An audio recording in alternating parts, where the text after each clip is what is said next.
Hello. Tonight, we begin with the most fascinating fairy tale. So before you get comfortable, take a moment to like the video and subscribe, but only if you genuinely enjoy what I do here. And let me know in the comments where you're tuning in from and what time it is for you. It's always fascinating to see who's joining us from around the world. Now, dim the lights. Maybe turn on a fan for that soft background hum, and let's ease into tonight's journey together. The Wonderful Sheep. Once upon a time, in the days when the fairies lived, there was a king who had 3 daughters who were all young and clever and beautiful. But the youngest of the 3, who was called Miranda, was the prettiest and the most beloved. The king, her father, gave her more dresses and jewels in a month than he gave the others in a year. But she was so generous that she shared everything with her sisters, and they were all as happy and as fond of one another as they could be. Now, the king had some quarrelsome neighbors who, tired of leaving him in peace, began to make war upon him so fiercely that he feared he would be altogether beaten if he did not make an effort to defend himself. So he collected a great army and set off to fight them, leaving the princesses with their governess in a castle where news of the war was brought every day. Sometimes that the king had taken a town or won a battle, and at last that he had altogether overcome his enemies and chased them out of his kingdom, and was coming back to the castle as quickly as possible to see his dear little Miranda, whom he loved so much. The 3 princesses put on dresses of satin, which they had had made on purpose for this great occasion, 1 green, 1 blue, and the 3rd white. Their jewels were the same colors. The eldest wore emeralds, the 2nd turquoises, and the youngest diamonds. And thus adorned they went to meet the king, singing verses which they had composed about his victories. When he saw them all so beautiful and so gay, he embraced them tenderly, but gave Miranda more kisses than either of the others. Presently, a splendid banquet was served, and the king and his daughters sat down to it. And as he always thought that there was some special meaning in everything, he said to the eldest, "Tell me why you have chosen a green dress." "Sire," she answered, "having heard of your victories, I thought that green would signify my joy and the hope of your speedy return." "That is a very good answer," said the king. "And you, my daughter," he continued, "why did you take a blue dress?" "Sire," said the princess, "to show that we constantly hoped for your success, and that the sight of you is as welcome to me as the sky with its most beautiful stars." "Why," said the king, "your wise answers astonish me. And you, Miranda, what made you dress yourself all in white?" "Because, sire," she answered, "white suits me better than anything else." "What?" said the king angrily. "Was that all you thought of, vain child?" "I thought you would be pleased with me," said the princess. "That was all." The king, who loved her, was satisfied with this, and even pretended to be pleased that she had not told him all her reasons at first. "And now," said he, "as I have supped well, and it is not time yet to go to bed, tell me what you dreamed last night." The eldest said she had dreamed that he brought her a dress, and the precious stones and gold embroidery on it were brighter than the sun. The dream of the second was that the king had brought her a spinning wheel and a distaff, that she might spin him some shirts. But the youngest said, "I dreamed that my second sister was to be married, and on her wedding day, you, father, held a golden ewer and said, 'Come, Miranda, and I will hold the water that you may dip your hands in it.'"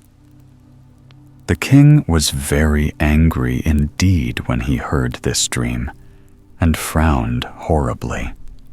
Indeed, he made such an ugly face that everyone knew how angry he was, and he got up and went off to bed in a great hurry.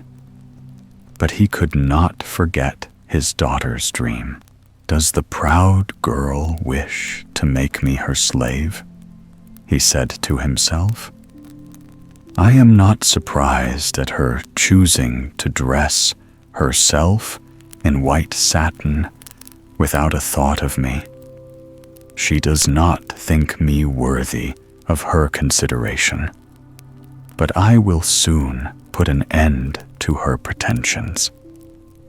He rose in a fury, and although it was not yet daylight, he sent for the captain of his bodyguard and said to him, "You have heard the Princess Miranda's dream. I consider that it means strange things against me. Therefore, I order you to take her away into the forest and kill her, and that I may be sure it is done, you must bring me her heart and her tongue. If you attempt to deceive me, you shall be put to death."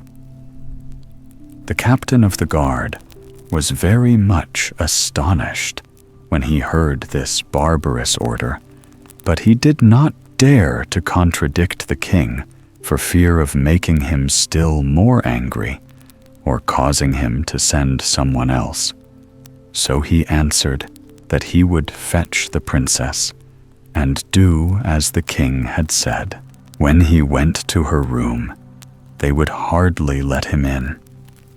It was so early. But he said that the king had sent for Miranda, and she got up quickly and came out. A little black girl called Patipata held up her train, and her pet monkey and her little dog ran after her. The monkey was called Grabugeon, and the little dog Tintin. The captain of the guard begged Miranda to come down into the garden where the king was enjoying the fresh air. And when they got there, he pretended to search for him. But as he was not to be found, he said, "No doubt His Majesty has strolled into the forest." And he opened the little door that led to it and they went through. By this time, the daylight had begun to appear, and the princess, looking at her conductor, saw that he had tears in his eyes and seemed too sad to speak. "What is the matter?" she said in the kindest way. "You seem very sorrowful." "Alas, princess," he answered, "who would not be sorrowful? Who was ordered to do such a terrible thing as I am?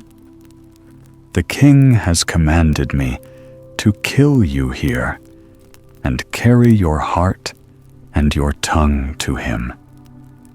And if I disobey, I shall lose my life." The poor princess was terrified. She grew very pale and began to cry softly. Looking up at the captain of the guard with her beautiful eyes, she said gently, "Will you really have the heart to kill me? I have never done you any harm, and have always spoken well of you to the king. If I had deserved my father's anger, I would suffer without a murmur. But alas, he is unjust to complain of me, when I have always treated him with love and respect." "Fear nothing, princess," said the captain of the guard. "I would far rather die myself than hurt you. But even if I am killed, you will not be safe. We must find some way of making the king believe that you are dead." "What can we do?" said Miranda. "Unless you take him my heart and my tongue, he will never believe you." The princess and the captain of the guard were talking so earnestly that they did not think of Patipata. But she had overheard all they said, and now came and threw herself at Miranda's feet. "Madam," she said, "I offer you my life. Let me be killed. I shall be only too happy to die for such a kind mistress." "Why, Patipata," cried the princess, kissing her, "that would never do. Your life is as precious to me as my own, especially after such a proof of your affection as you have just given me." "You are right, princess," said Grabugeon, coming forward, "to love such a faithful slave as Patipata. She is of more use to you than I am. I offer you my tongue and my heart most willingly, especially as I wish to make a great name for myself in Goblin Land." "No, no, my little Grabugeon," replied Miranda. "I cannot bear the thought of taking your life. Such a good little dog as I am," cried Tintin, "could not think of letting either of you die for his mistress. If anyone is to die for her, it must be me." And then began a great dispute between Patipata, Grabugeon, and Tintin, and they came to high words, until at last Grabugeon, who was quicker than the others, ran up to the very top of the nearest tree and let herself fall, head first, to the ground. And there she lay, quite dead. The princess was very sorry, but as Grabugeon was really dead, she allowed the captain of the guard to take her tongue. But, alas, it was such a little one, not bigger than the princess's thumb, that they decided sorrowfully that it was of no use at all. The king would not have been taken in by it for a moment. "Alas, my little monkey," cried the princess, "I have lost you, and yet I am no better off than I was before." "The honor of saving your life is to be mine," interrupted Patipata, and before they could prevent her, she had picked up a knife and cut her head off in an instant. But when the captain of the guard would have taken her tongue, it turned out to be quite black, so that would not have deceived the king either. "Am I not unlucky?" cried the poor princess. "I lose everything I love, and am none the better for it." "If you had accepted my offer," said Tintin, "you would only have had me to regret, and I should have had all your gratitude." Miranda kissed her little dog, crying so bitterly that at last she could bear it no longer, and turned away into the forest. When she looked back, the captain of the guard was gone, and she was alone, except for Patipata, Grabujon, and Tintin, who lay upon the ground. She could not leave the place until she had buried them in a pretty little mossy grave at the foot of a tree, and she wrote their names upon the bark of the tree, and how they had all died to save her life.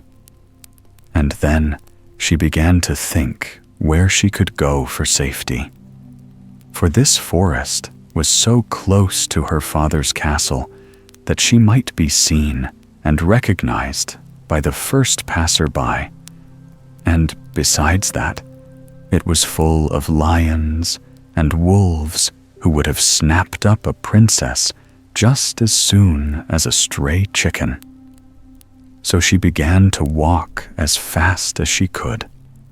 But the forest was so large and the sun was so hot that she nearly died of heat and terror and fatigue. Look which way she would, there seemed to be no end to the forest. And she was so frightened that she fancied every minute that she heard the king running after her to kill her. You may imagine how miserable she was, and how she cried as she went on, not knowing which path to follow, and with the thorny bushes scratching her dreadfully and tearing her pretty frock to pieces. At last she heard the bleating of a sheep, and said to herself, "No doubt there are shepherds here with their flocks. They will show me the way to some village where I can live disguised as a peasant girl." Alas, it is not always kings and princes who are the happiest people in the world. Who could have believed that I should ever be obliged to run away and hide because the king, for no reason at all, wishes to kill me? So saying, she advanced toward the place where she heard the bleating. But what was her surprise when, in a lovely little glade, quite surrounded by trees, she saw a large sheep. Its wool was as white as snow, and its horns shone like gold. It had a garland of flowers round its neck, and strings of great pearls about its legs, and a collar of diamonds. " It lay upon a bank of orange flowers, round its neck, and strings of great pearls about its legs, and a collar of diamonds. It lay upon a bank of orange flowers, round its neck, and strings of great pearls about its legs, and a collar of diamonds. It lay upon a bank of orange flowers, round its neck, and strings of great pearls about its legs, and a collar of diamonds. It lay upon a bank of under a canopy of cloth of gold, which protected it from the heat of the sun. Nearly 100 other sheep were scattered about, not eating the grass, but some drinking coffee, lemonade, or sherbet, others eating ices, strawberries, and cream, or sweetmeats, while others, again, were playing games. Many of them wore golden collars with jewels, flowers, and ribbons. Miranda stopped short in amazement at this unexpected sight, and was looking in all directions for the shepherd of this surprising flock, when the beautiful sheep came bounding toward her. "Approach, lovely princess," he cried. "Have no fear of such gentle and peaceable animals as we are." "What a marvel!" cried the princess, starting back a little. "Here is a sheep that can talk." "Your monkey and your dog could talk, madam," said he. "Are you more astonished at us than at them?" "A fairy gave them the power to speak," replied Miranda, "so I was used to them." "Perhaps the same thing has happened to us," he said, smiling sheepishly. "But, princess, what can have led you here?" "1,000 misfortunes, Sir Sheep," she answered. "I am the unhappiest princess in the world, and I am seeking a shelter against my father's anger." "Come with me, madam," said the sheep. "I offer you a hiding place which you only will know of, and where you will be mistress of everything you see." "I really cannot follow you," said Miranda, "for I am too tired to walk another step." The sheep with the golden horns ordered that his chariot should be fetched, and a moment after appeared 6 goats harnessed to a pumpkin, which was so big that 2 people could quite well sit in it, and was all lined with cushions of velvet and down. The princess stepped into it, much amused at such a new kind of carriage. The king of the sheep took his place beside her, and the goats ran away with them at full speed, and only stopped when they reached a cavern, the entrance to which was blocked by a great stone. This the king touched with his foot, and immediately it fell down, and he invited the princess to enter without fear. Now, if she had not been so alarmed by everything that had happened, nothing could have induced her to go into this frightful cave. But she was so afraid of what might be behind her that she would have thrown herself even down a well at this moment. So, without hesitation, she followed the sheep, who went before her, down, down, down, until she thought they must come out at the other side of the world. Indeed, she was not sure that he wasn't leading her into fairyland. At last she saw before her a great plain, quite covered with all sorts of flowers, the scent of which seemed to her nicer than anything she had ever smelled before. a broad river of orange flower water flowed round it, and fountains of wine of every kind ran in all directions, and made the prettiest little cascades and brooks. The plain was covered with the strangest trees. There were whole avenues where partridges, ready roasted, hung from every branch, or, if you preferred pheasants, quails, turkeys, or rabbits, you had only to turn to the right hand or to the left, and you were sure to find them. In places, the air was darkened by showers of lobster patties, white puddings, sausages, tarts, and all sorts of sweetmeats, or with pieces of gold and silver, diamonds and pearls. This unusual kind of rain, and the pleasantness of the whole place, would, no doubt, have attracted numbers of people to it, if the king of the sheep had been of a more sociable disposition. But from all accounts, it is evident that he was as grave as a judge.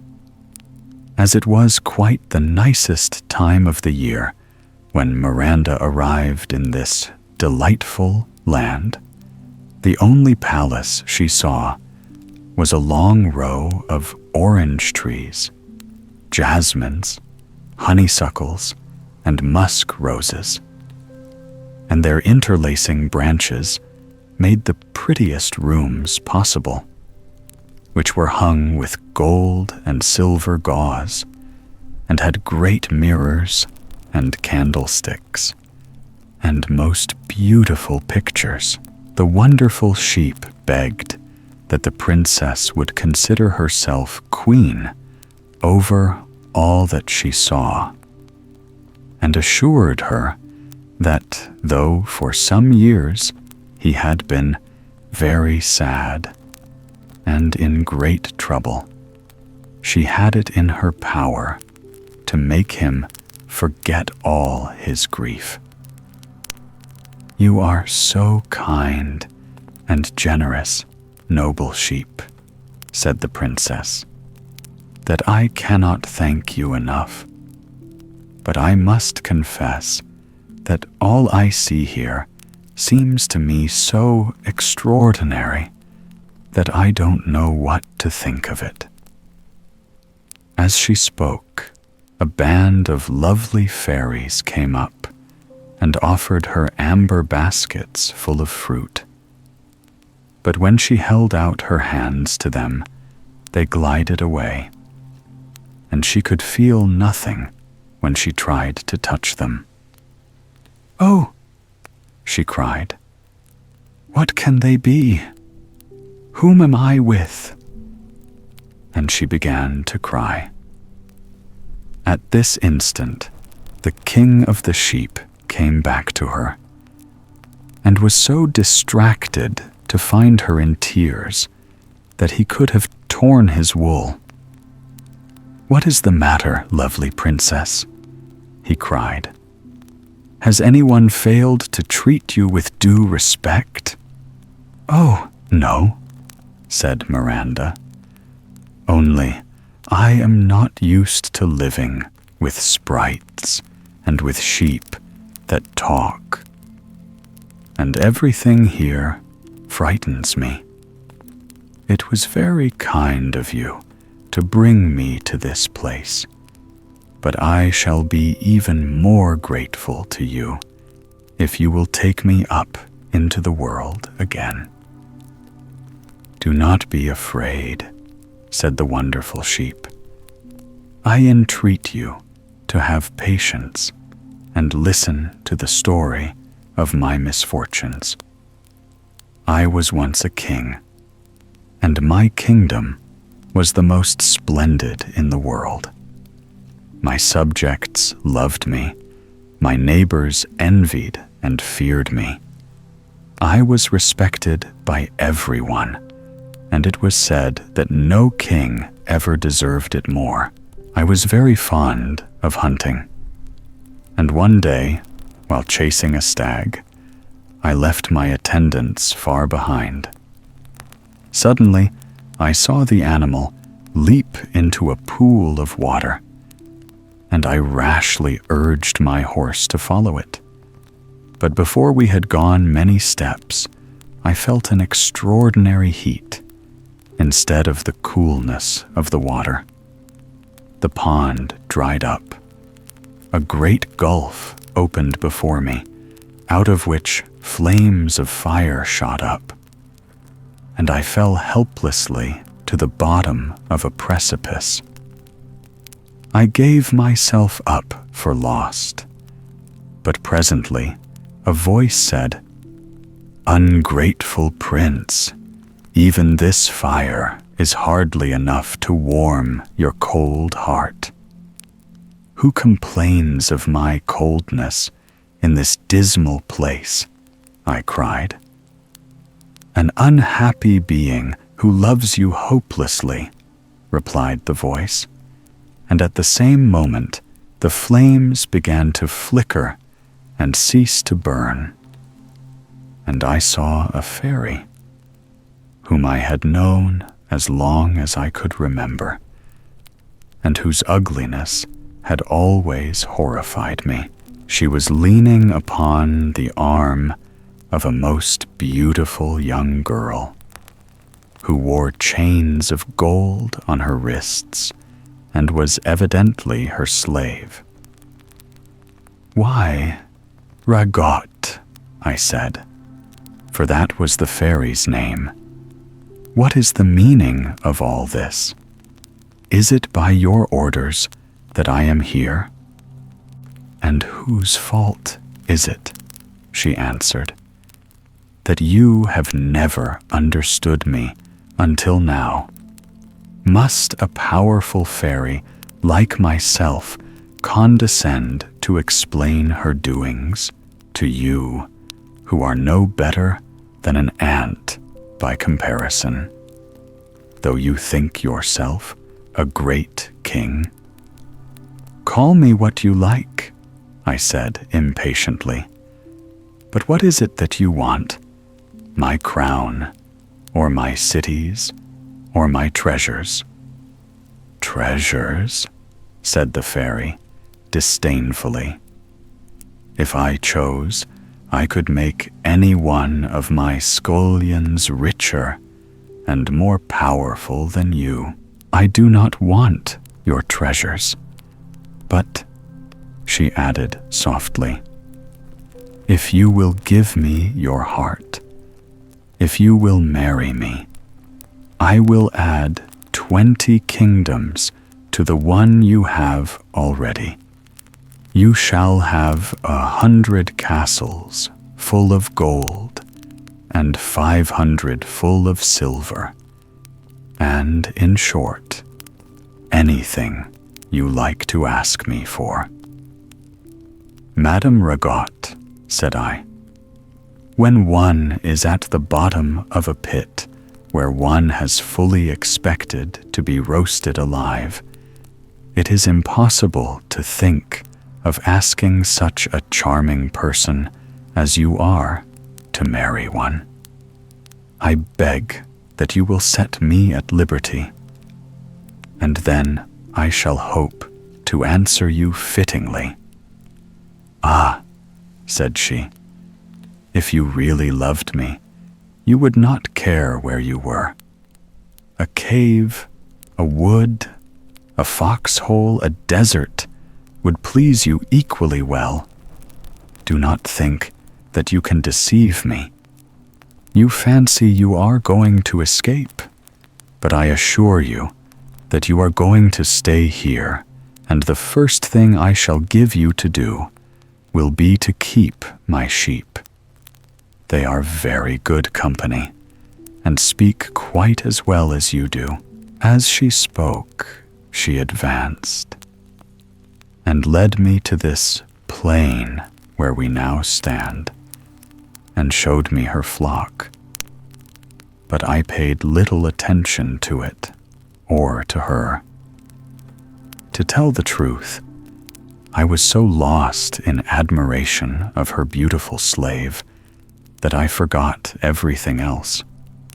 And the cruel Ragot, perceiving this, turned upon her so furious and terrible a look that she fell lifeless to the ground. At this dreadful sight, I drew my sword and rushed at Ragot, and should certainly have cut off her head had she not by her magic arts chained me to the spot on which I stood. All my efforts to move were useless, and at last, when I threw myself down on the ground in despair, she said to me, with a scornful smile, "I intend to make you feel my power. It seems that you are a lion at present. I mean you to be a sheep." So saying, she touched me with her wand, and I became what you see. I did not lose the power of speech or of feeling the misery of my present state. "For 5 years," she said, "you shall be a sheep, and lord of this pleasant land, while I, no longer able to see your face, which I loved so much, shall be better able to hate you as you deserve to be hated." She disappeared as she finished speaking, and if I had not been too unhappy to care about anything, I should have been glad that she was gone. The talking sheep received me as their king, and told me that they, too, were unfortunate princes who had, in different ways, offended the revengeful fairy, and had been added to her flock for a certain number of years, some more, some less. From time to time, indeed, one regains his own proper form and goes back again to his place in the upper world. But the other beings whom you saw are the rivals or the enemies of Ragot, whom she has imprisoned for 100 years or so, though even they will go back at last. The young slave of whom I told you about is one of these. I have seen her often, and it has been a great pleasure to me. She never speaks to me, and if I were nearer to her, I know I should find her only a shadow, which would be very annoying. However, I noticed that one of my companions in misfortune was also very attentive to this little sprite, and I found out that he had been her lover, whom the cruel Ragot had taken away from her long before. Since then, I have cared for and thought of nothing but how I might regain my freedom. I have often been in the forest. That is where I have seen you, lovely princess, sometimes driving your chariot, which you did with all the grace and skill in the world, sometimes riding to the chase on so spirited a horse that it seemed as if no one but yourself could have managed it, and sometimes running races on the plain with the princesses of your court, running so lightly that it was you always who won the prize. Oh, princess, I have loved you so long. And yet, how dare I tell you of my love? What hope can there be for an unhappy sheep like myself?" Miranda was so surprised and confused by all that she had heard that she hardly knew what answer to give to the king of the sheep. But she managed to make some kind of little speech, which certainly did not forbid him to hope, and said that she should not be afraid of the shadows. Now she knew that they would someday come to life again. "Alas," she continued, "if my poor Patipata, my dear Grabugeon, and pretty little Tintin, who all died for my sake, were equally well off, I should have nothing left to wish for here." Prisoner though he was, the king of the sheep had still some powers and privileges. "Go," said he to his master of the horse. "Go and seek the shadows of the little black girl, the monkey, and the dog. They will amuse our princess." And an instant afterward, Miranda saw them coming toward her, and their presence gave her the greatest pleasure. Though they did not come near enough for her to touch them, the king of the sheep was so kind and amusing, and loved Miranda so dearly, that at last she began to love him too.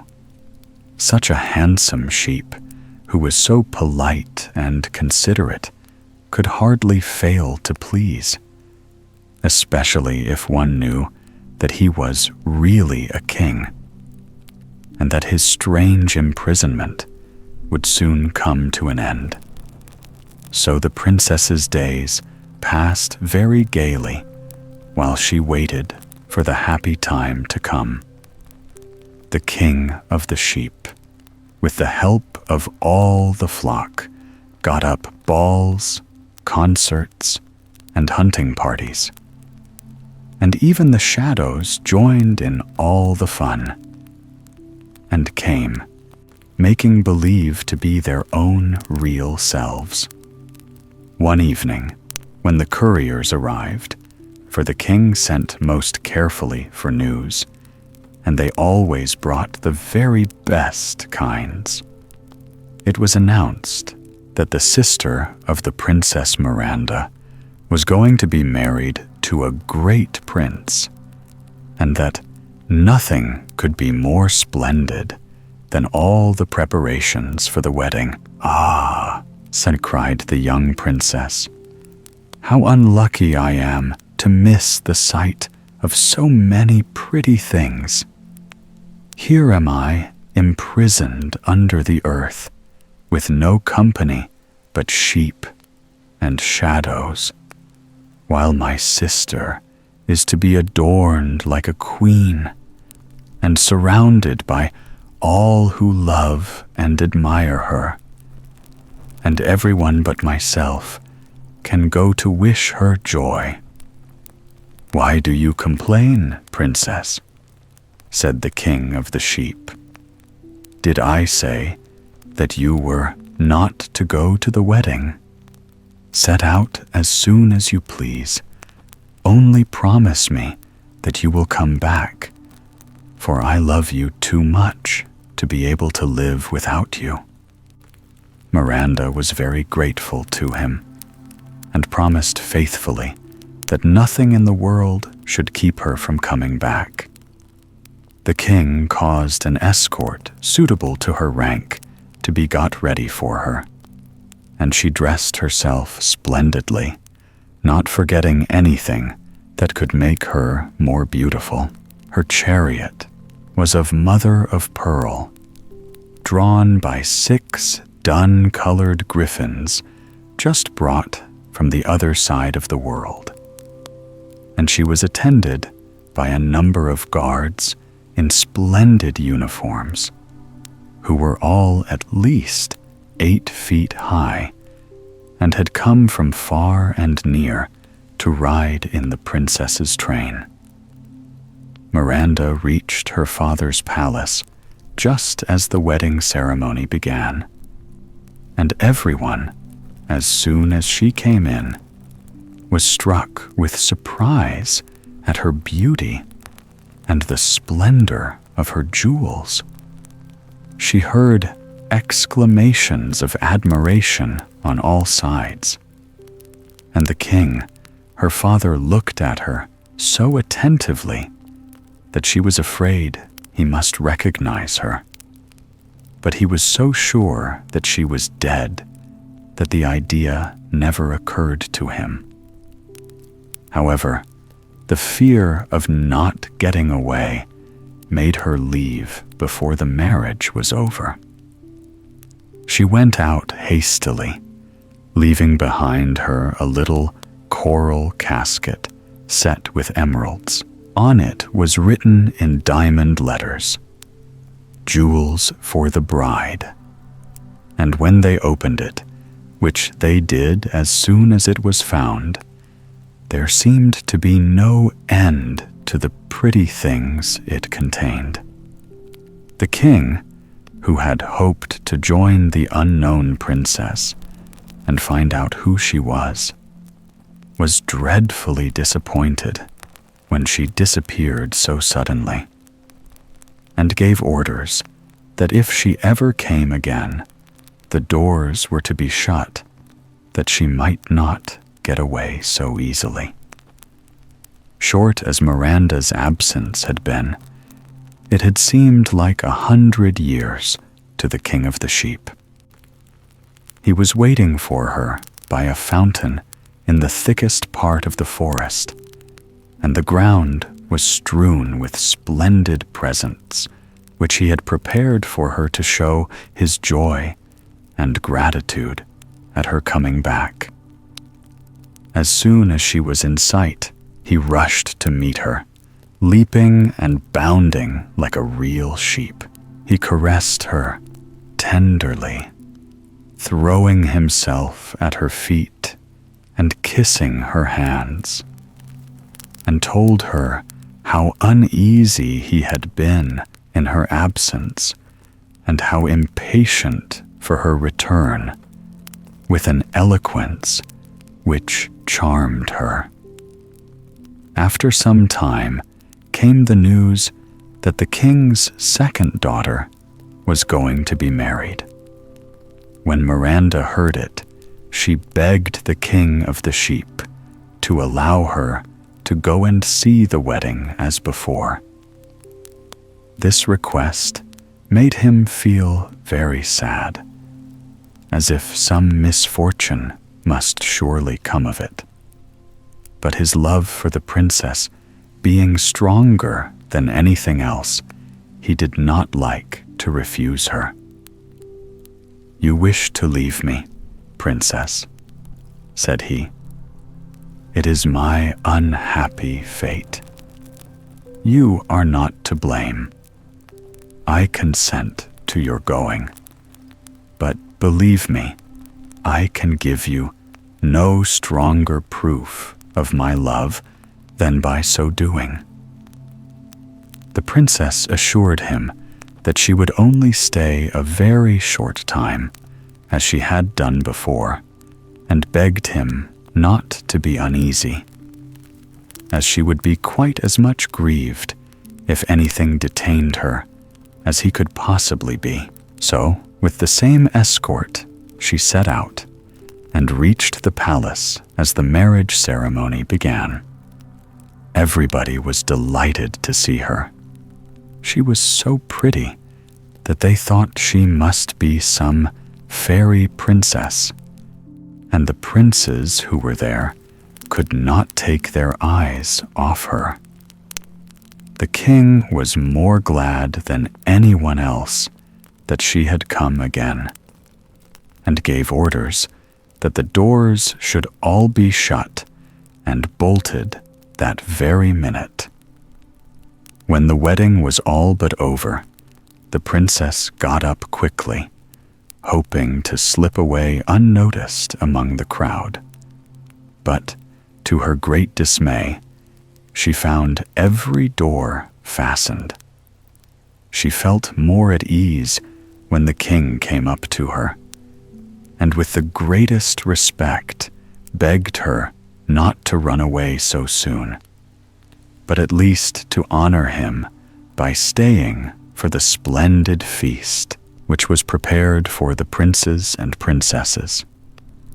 He led her into a magnificent hall, where all the court was assembled, and himself taking up the golden bowl full of water, he offered it to her, that she might dip her pretty fingers into it.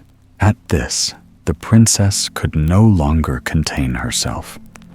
Throwing herself at the king's feet, she cried out, "My dream has come true after all. You have offered me water to wash my hands on my sister's wedding day, and it has not vexed you to do it." The king recognized her at once. Indeed, he had already thought several times how much like his poor little Miranda she was. "Oh, my dear daughter," he cried, kissing her, "can you ever forget my cruelty? I ordered you to be put to death because I thought your dream portended the loss of my crown. And so it did," he added. "For now, your sisters are both married and have kingdoms of their own, and mine shall be for you." So saying, he put his crown on the princess's head and cried, "Long live Queen Miranda!" All the court cried, "Long live Queen Miranda!" After him, and the young queen's 2 sisters came running up and threw their arms round her neck and kissed her 1,000 times. And then there was such a laughing and crying, talking, and kissing all at once. And Miranda thanked her father and began to ask after everyone, particularly the captain of the guard, to whom she owed so much. But, to her great sorrow, she heard that he was dead. Presently, they sat down to the banquet, and the king asked Miranda to tell them all that had happened to her since the terrible morning when he had sent the captain of the guard to fetch her. This she did with so much spirit that all the guests listened with breathless interest. But while she was thus enjoying herself with the king and her sisters, the king of the sheep was waiting impatiently for the time of her return. And when it came and went, and no princess appeared, his anxiety became so great that he could bear it no longer. "She is not coming back any more," he cried. "My miserable sheep's face displeases her, and without Miranda, what is left to me, wretched creature that I am? Oh, cruel Ragot, my punishment is complete." For a long time he bewailed his sad fate like this, and then, seeing that it was growing dark, and that still there was no sign of the princess, he set out, as fast as he could, in the direction of the town. When he reached the palace, he asked for Miranda, but by this time everyone had heard the story of her adventures, and did not want her to go back again to the king of the sheep. So they refused sternly to let him see her. In vain he begged and prayed them to let him in, though his entreaties might have melted hearts of stone.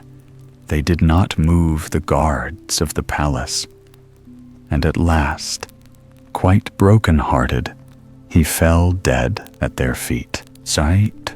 In the meantime, the king, who had not the least idea of the sad thing that was happening outside the gate of his palace, proposed to Miranda that she should be driven in her chariot all round the town, which was to be illuminated with thousands and thousands of torches, placed in windows and balconies, and in all the grand squares.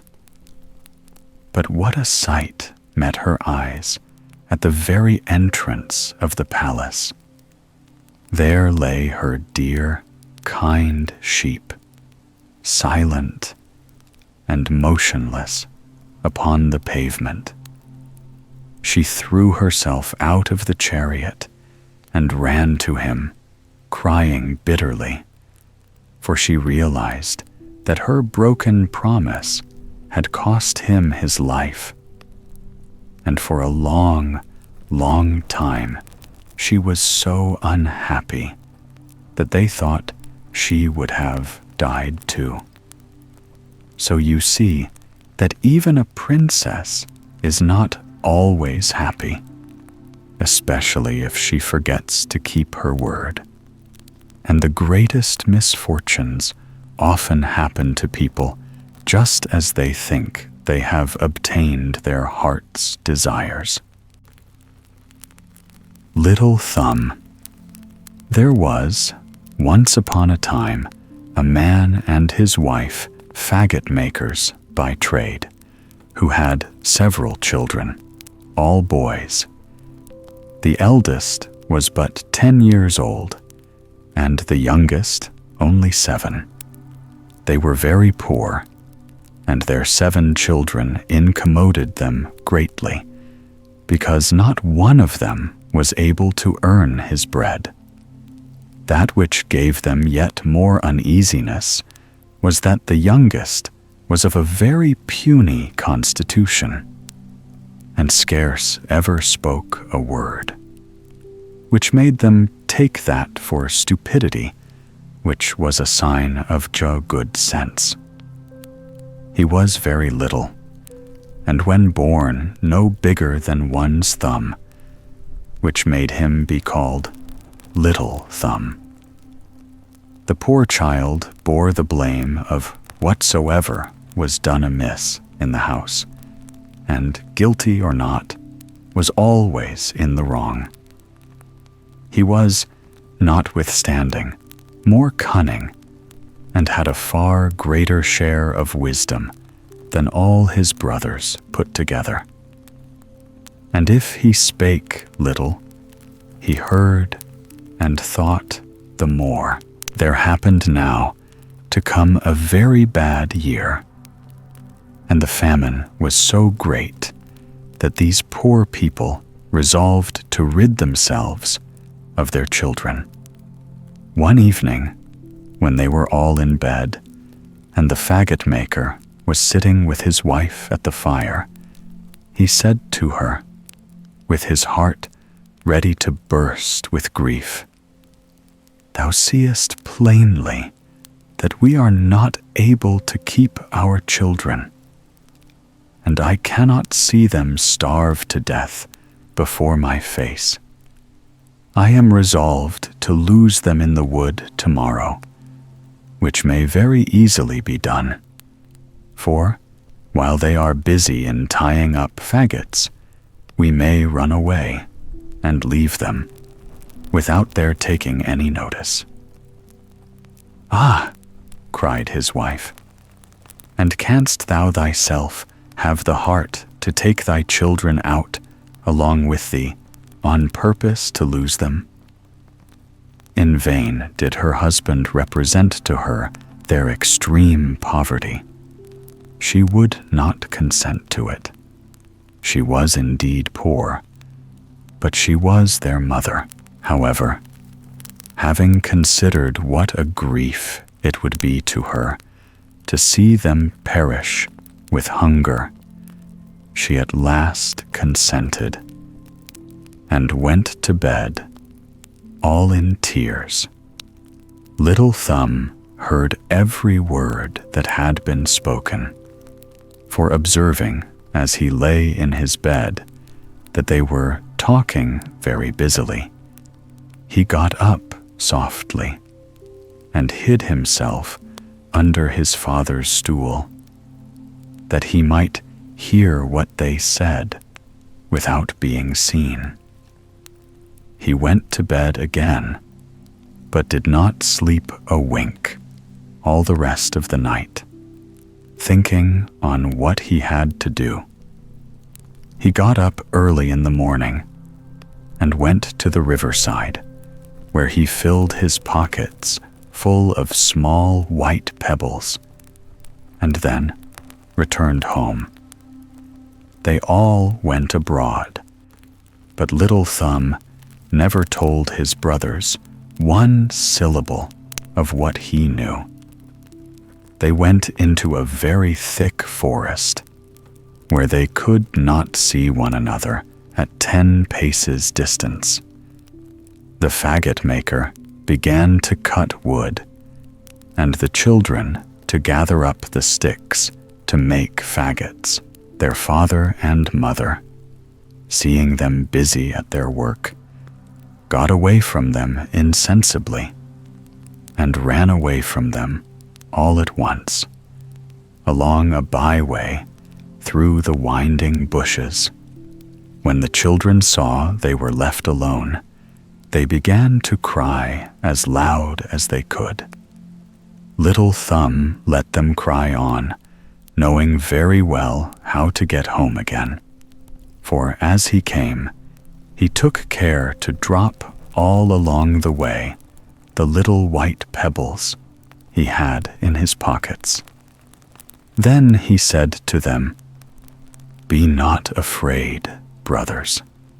Father and mother have left us here, but I will lead you home again.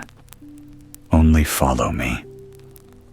They did so, and he brought them home by the very same way they came into the forest.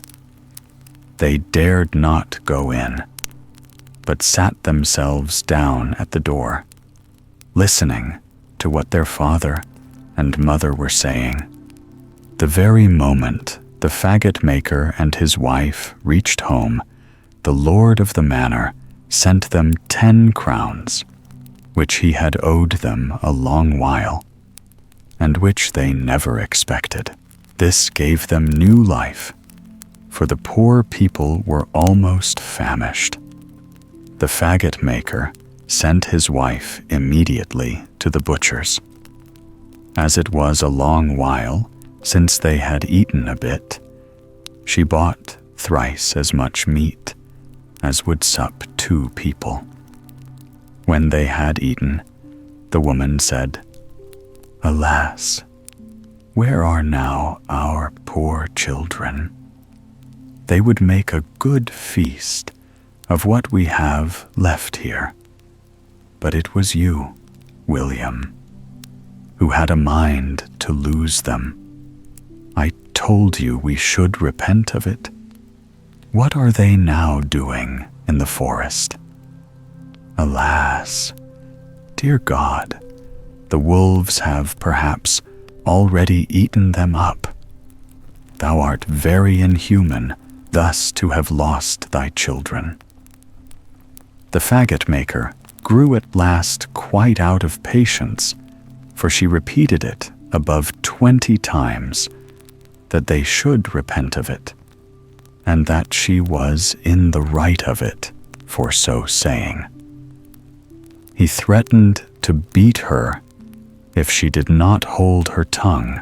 It was not that the faggot maker was not, perhaps, more vexed than his wife, but that she teased him, and that he was of the humor of a great many others, who love wives to speak well, but think those very importunate, who are continually doing so. She was half drowned in tears, crying out, "Alas! Where are now my children? My poor children!" She spoke this so very loud that the children, who were at the gate, began to cry out all together, "Here we are! Here we are!"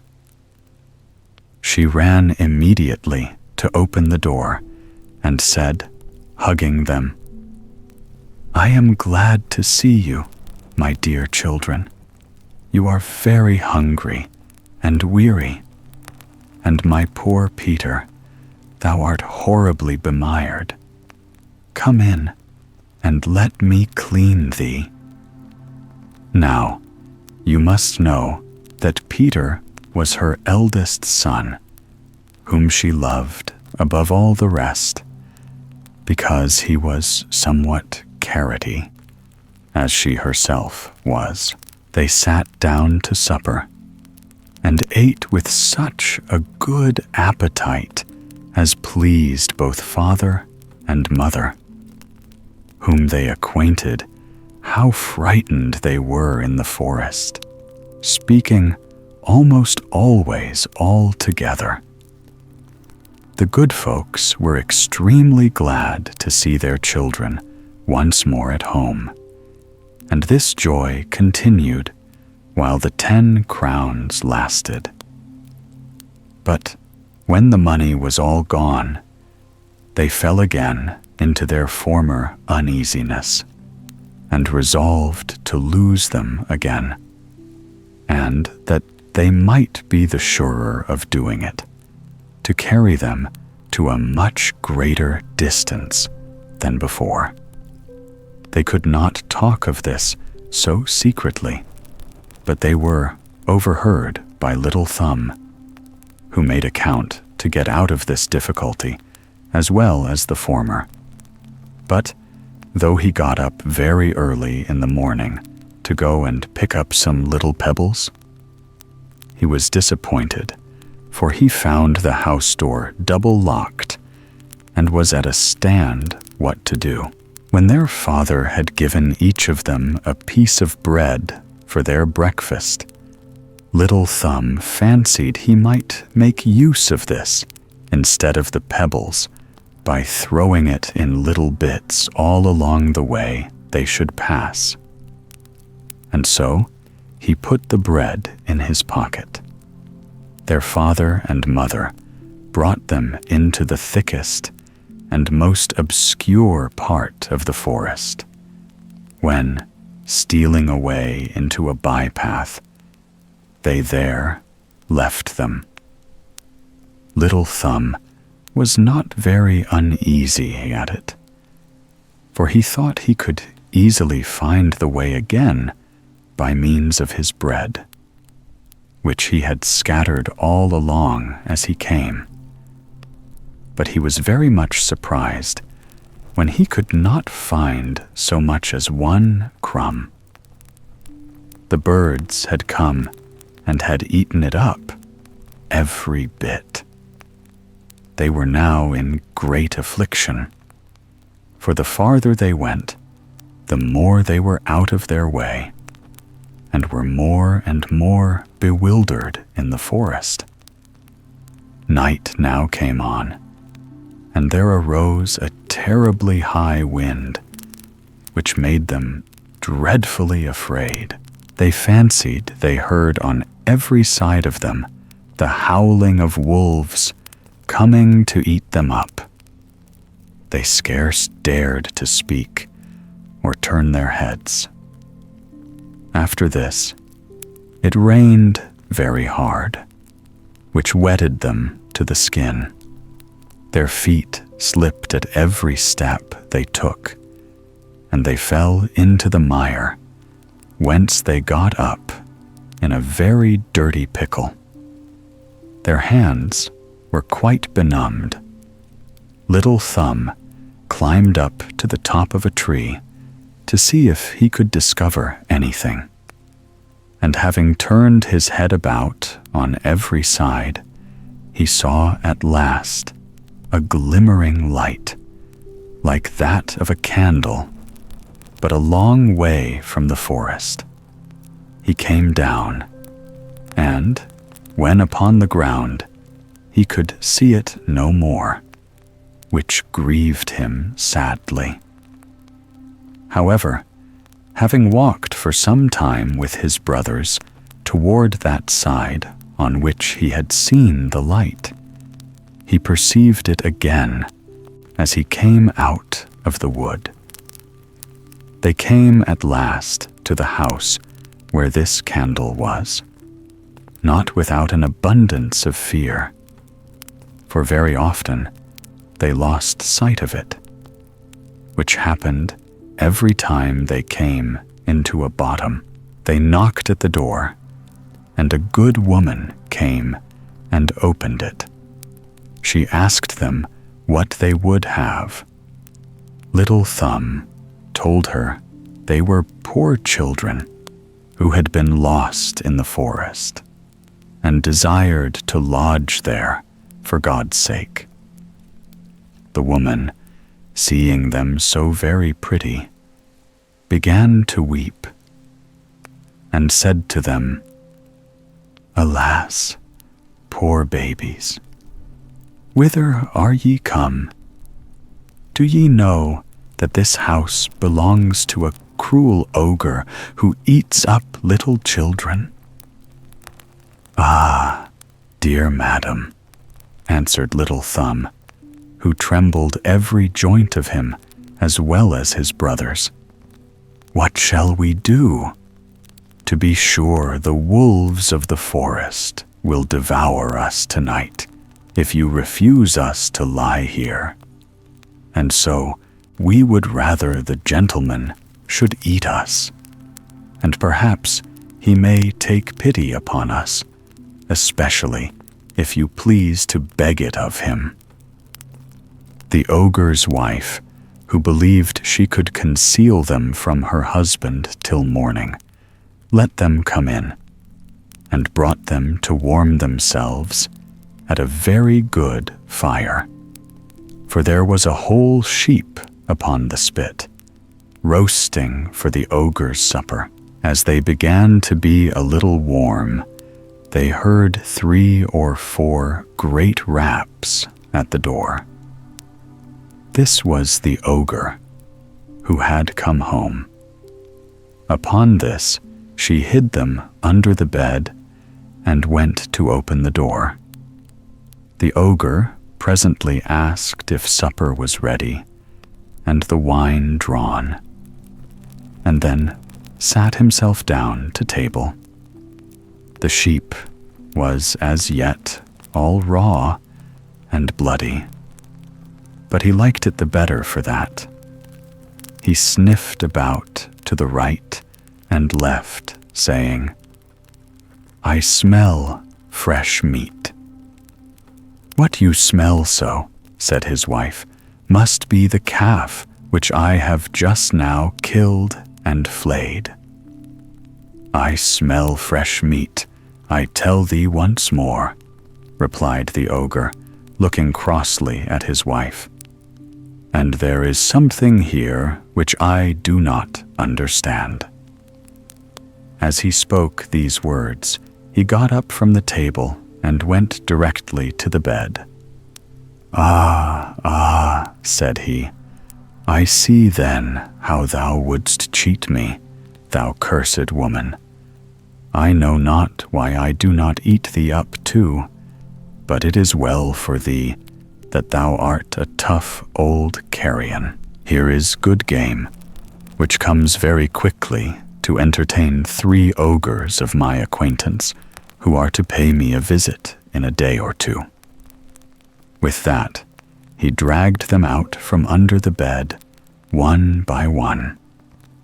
The poor children fell upon their knees and begged his pardon. but they had to do with one of the most cruel ogres in the world, who, far from having any pity on them, had already devoured them with his eyes, and told his wife they would be delicate eating when tossed up with good savory sauce. He then took a great knife, and coming up to these poor children, whetted it upon a great whetstone which he held in his left hand. He had already taken hold of one of them when his wife said to him, "Why need you do it now? Is it not time enough tomorrow?" "Hold your prating," said the ogre. "They will eat the tenderer." "But you have so much meat already," replied his wife. "You have no occasion. Here are a calf, 2 sheep, and half a hog." "That is true," said the ogre. "Give them their belly full, that they may not fall away, and put them to bed." The good woman was overjoyed at this, and gave them a good supper. But they were so much afraid they could not eat a bit. As for the ogre, he sat down again to drink, being highly pleased that he had got wherewithal to treat his friends. He drank 12 glasses more than ordinary, which got up into his head and obliged him to go to bed. The ogre had 7 daughters, all little children, and these young ogresses had all of them very fine complexions, because they used to eat fresh meat like their father. But they had little gray eyes, quite round, hooked noses, and very long, sharp teeth, standing at a good distance from each other. They were not, as yet, over and above mischievous, but they promised very fair for it, for they had already bitten little children, that they might suck their blood. They had been put to bed early, with every one a crown of gold upon her head. There was in the same chamber a bed of the like bigness, and it was into this bed the ogre's wife put the 7 little boys, after which she went to bed to her husband. Little Thumb, who had observed that the ogre's daughters had crowns of gold upon their heads, and was afraid lest the ogre should repent his not killing them, got up about midnight, and, taking his brother's bonnets and his own, went very softly, and put them upon the heads of the 7 little ogresses, after having taken off their crowns of gold, which he put upon his own head and his brother's, that the ogre might take them for his daughters, and his daughters for the little boys whom he wanted to kill.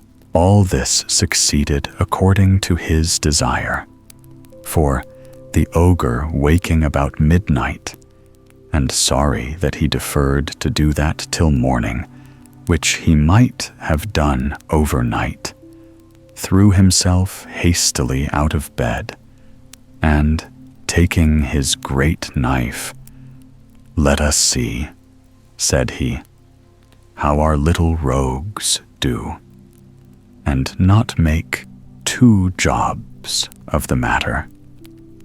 He then went up, groping all the way into his daughter's chamber, and, coming to the bed where the little boys lay, and who were every soul of them fast asleep, except Little Thumb, who was terribly afraid when he found the ogre fumbling about his head, as he had done about his brothers.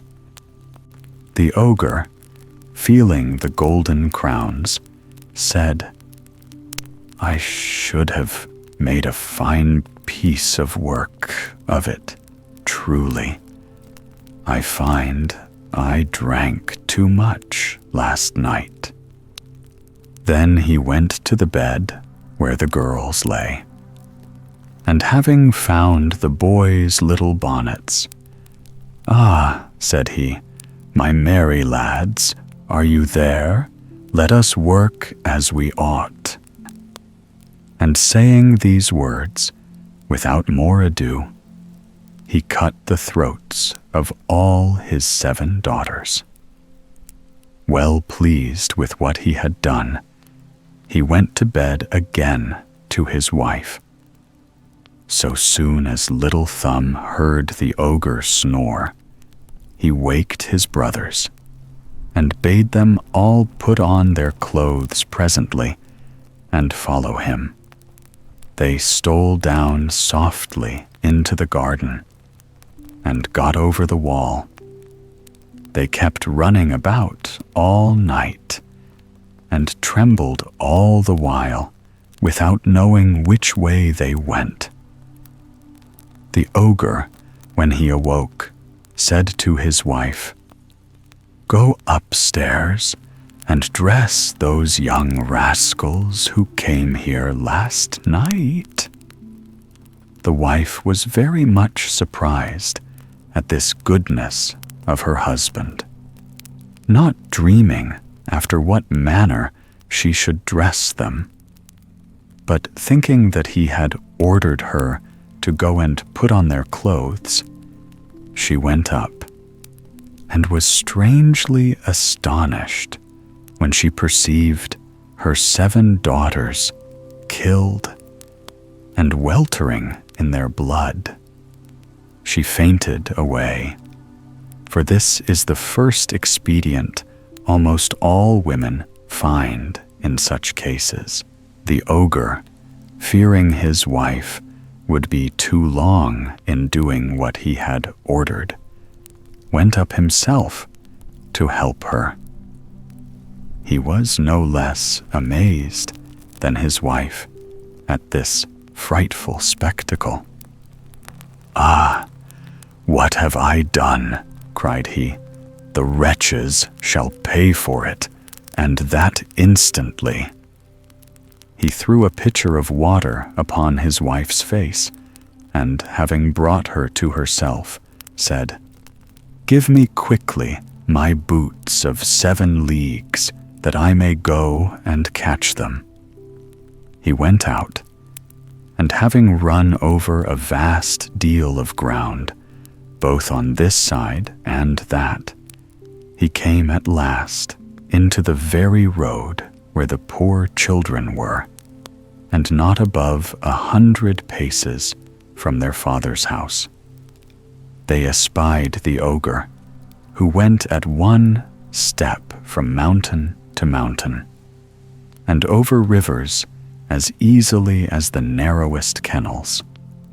Little Thumb, seeing a hollow rock near the place where they were, made his brothers hide themselves in it, and crowded into it himself, minding always what would become of the ogre. The ogre, who found himself much tired with his long and fruitless journey, for these boots of 7 leagues greatly fatigued the wearer, had a great mind to rest himself, and by chance went to sit down upon the rock where the little boys had hid themselves. As it was impossible he could be more weary than he was, he fell asleep, and, after reposing himself some time, began to snore so frightfully that the poor children were no less afraid of him than when he held up his great knife and was going to cut their throats. Little Thumb was not so much frightened as his brothers, and told them that they should run away immediately toward home while the ogre was asleep so soundly, and that they should not be in any pain about him. They took his advice and got home presently. Little Thumb came up to the ogre, pulled off his boots gently, and put them on his own legs. The boots were very long and large, but as they were fairies, they had the gift of becoming big and little, according to the legs of those who wore them, so that they fitted his feet and legs as well as if they had been made on purpose for him. He went immediately to the ogre's house, where he saw his wife crying bitterly for the loss of the ogre's murdered daughters. "Your husband," said Little Thumb, "is in very great danger, being taken by a gang of thieves who have sworn to kill him if he does not give them all his gold and silver. The very moment they held their daggers at his throat, he perceived me and desired me to come and tell you the condition he is in, and that you should give me whatsoever he has of value, without retaining any one thing. For otherwise they will kill him without mercy. And, as his case is very pressing, he desired me to make use, you see I have them on, of his boots, that I might make the more haste, and to show you that I do not impose upon you." The good woman, being sadly frightened, gave him all she had. For this ogre was a very good husband, though he used to eat up little children. Little Thumb, having thus got all the ogre's money, came home to his father's house, where he was received with abundance of joy. There are many people who do not agree in this circumstance, and pretend that Little Thumb never robbed the ogre at all, and that he only thought he might very justly, and with a safe conscience, take off his boots of 7 leagues, because he made no other use of them but to run after little children. These folks affirm that they are very well assured of this, and the more as having drunk and eaten often at the faggot-maker's house. They aver that, when Little Thumb had taken off the ogre's boots, he went to court, where he was informed that they were very much in pain about a certain army, which was 200 leagues off, and the success of a battle. He went, say they, to the king, and told him that if he desired it, he would bring him news from the army before night. The king promised him a great sum of money upon that condition. Little Thumb was as good as his word, and returned that very same night with the news. And this first expedition causing him to be known, he got whatever he pleased, for the king paid him very well for carrying his orders to the army. After having for some time carried on the business of a messenger, and gained thereby great wealth, he went home to his father, where it was impossible to express the joy they were all in at his return. He made the whole family very easy, bought places for his father and brothers, and, by that means, settled them very handsomely in the world, and in the meantime made his court to perfection.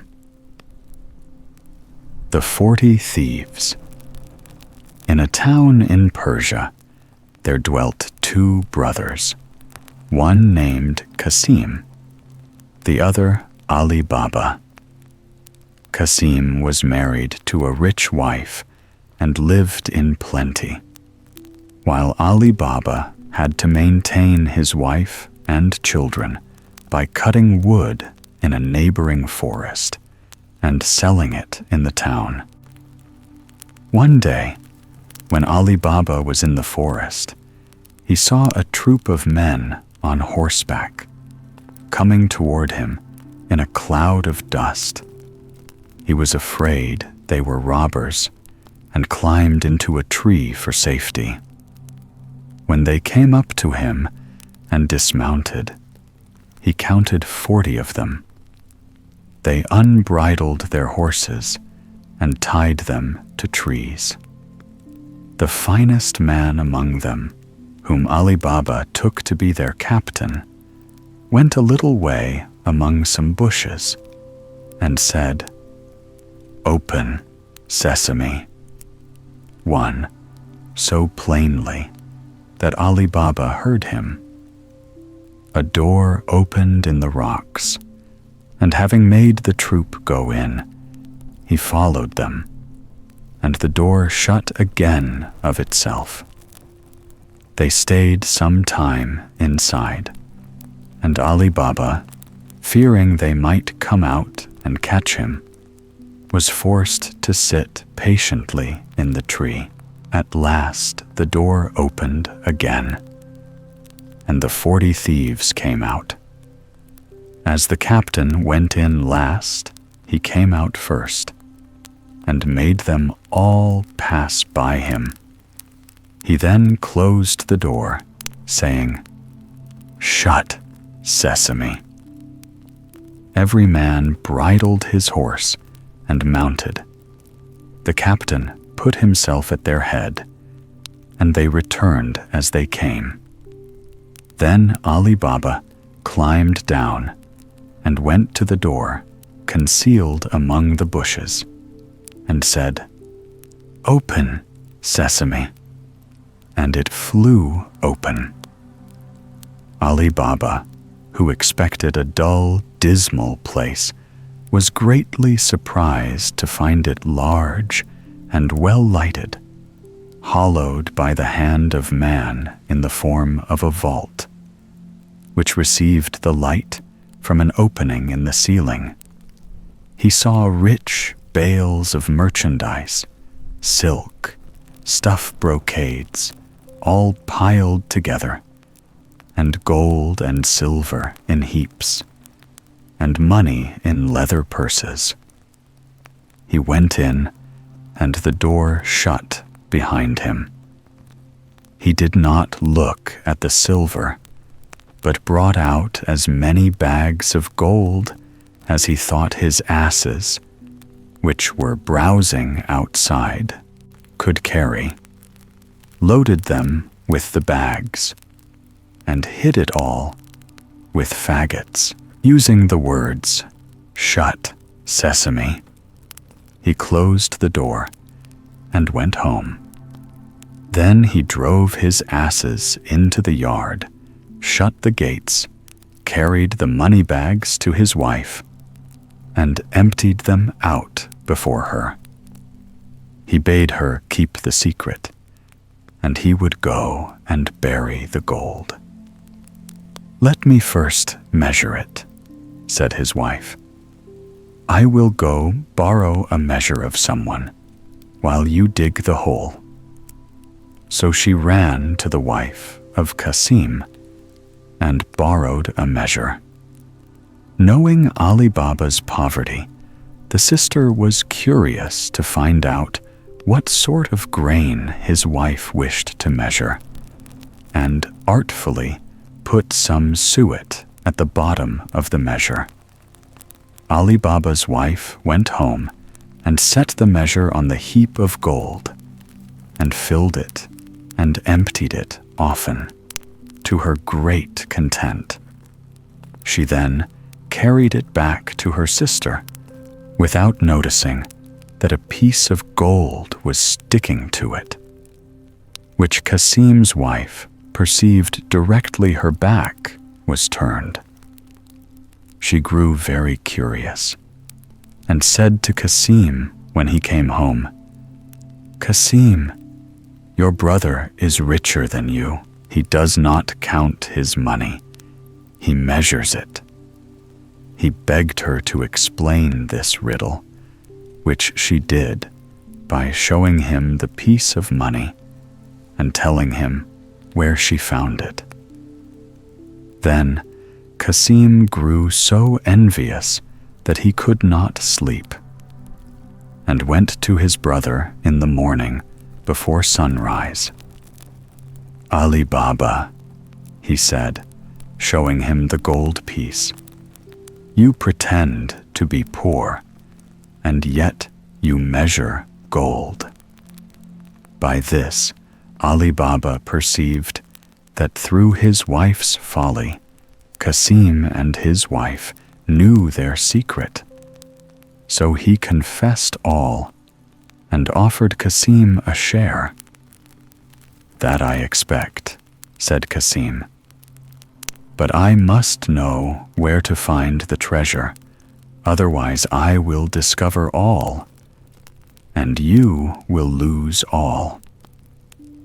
Ali Baba, more out of kindness than fear, told him of the cave and the very words to use. Kasim left Ali Baba, meaning to be beforehand with him and get the treasure for himself. He rose early next morning and set out with 10 mules loaded with great chests. He soon found the place and the door in the rock. He said, "Open, Sesame," and the door opened and shut behind him. He could have feasted his eyes all day on the treasures, but he now hastened to gather together as much of it as possible. But when he was ready to go, he could not remember what to say for thinking of his great riches. Instead of "Sesame," he said, "Open, barley," and the door remained fast. He named several different sorts of grain, all but the right one, and the door still stuck fast. He was so frightened at the danger he was in that he had as much forgotten the word as if he had never heard it. About noon, the robbers returned to their cave and saw Kasim's mules roving about with great chests on their backs. This gave them the alarm. They drew their sabers and went to the door, which opened on their captains, saying, "Open, Sesame." Kasim, who had heard the trampling of their horses' feet, resolved to sell his life dearly. So when the door opened, he leaped out and threw the captain down. In vain, however, for the robbers with their sabers soon killed him. On entering the cave, they saw all the bags laid ready, and could not imagine how anyone had got in without knowing their secret. They cut Kasim's body into 4 quarters and nailed them up inside the cave in order to frighten anyone who should venture in, and went away in search of more treasure. As night drew on, Kasim's wife grew very uneasy and ran to her brother-in-law and told him where her husband had gone. Ali Baba did his best to comfort her and set out to the forest in search of Cassim. The first thing he saw on entering the cave was his dead brother. Full of horror, he put the body on one of his asses and bags of gold on the other two, and covering all with some fagots, returned home. He drove the two asses laden with gold into his own yard, and led the other to Cassim's house. The door was opened by the slave Morgiana, whom he knew to be both brave and cunning. Unloading the ass, he said to her, "This is the body of your master, who has been murdered, but whom we must bury as though he had died in his bed. I will speak with you again, but now tell your mistress I am come." The wife of Cassim, on learning the fate of her husband, broke out into cries and tears. But Ali Baba offered to take her to live with him and his wife if she would promise to keep his counsel and leave everything to Morgiana. Whereupon she agreed and dried her eyes. Morgiana, meanwhile, sought an apothecary and asked him for some lozenges. "My poor master," she said, "can neither eat nor speak, and no one knows what his distemper is." She carried home the lozenges and returned next day weeping, and asked for an essence only given to those just about to die. Thus, in the evening, no one was surprised to hear the wretched shrieks and cries of Cassim's wife and Morgiana, telling everyone that Cassim was dead. The day after, Morgiana went to an old cobbler near the gates of the town, who opened his stall early, put a piece of gold in his hand, and bade him follow her with his needle and thread.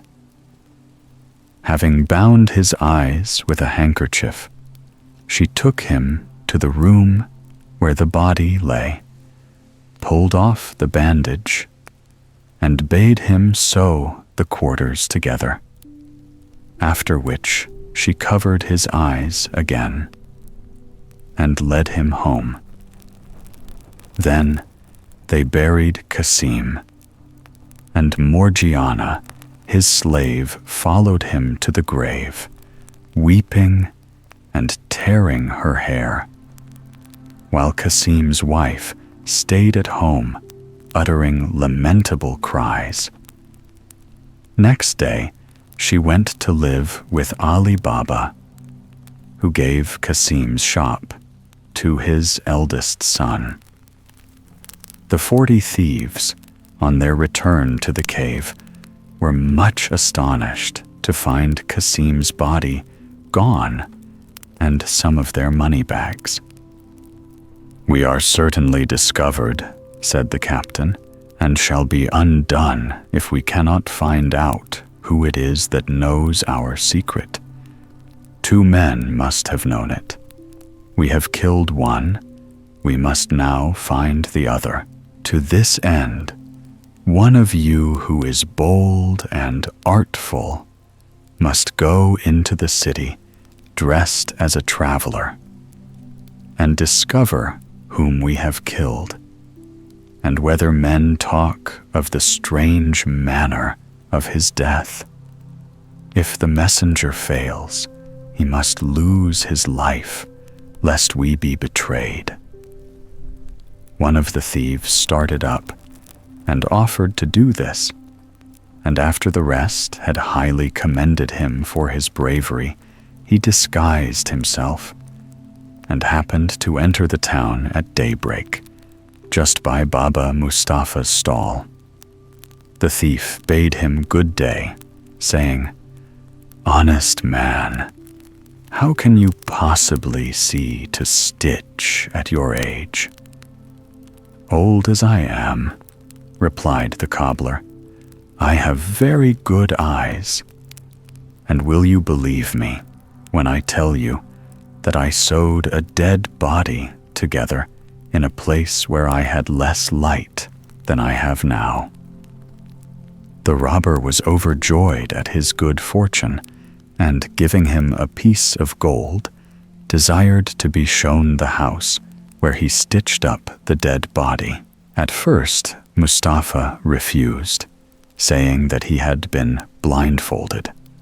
But when the robber gave him another piece of gold, he began to think he might remember the turnings if blindfolded as before. This means succeeded.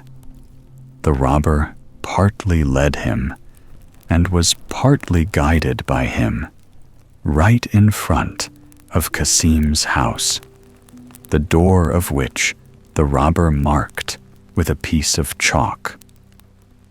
Then, well pleased, he bade farewell to Baba Mustafa and returned to the forest.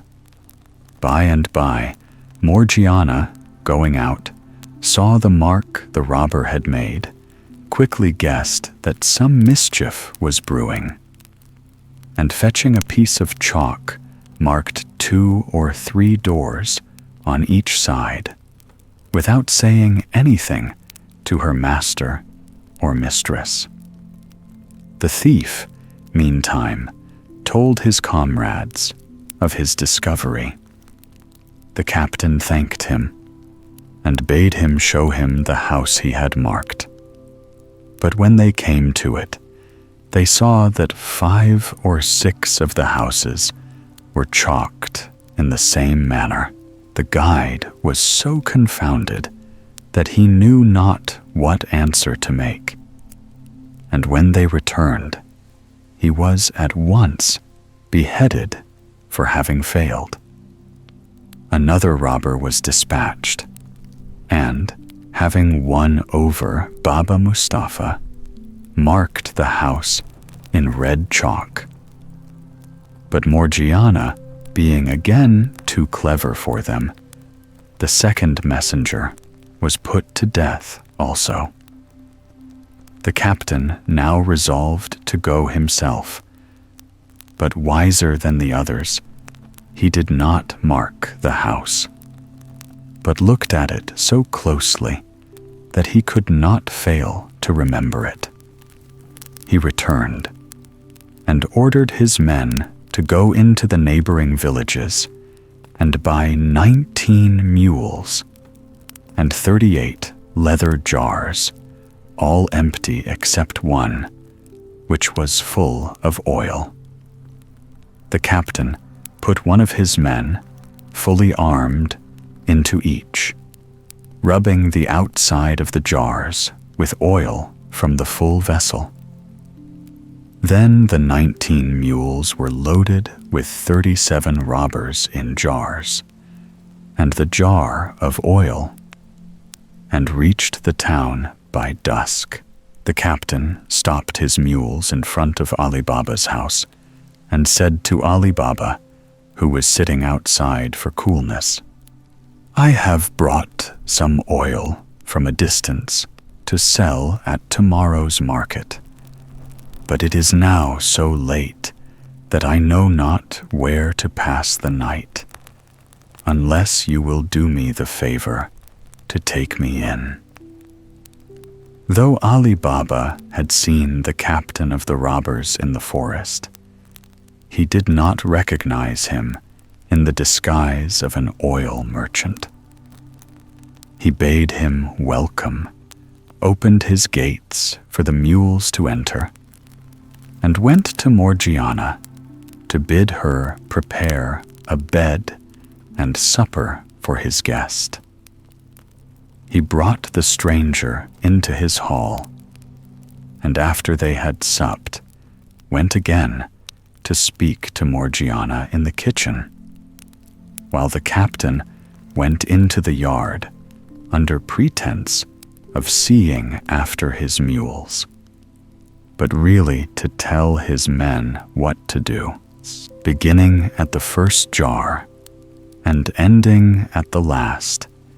He said to each man, "As soon as I throw some stones from the window of the chamber where I lie, cut the jars open with your knives and come out, and I will be with you in a trice." He returned to the house, and Morgiana led him to his chamber.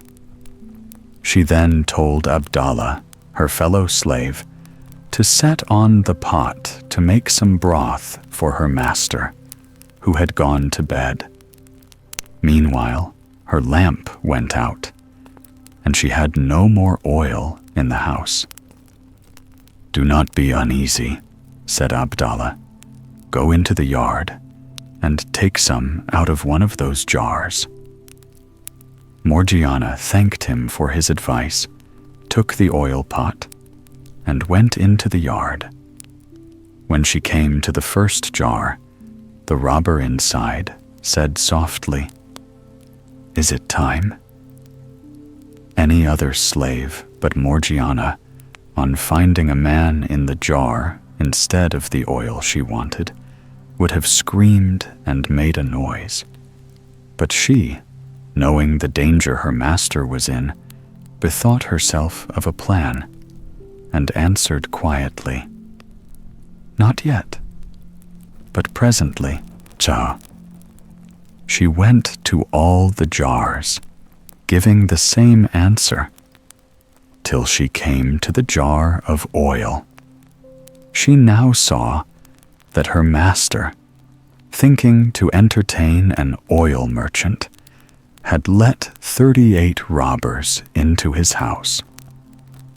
She filled her oil pot, went back to the kitchen, and, having lit her lamp, went again to the oil jar and filled a large kettle full of oil. When it boiled, she went and poured enough oil into every jar to stifle and kill the robber inside.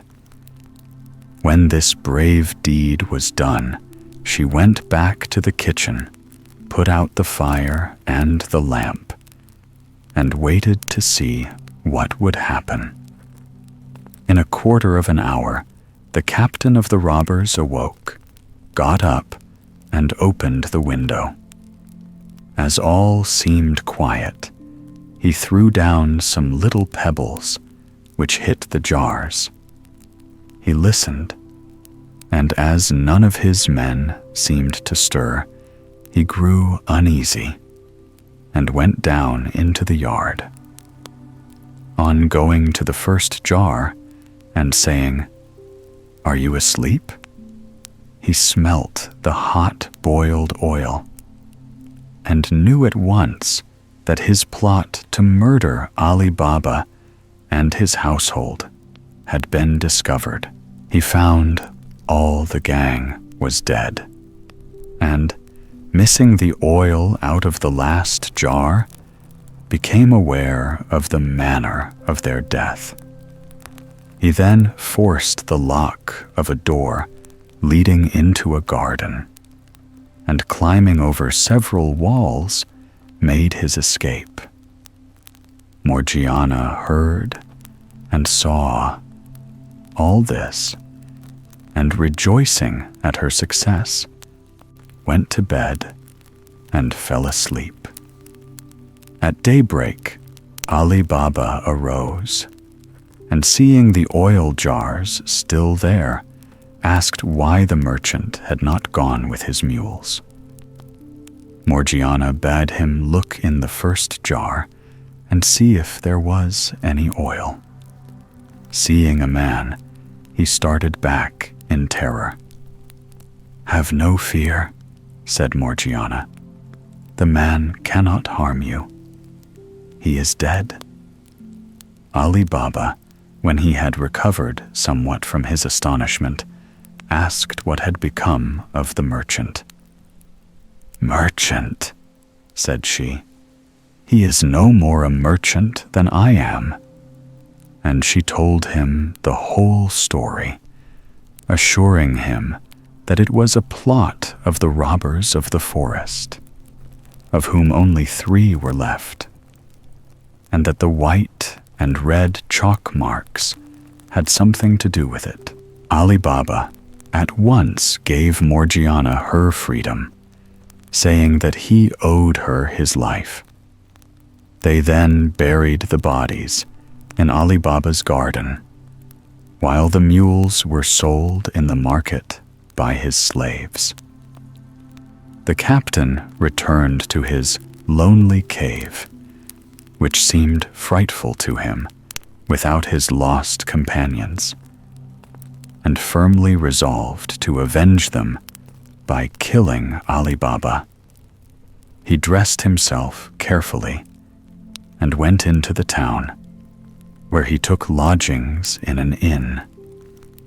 In the course of a great many journeys to the forest, he carried away many rich stuffs and much fine linen, and set up a shop opposite that of Ali Baba's son.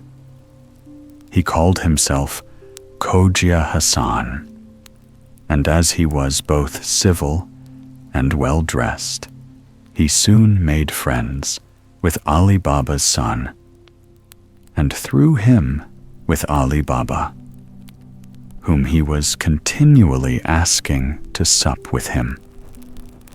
Ali Baba, wishing to return his kindness, invited him into his house and received him smiling, thanking him for his kindness to his son.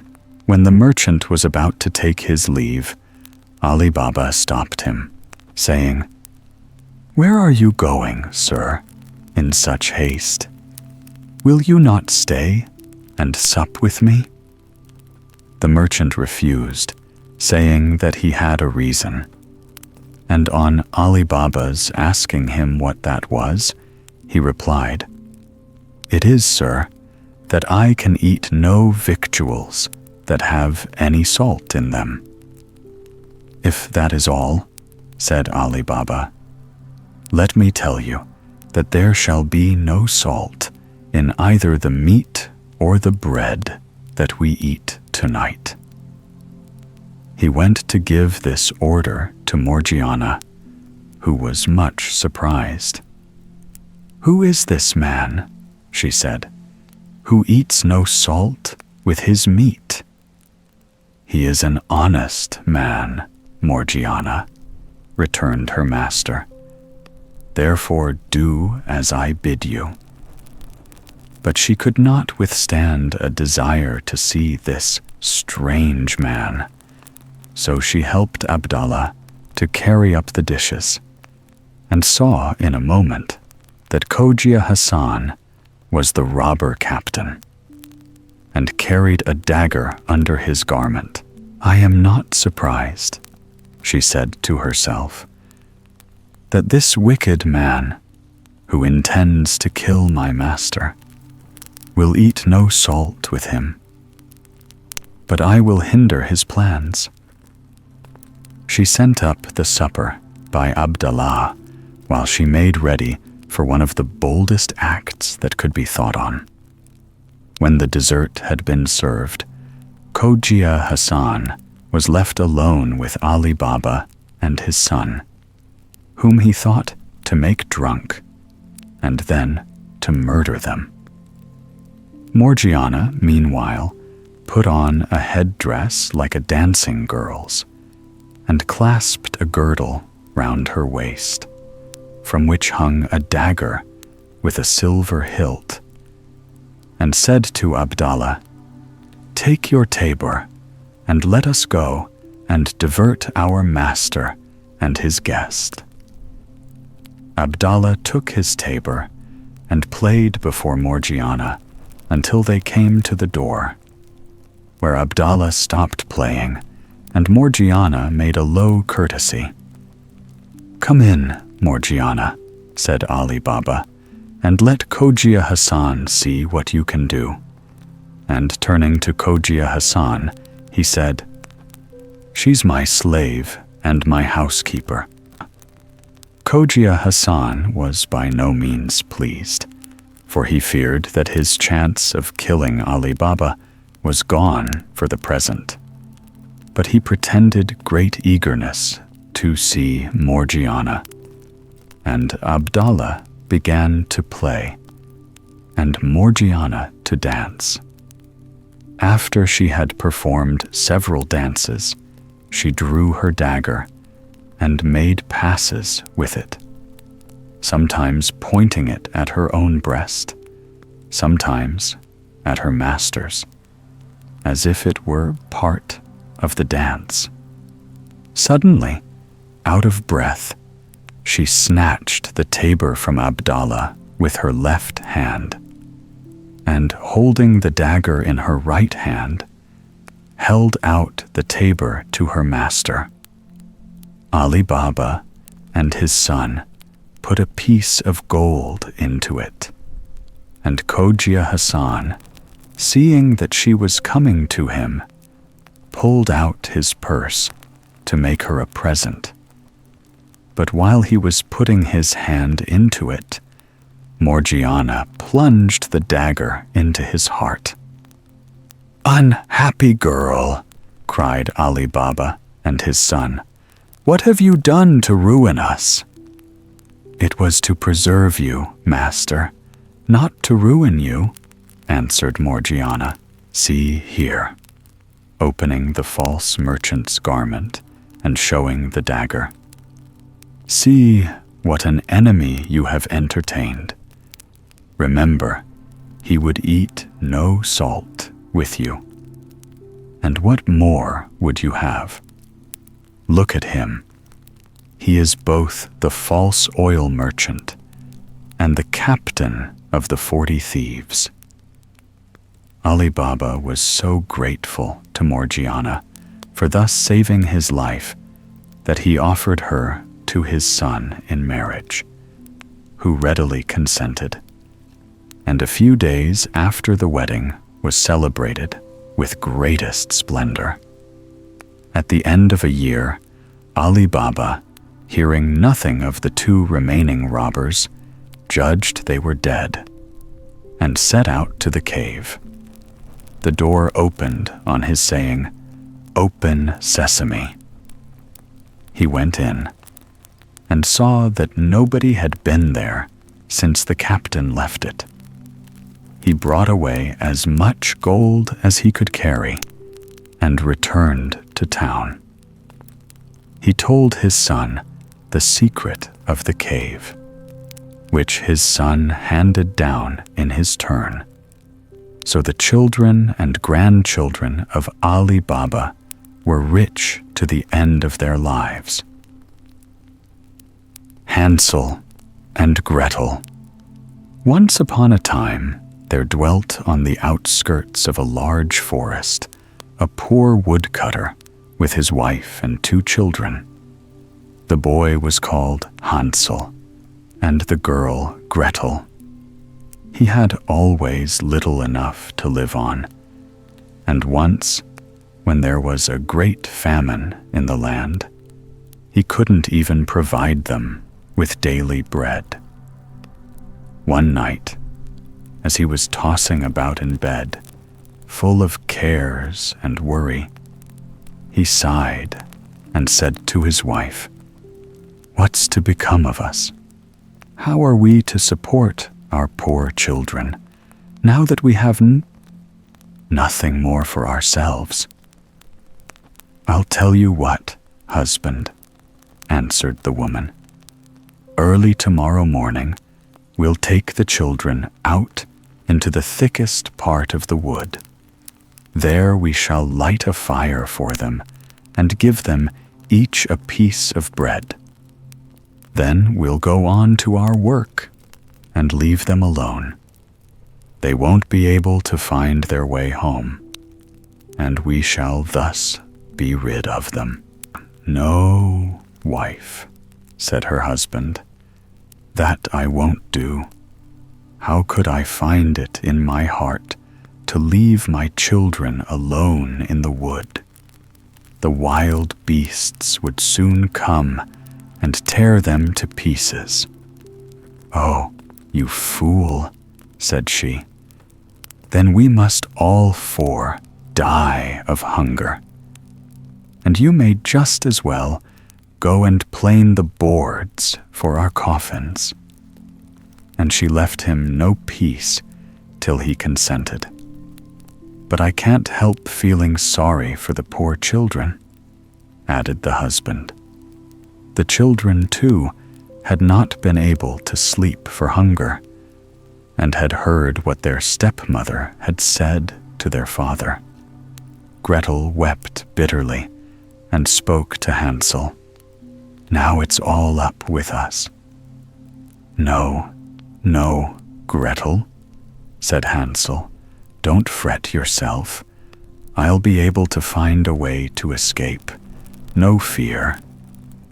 And when the old people had fallen asleep, he got up, slipped on his little coat, opened the back door, and stole out. The moon was shining clearly, and the white pebbles which lay in front of the house glittered like bits of silver. Hansel bent down and filled his pocket with as many of them as he could cram in. Then he went back and said to Gretel, "Be comforted, my dear little sister, and go to sleep. God will not desert us." And he lay down in bed again. At daybreak, even before the sun was up, the woman came and woke the two children. "Get up, you lie-a-beds. We're all going to the forest to fetch wood." She gave them each a bit of bread and said, "There's something for your luncheon, but don't you eat it up before, for it's all you'll get." Gretel took the bread under her apron, as Hansel had the stones in his pocket. Then they all set out together on the way to the forest. After they had walked for a little, Hansel stood still and looked back at the house, and this maneuver he repeated again and again. His father observed him and said, "Hansel, what are you gazing at there? And why do you always remain behind? Take care, and don't lose your footing." "Oh, father," said Hansel, "I am looking back at my white kitten, which is sitting on the roof, waving me a farewell." The woman exclaimed, "What a donkey you are! That isn't your kitten. That's the morning sun shining on the chimney." But Hansel had not looked back at his kitten, but had always dropped one of the white pebbles out of his pocket onto the path. When they had reached the middle of the forest, the father said, "Now, children, go and fetch a lot of wood, and I'll light a fire that you may not feel cold." Hansel and Gretel heaped up brushwood till they had made a pile nearly the size of a small hill.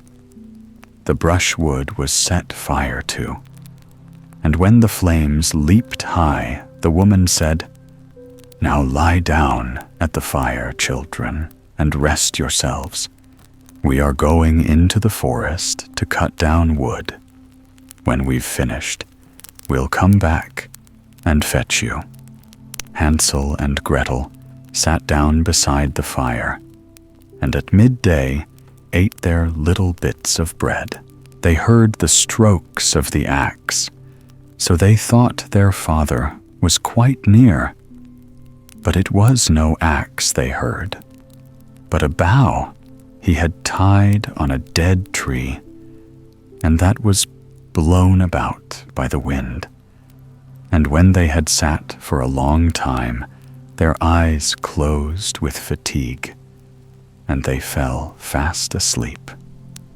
When they awoke at last, it was pitch dark. Gretel began to cry and said, "How are we ever to get out of the wood?" But Hansel comforted her. "Wait a bit," he said, "till the moon is up, and then we'll find our way sure enough."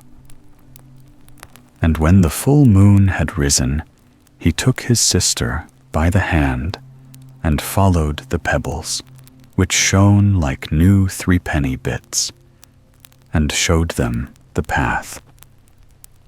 They walked on through the night, and at daybreak reached their father's house again. They knocked at the door, and when the woman opened it, she exclaimed, "You naughty children, what a time you've slept in the wood. We thought you were never going to come back." But the father rejoiced, for his conscience had reproached him for leaving his children behind by themselves. Not long afterward, there was again great dearth in the land, and the children heard their mother address their father, thus in bed one night: "Everything is eaten up once more. We have only half a loaf in the house, and when that's done, it's all up with us. The children must be got rid of. We'll lead them deeper into the wood this time, so that they won't be able to find their way out again. There is no other way of saving ourselves." The man's heart smote him heavily, and he thought, surely it would be better to share the last bite with one's children. But his wife wouldn't listen to his arguments, and did nothing but scold and reproach him. If a man yields once, he's done for, and so, because he had given in the first time, he was forced to do so the second. But the children were awake and had heard the conversation. When the old people were asleep, Hansel got up and wanted to go out and pick up pebbles again, as he had done the first time. But the woman had barred the door, and Hansel couldn't get out. But he consoled his little sister and said, "Don't cry, Gretel, and sleep peacefully, for God is sure to help us." At early dawn, the woman came and made the children get up. They received their bit of bread, but it was even smaller than the time before. On the way to the wood, Hansel crumbled it in his pocket, and every few minutes he stood still and dropped a crumb on the ground. "Hansel, what are you stopping and looking about you for?" said the father. "I'm looking back at my little pigeon, which is sitting on the roof, waving me a farewell," answered Hansel. "Fool," said the wife, "that isn't your pigeon. It's the morning sun glittering on the chimney." But Hansel gradually threw all his crumbs on the path. The woman led the children still deeper into the forest, farther than they had ever been in their lives before. Then a big fire was lit again, and the mother said, Just sit down there, children, and if you're tired, you can sleep a bit.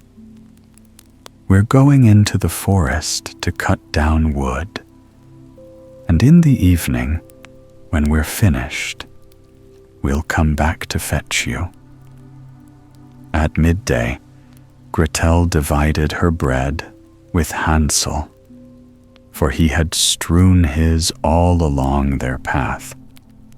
Then they fell asleep, and evening passed away.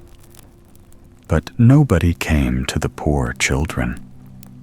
They didn't awake till it was pitch dark, and Hansel comforted his sister, saying, "Only wait, Gretel, till the moon rises. Then we shall see the breadcrumbs I scattered along the path. They will show us the way back to the house."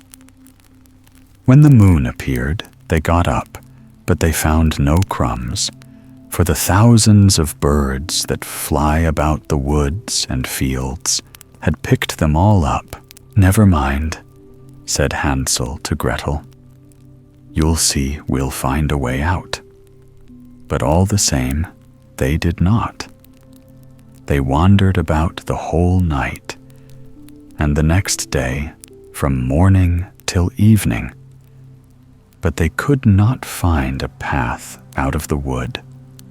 They were very hungry too, for they had nothing to eat but a few berries they found growing on the ground.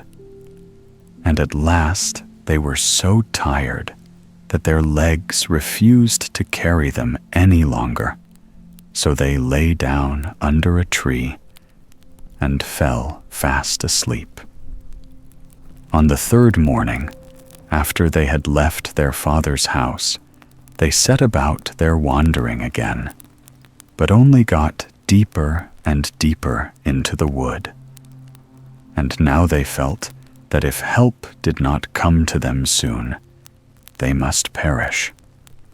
At midday, they saw a beautiful little snow-white bird sitting on a branch, which sang so sweetly that they stopped still and listened to it. And when its song was finished, it flapped its wings and flew on in front of them. They followed it and came to a little house on the roof of which it perched. And when they came quite near, they saw that the cottage was made of bread and roofed with cakes, while the window was made of transparent sugar. "Now we'll set to," said Hansel, "and have a regular blowout. 1.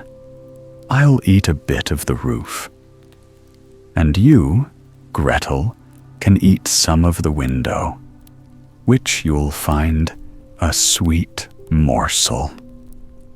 Hansel stretched up his hand and broke off a little bit of the roof to see what it was like. And Gretel went to the casement and began to nibble at it. Thereupon, a shrill voice called out from the room inside, "Nibble, nibble, little mouse, who's nibbling my house?" The children answered, "'Tis heaven's own child, the tempest wild," and went on eating without putting themselves about.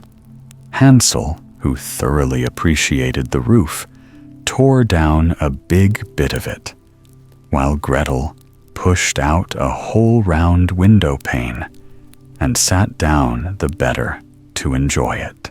Suddenly, the door opened, and an ancient dame leaning on a staff hobbled out.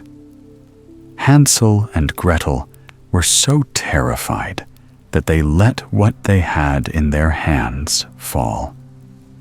But the old woman shook her head and said, "Oh,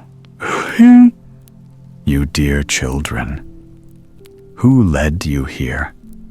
just come in and stay with me. No ill shall befall you." She took them both by the hand and let them into the house, and laid a most sumptuous dinner before them. Milk and sugared pancakes with apples and nuts. After they had finished, 2 beautiful little white beds were prepared for them, and when Hansel and Gretel lay down in them, they felt as if they had got into heaven. 1. He was a vulgar boy. The old woman had appeared to be most friendly, but she was really an old witch who had waylaid the children, and had only built the little bread house in order to lure them in. When anyone came into her power, she killed, cooked, and ate him, and held a regular feast day for the occasion. Now witches have red eyes and cannot see far, but like beasts, they have a keen sense of smell and know when human beings pass by. When Hansel and Gretel fell into her hands, she laughed maliciously and said jeeringly, "I've got them now. They shan't escape me." Early in the morning, before the children were awake, she rose up, and when she saw them both sleeping so peacefully, with their round, rosy cheeks, she muttered to herself, "That'll be a dainty bite." Then she seized Hansel with her bony hand and carried him into a little stable and barred the door on him. He might scream as much as he liked. It did him no good. Then she went to Gretel, shook her till she awoke, and cried, "Get up, you lazy bones. Fetch water and cook something for your brother. When he's fat, I'll eat him up." Gretel began to cry bitterly, but it was of no use. She had to do what the wicked witch bade her. So the best food was cooked for poor Hansel, but Gretel got nothing but crab shells. Every morning, the old woman hobbled out to the stable and cried, "Hansel, put out your finger, that I may feel if you are getting fat." But Hansel always stretched out a bone, and the old dame, whose eyes were dim, couldn't see it, and thinking always it was Hansel's finger, wondered why he fattened so slowly. When 4 weeks had passed, and Hansel still remained thin, she lost patience and determined to wait no longer. "Hi, Gretel," she called to the girl. "Be quick and get some water. Hansel may be fat or thin. I'm going to kill him tomorrow and cook him." Oh, how the poor little sister sobbed as she carried the water, and how the tears rolled down her cheeks. "Kind heaven, help us now," she cried. "If only the wild beasts in the wood had eaten us, then at least we should have died together." "Just hold your peace," said the old hag. "It won't help you." Early in the morning, Gretel had to go out and hang up the kettle full of water and light the fire. "First, we'll bake," said the old dame. "I've heated the oven already and kneaded the dough." She pushed Gretel out to the oven, from which fiery flames were already issuing. "Creep in," said the witch, and see if it's properly heated, so that we can shove in the bread." For when she had got Gretel in, she meant to close the oven and let the girl bake, that she might eat her up too. But Gretel perceived her intention and said, "I don't know how I'm to do it. How do I get in?" "You silly goose," said the hag. "The opening is big enough. See, I could get in myself." And she crawled toward it and poked her head into the oven. Then Gretel gave her a shove that sent her right in, shut the iron door, and drew the bolt. Gracious! How she yelled, it was quite horrible. But Gretel fled, and the wretched old woman was left to perish miserably. Gretel flew straight to Hansel, opened the little stable door, and cried, "Hansel, we are free. The old witch is dead." Then Hansel sprang like a bird out of a cage when the door is opened. How they rejoiced and fell on each other's necks and jumped for joy and kissed one another.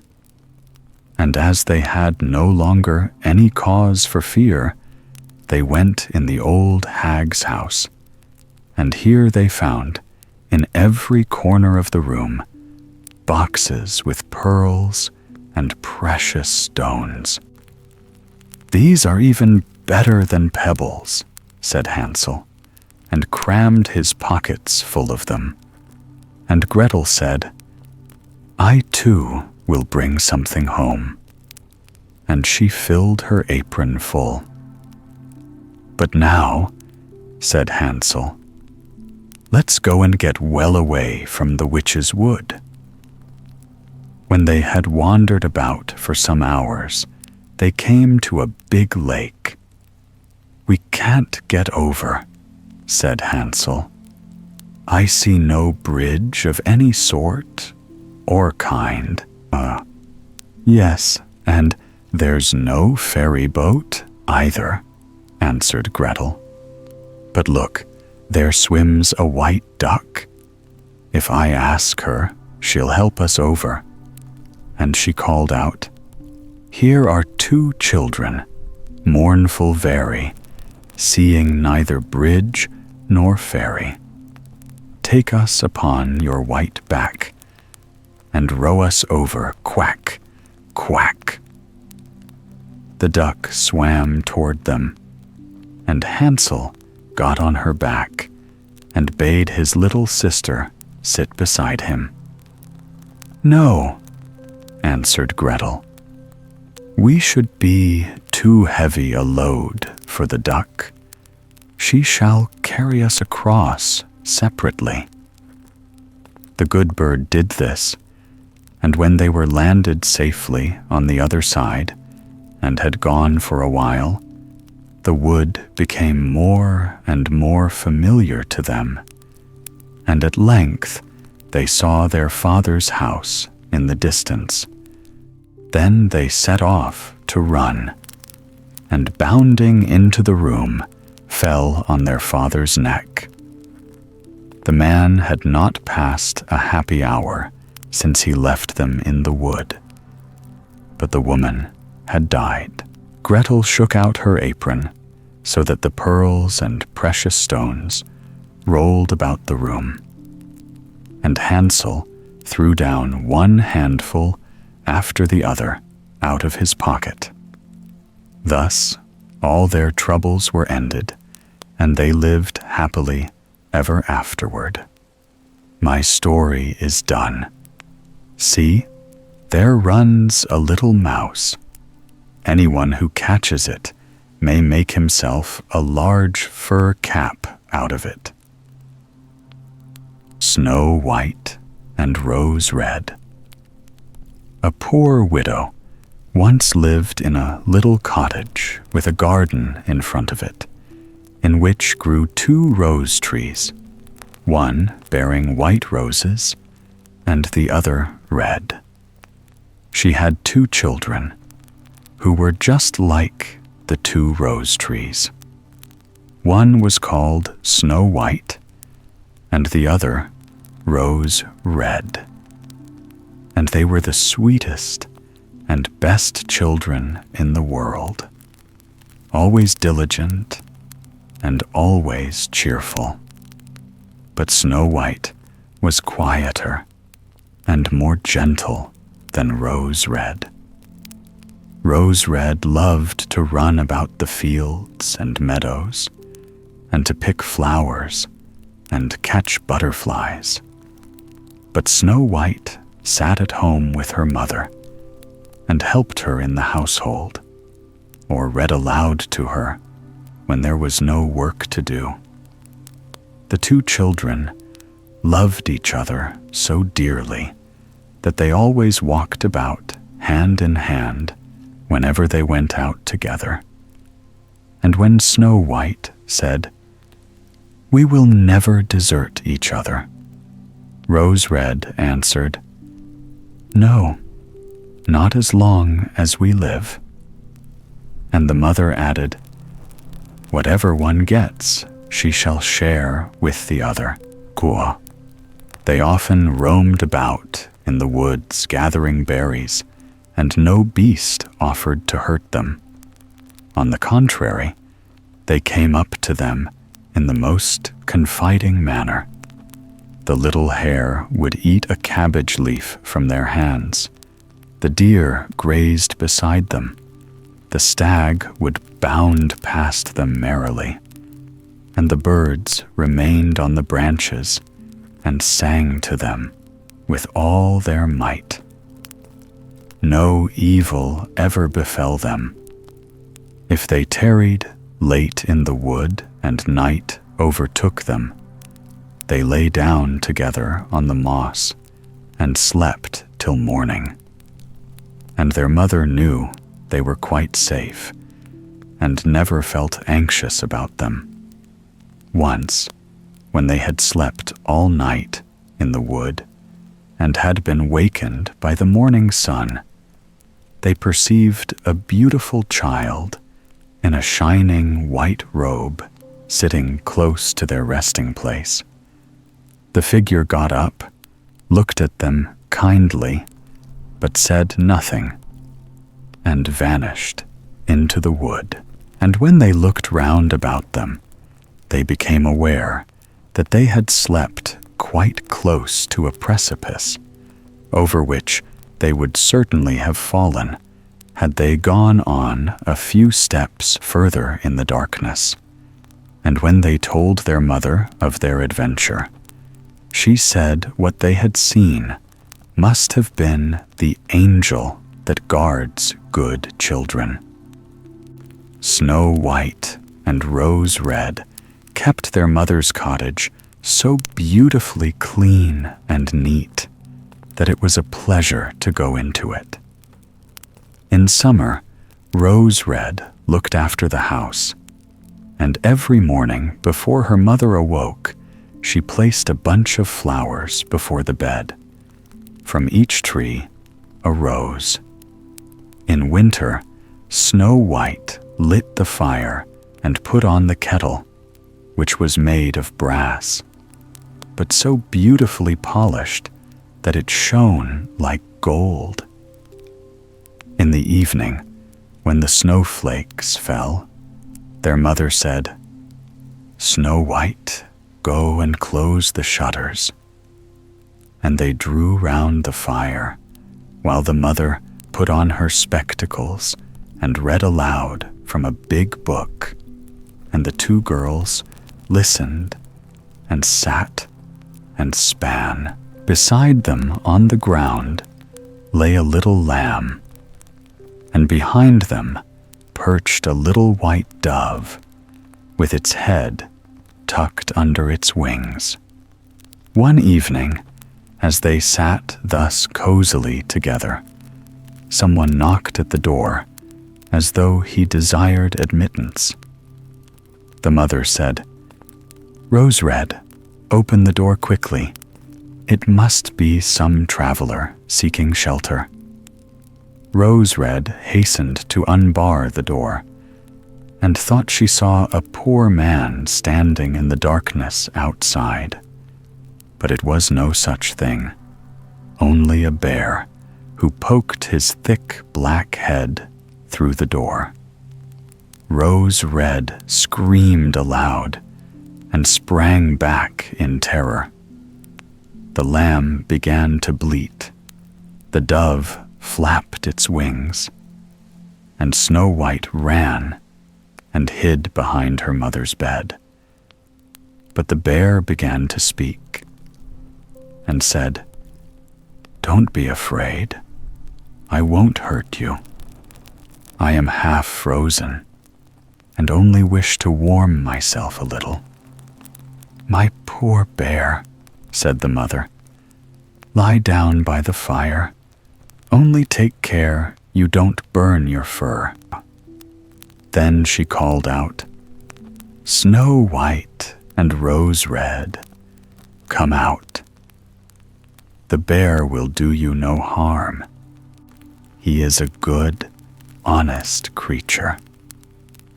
So they both came out of their hiding places, and gradually the lamb and dove drew near too, and they all forgot their fear.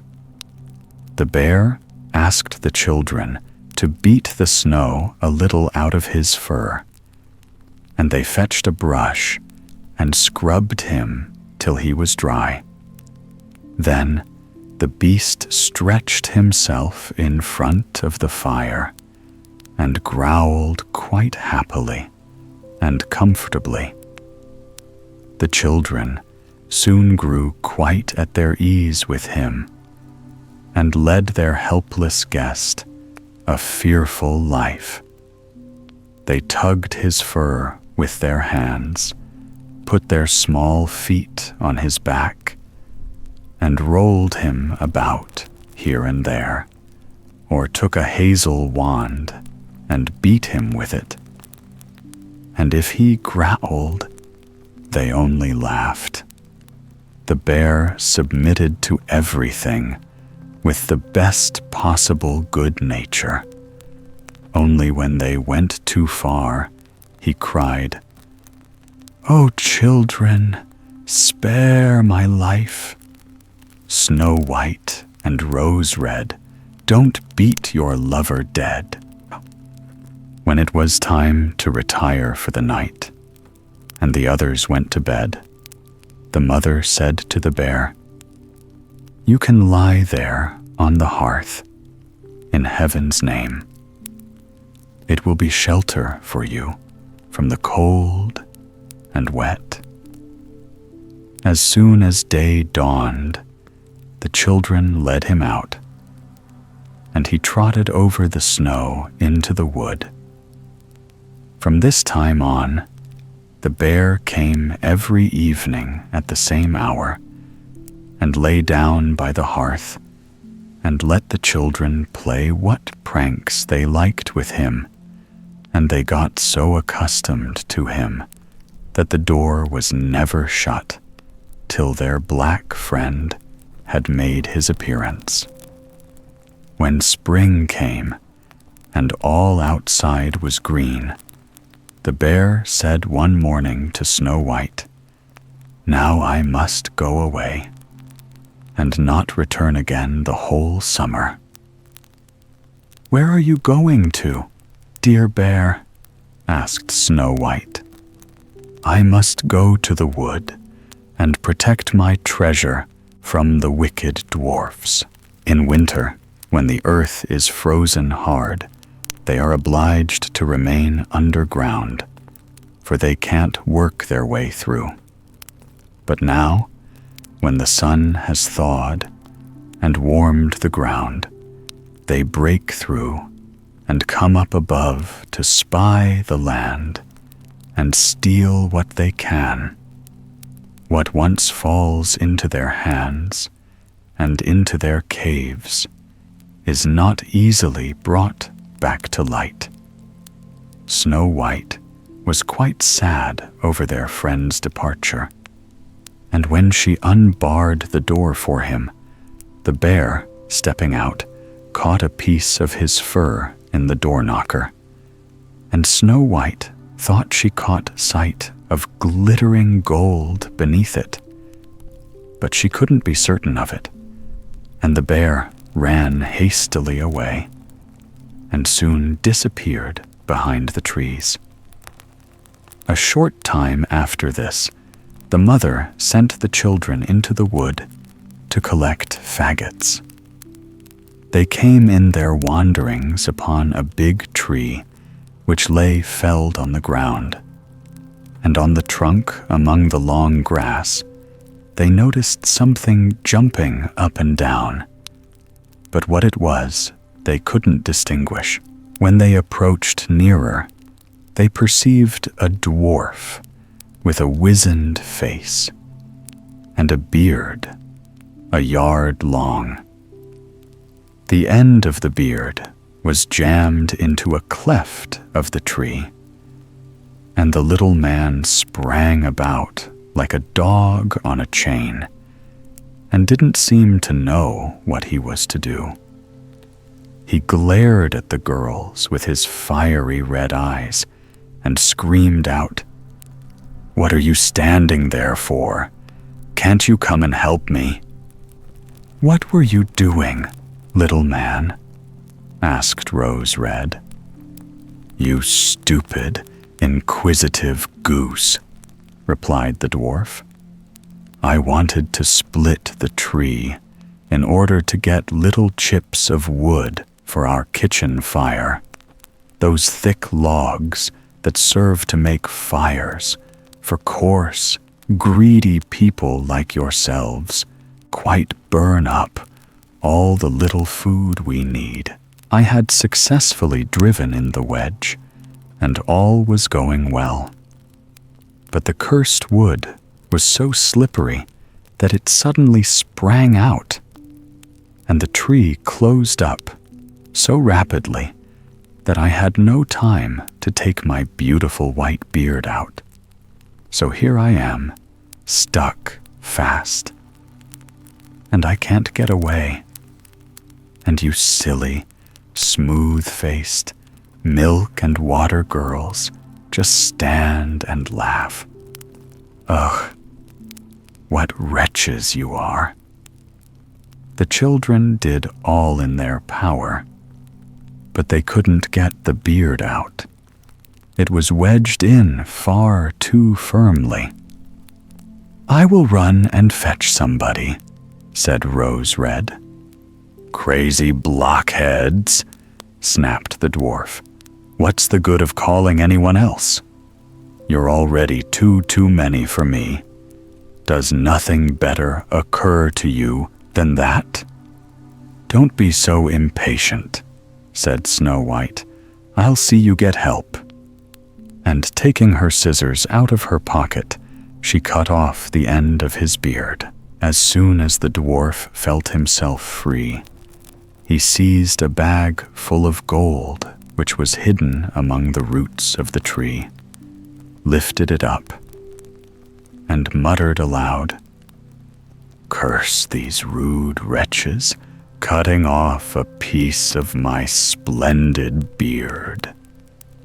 With these words, he swung the bag over his back and disappeared without as much as looking at the children again. Shortly after this, Snow White and Rose Red went out to get a dish of fish. As they approached the stream, they saw something which looked like an enormous grasshopper springing toward the water, as if it were going to jump in. They ran forward and recognized their old friend, the dwarf. "Where are you going to?" asked Rose Red. "You're surely not going to jump into the water?" "I'm not such a fool," screamed the dwarf. "Don't you see that cursed fish is trying to drag me in?" the little man had been sitting on the bank fishing, when unfortunately the wind had entangled his beard in the line, and when immediately afterward a big fish bit, the feeble little creature had no strength to pull it out. The fish had the upper fin and dragged the dwarf toward him. He clung on with all his might to every rush and blade of grass, but it didn't help him much. He had to follow every movement of the fish, and was in great danger of being drawn into the water. The girls came up just at the right moment, held him firm, and did all they could to disentangle his beard from the line. But in vain, beard and line were in a hopeless muddle. Nothing remained but to produce the scissors and cut the beard, by which a small part of it was sacrificed. When the dwarf perceived what they were about, he yelled to them, "Do you call that manners, you toadstools, to disfigure a fellow's face? It wasn't enough that you shortened my beard before, but you must now needs cut off the best bit of it. I can't appear like this before my own people. I wish you'd been in Jericho first." Then he fetched a sack of pearls that lay among the rushes, and without saying another word, he dragged it away and disappeared behind a stone.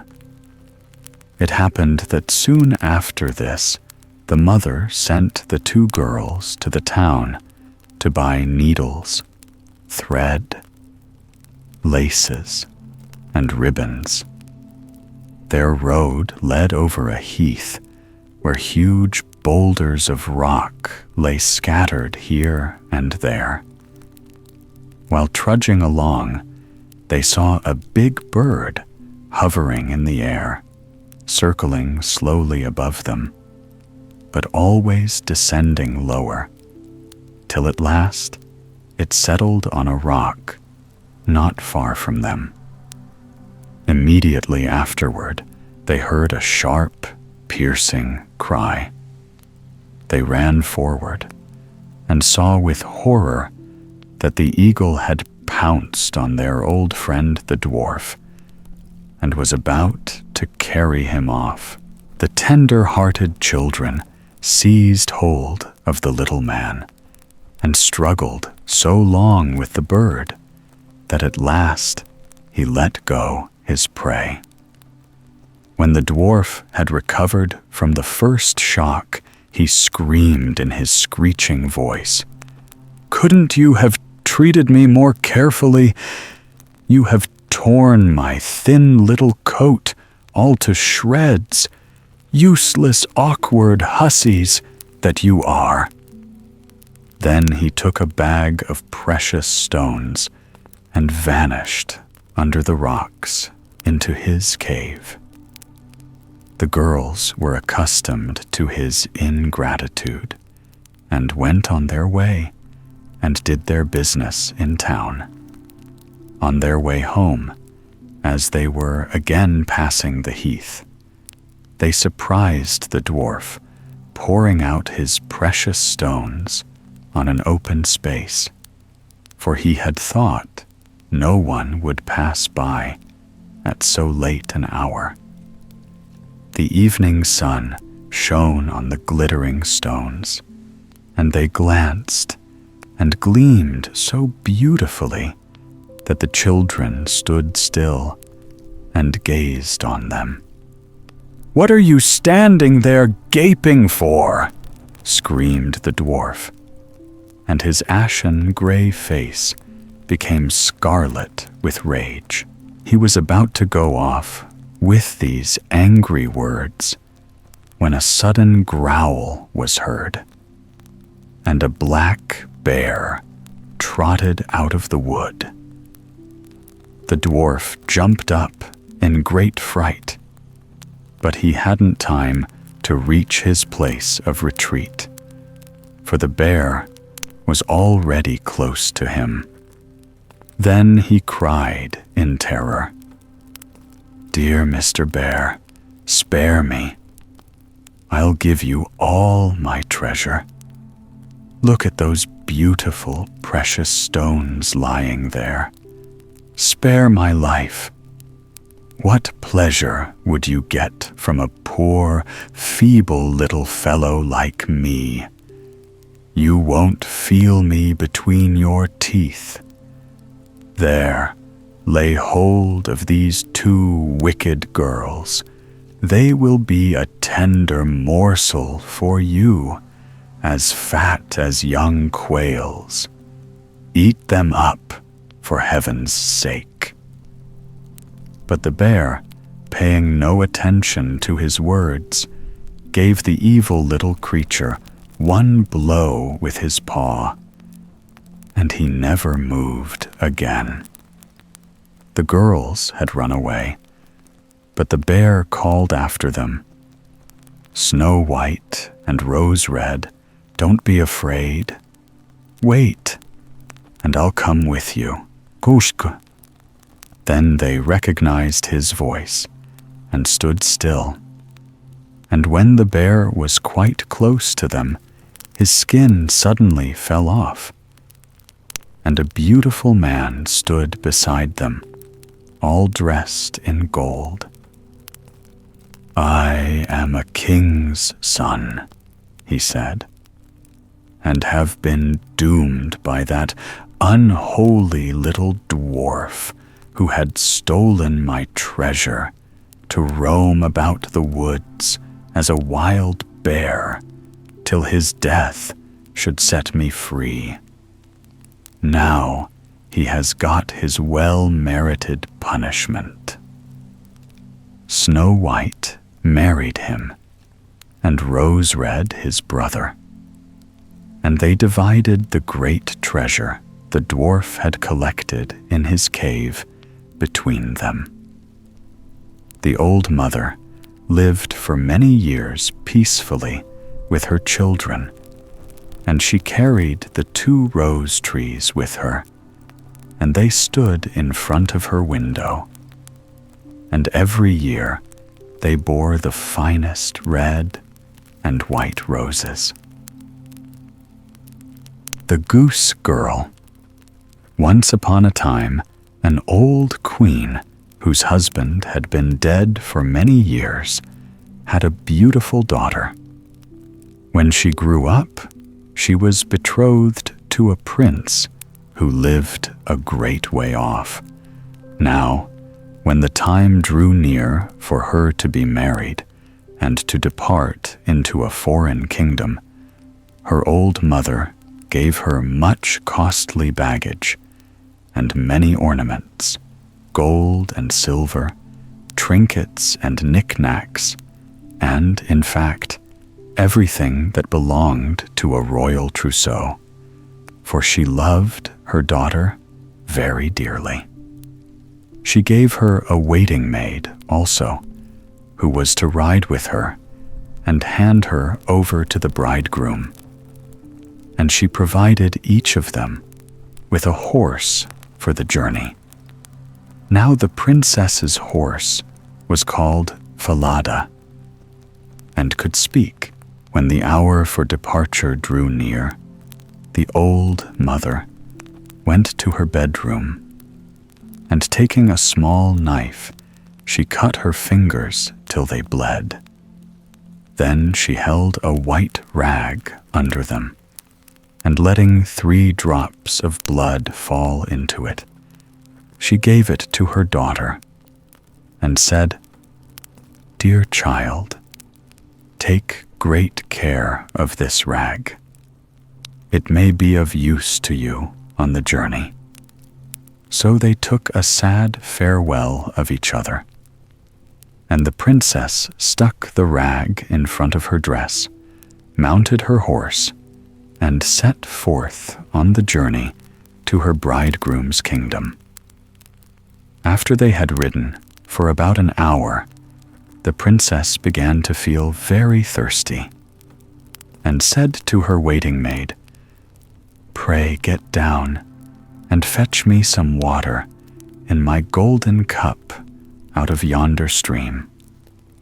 I would like a drink." "If you're thirsty," said the maid, "dismount yourself and lie down by the water and drink. I don't mean to be your servant any longer." The princess was so thirsty that she got down, bent over the stream, and drank, for she wasn't allowed to drink out of the golden goblet. As she drank, she murmured, "Oh, heaven, what am I to do?" And the 3 drops of blood replied, "If your mother only knew, her heart would surely break in 2." But the princess was meek and said nothing about her maid's rude behavior, and quietly mounted her horse again. They rode on their way for several miles, but the day was hot, and the sun's rays smote fiercely on them, so that the princess was soon overcome by thirst again. And as they passed a brook, she called once more to her waiting maid, "Pray, get down and give me a drink from my golden cup," for she had long ago forgotten her maid's rude words. But the waiting maid replied, more haughtily even than before, "If you want a drink, you can dismount and get it. I don't mean to be your servant." Then the princess was compelled by her thirst to get down, and bending over the flowing water, she cried and said, "Oh, heaven, what am I to do?" And the 3 drops of blood replied, "If your mother only knew, her heart would surely break in 2." And as she drank thus, and leaned right over the water, the rag containing the 3 drops of blood fell from her bosom and floated down the stream, and she, in her anxiety, never even noticed her loss. But the waiting maid had observed it with delight, as she knew it gave her power over the bride, for in losing the drops of blood, the princess had become weak and powerless. When she wished to get on her horse, Falada again, the waiting maid called out, "I mean to ride, Falada. You must mount my beast." And this, too, she had to submit to. Then the waiting maid commanded her harshly to take off her royal robes and to put on her common ones. And finally, she made her swear by heaven not to say a word about the matter when they reached the palace. And if she hadn't taken this oath, she would have been killed on the spot. But Falada observed everything and laid it all to heart. The waiting maid now mounted Falada, and the real bride the worse horse, and so they continued their journey, till at length they arrived at the palace yard. There was great rejoicing over the arrival, and the prince sprang forward to meet them, and taking the waiting maid for his bride, he lifted her down from her horse and led her upstairs to the royal chamber. In the meantime, the real princess was left standing below in the courtyard. The old king, who was looking out of his window, beheld her in this plight, and it struck him how sweet and gentle, even beautiful, she looked. He went at once to the royal chamber and asked the bride who it was she had brought with her and had left thus standing in the court below. "Oh," replied the bride, "I brought her with me to keep me company on the journey. Give the girl something to do, that she may not be idle." But the old king had no work for her and couldn't think of anything. So he said, "I've a small boy who looks after the geese. She'd better help him." The youth's name was Curdken, and the real bride was made to assist him in herding geese. Soon after this, the false bride said to the prince, "Dearest husband, I pray you grant me a favor." He answered, "That I will." "Then let the slaughterer cut off the head of the horse I rode here upon, because it behaved very badly on the journey." But the truth was, she was afraid lest the horse should speak and tell how she had treated the princess. She carried her point, and the faithful Falada was doomed to die. When the news came to the ears of the real princess, she went to the slaughterer and secretly promised him a piece of gold if he would do something for her. There was in the town a large, dark gate through which she had to pass night and morning with the geese. Would he kindly hang up Falada's head there, that she might see it once again? The slaughterer said he would do as she desired, chopped off the head, and nailed it firmly over the gateway. Early next morning, as she and Curdken were driving their flock through the gate, she said as she passed under, "Oh, Falada, 'tis you hang there." And the head replied, "'Tis you. Pass under, princess fair. If your mother only knew, her heart would surely break in two." Then she left the tower and drove the geese into a field. And when they had reached the common where the geese fed, she sat down and unloosed her hair, which was of pure gold.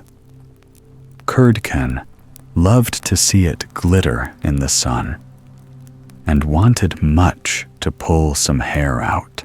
Then she spoke, "Wind, wind, gently sway, blow Curdken's hat away. Let him chase o'er field and wold, till my locks of ruddy gold, now astray and hanging down, be combed and plaited in a crown." Then a gust of wind blew Curdken's hat away, and he had to chase it over hill and dale. When he returned from the pursuit, she had finished her combing and curling, and his chance of getting any hair was gone. Curdken was very angry and wouldn't speak to her. So they herded the geese till evening and then went home. The next morning, as they passed under the gate, the girl said, "Oh, Falada, 'tis you hang there." And the head replied, "'Tis you. Pass under, princess fair. If your mother only knew, her heart would surely break in two." Then she went on her way till she came to the common, where she sat down and began to comb out her hair. Then Curdken ran up to her and wanted to grasp some of the hair from her head, but she called out hastily, "Wind, wind, gently sway. Blow Curdken's hat away. Let him chase o'er field and wold till my locks of ruddy gold, now astray and hanging down, be combed and plaited in a crown."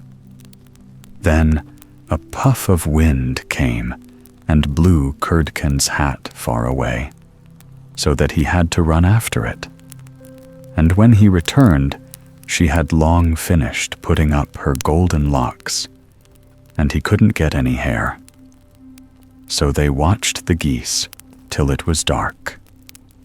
But that evening, when they got home, Curdken went to the old king and said, "I refuse to herd geese any longer with that girl." "For what reason?" asked the old king. "Because she does nothing but annoy me all day long," replied Curdken.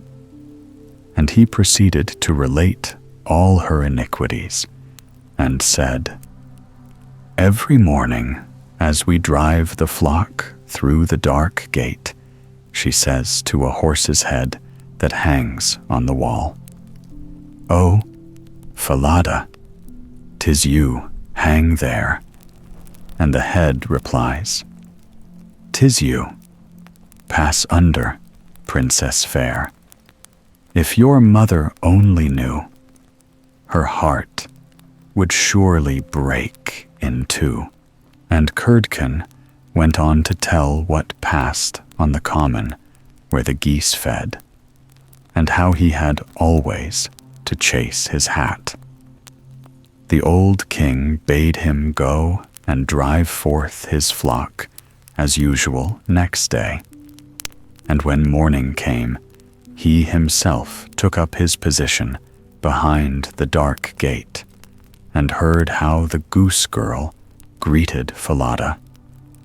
Then he followed her through the field, and hid himself behind a bush on the common. He soon saw with his own eyes how the goose boy and the goose-girl looked after the geese, and how after a time the maiden sat down and loosed her hair that glittered like gold, and repeated, "Wind, wind, gently sway. Blow Curdken's hat away. Let him chase o'er field and wold till my locks of ruddy gold, now astray and hanging down, be combed and plaited in a crown." Then a gust of wind came and blew Curdken's hat away, so that he had to fly over hill and dale after it. And the girl in the meantime quietly combed and plaited her hair. All this the old king observed, and returned to the palace without anyone having noticed him. In the evening, when the Goose-Girl came home, he called her aside and asked her why she behaved as she did. "I may not tell you why. How dare I confide my woes to anyone? For I swore not to by heaven. Otherwise, I should have lost my life." The old king begged her to tell him all, and left her no peace, but he could get nothing out of her. At last he said, "Well, if you won't tell me, confide your trouble to the iron stove there." And he went away. Then she crept to the stove and began to sob and cry and to pour out her poor little heart, and said, "Here I sit, deserted by all the world, I who am a king's daughter, and a false waiting maid has forced me to take off my own clothes, and has taken my place with my bridegroom, while I have to fulfill the lowly office of Goose-Girl. If my mother only knew, her heart would surely break in two. But the old king stood outside at the stove chimney and listened to her words. Then he entered the room again, and bidding her leave the stove, he ordered royal apparel to be put on her, in which she looked amazingly lovely. Then he summoned his son, and revealed to him that he had got the false bride, who was nothing but a waiting maid, while the real one, in the guise of the ex-Goose-Girl, was standing at his side. The young king rejoiced from his heart when he saw her beauty, and learned how good she was, and a great banquet was prepared, to which everyone was bidden. The bridegroom sat at the head of the table, the princess on one side of him, and the waiting maid on the other.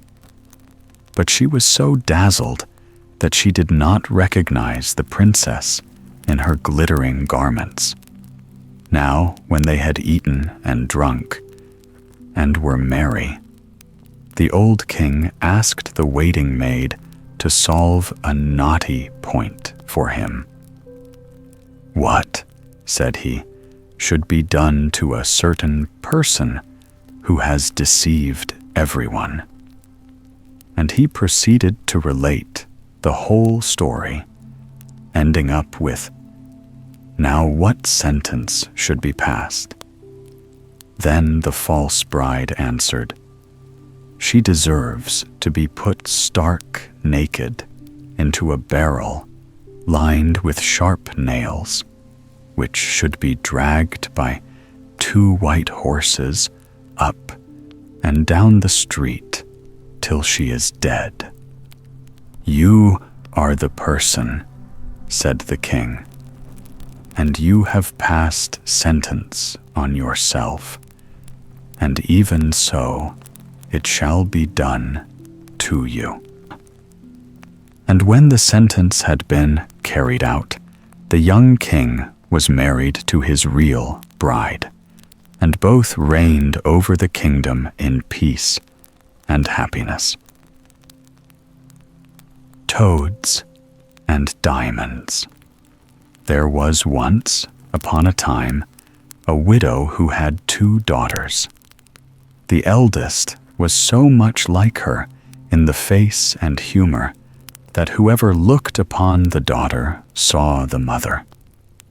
They were both so disagreeable and so proud that there was no living with them. The youngest, who was the very picture of her father for courtesy and sweetness of temper, was withal one of the most beautiful girls ever seen. As people naturally love their own likeness, this mother even doted on her eldest daughter, and at the same time had a horrible aversion for the youngest. She made her eat in the kitchen and work continually. Among other things, this poor child was forced twice a day to draw water above 1.5 miles off the house and bring home a pitcher full of it. One day, as she was at this fountain, there came to her a poor woman who begged of her to let her drink.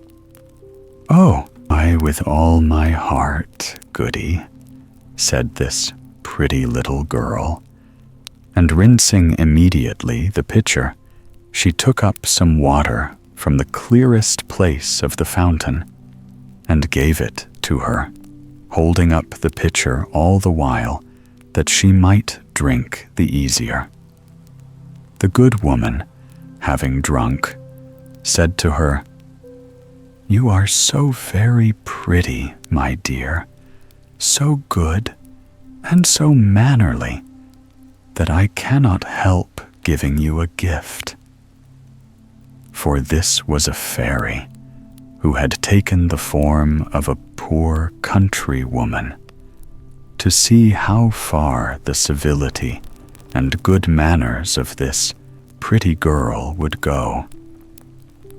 "I will give you for a gift," continued the fairy, "that at every word you speak, there shall come out of your mouth either a flower or a jewel."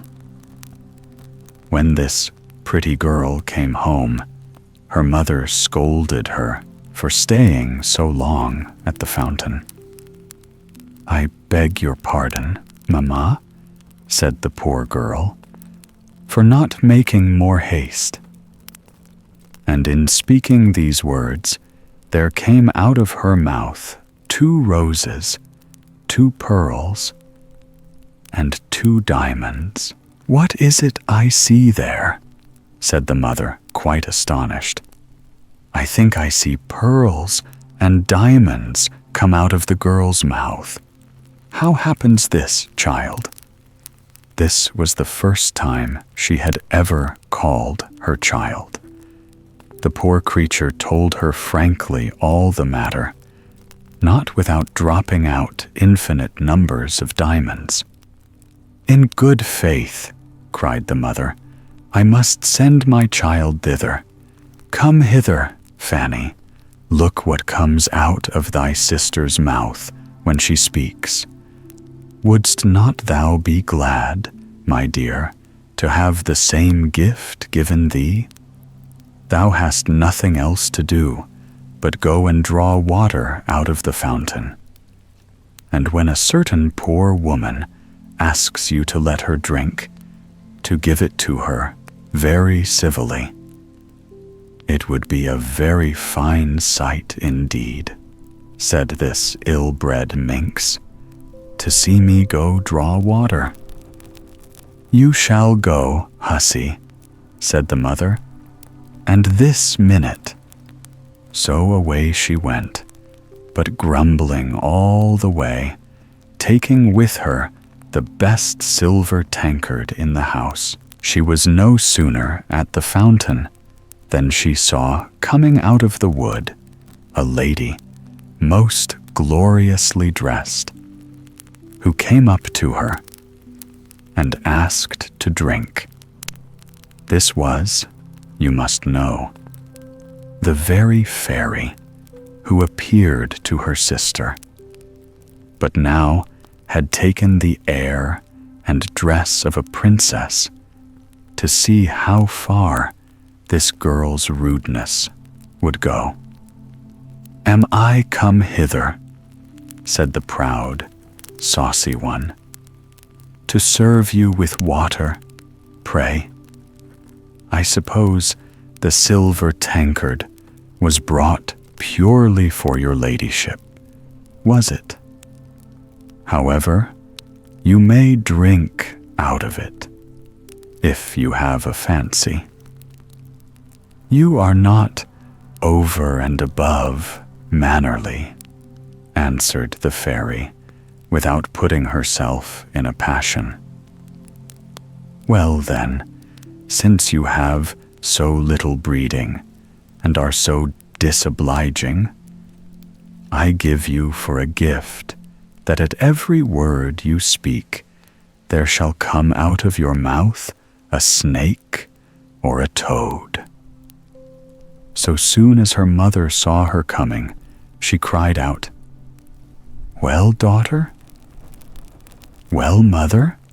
answered the pert hussy, throwing out of her mouth 2 vipers and 2 toads. "Oh, mercy!" cried the mother. "What is it I see? Oh, it is that wretch, her sister, who has occasioned all this, but she shall pay for it." and immediately she ran to beat her. The poor child fled away from her and went to hide herself in the forest, not far from thence. The king's son, then on his return from hunting, met her, and seeing her so very pretty, asked her what she did there alone, and why she cried. "Alas, sir, my mamma has turned me out of doors." The king's son, who saw 5 or 6 pearls and as many diamonds come out of her mouth, desired her to tell him how that happened. She thereupon told him the whole story, and so the king's son fell in love with her, and, considering himself that such a gift was worth more than any marriage portion, conducted her to the palace of the king his father, and there married her.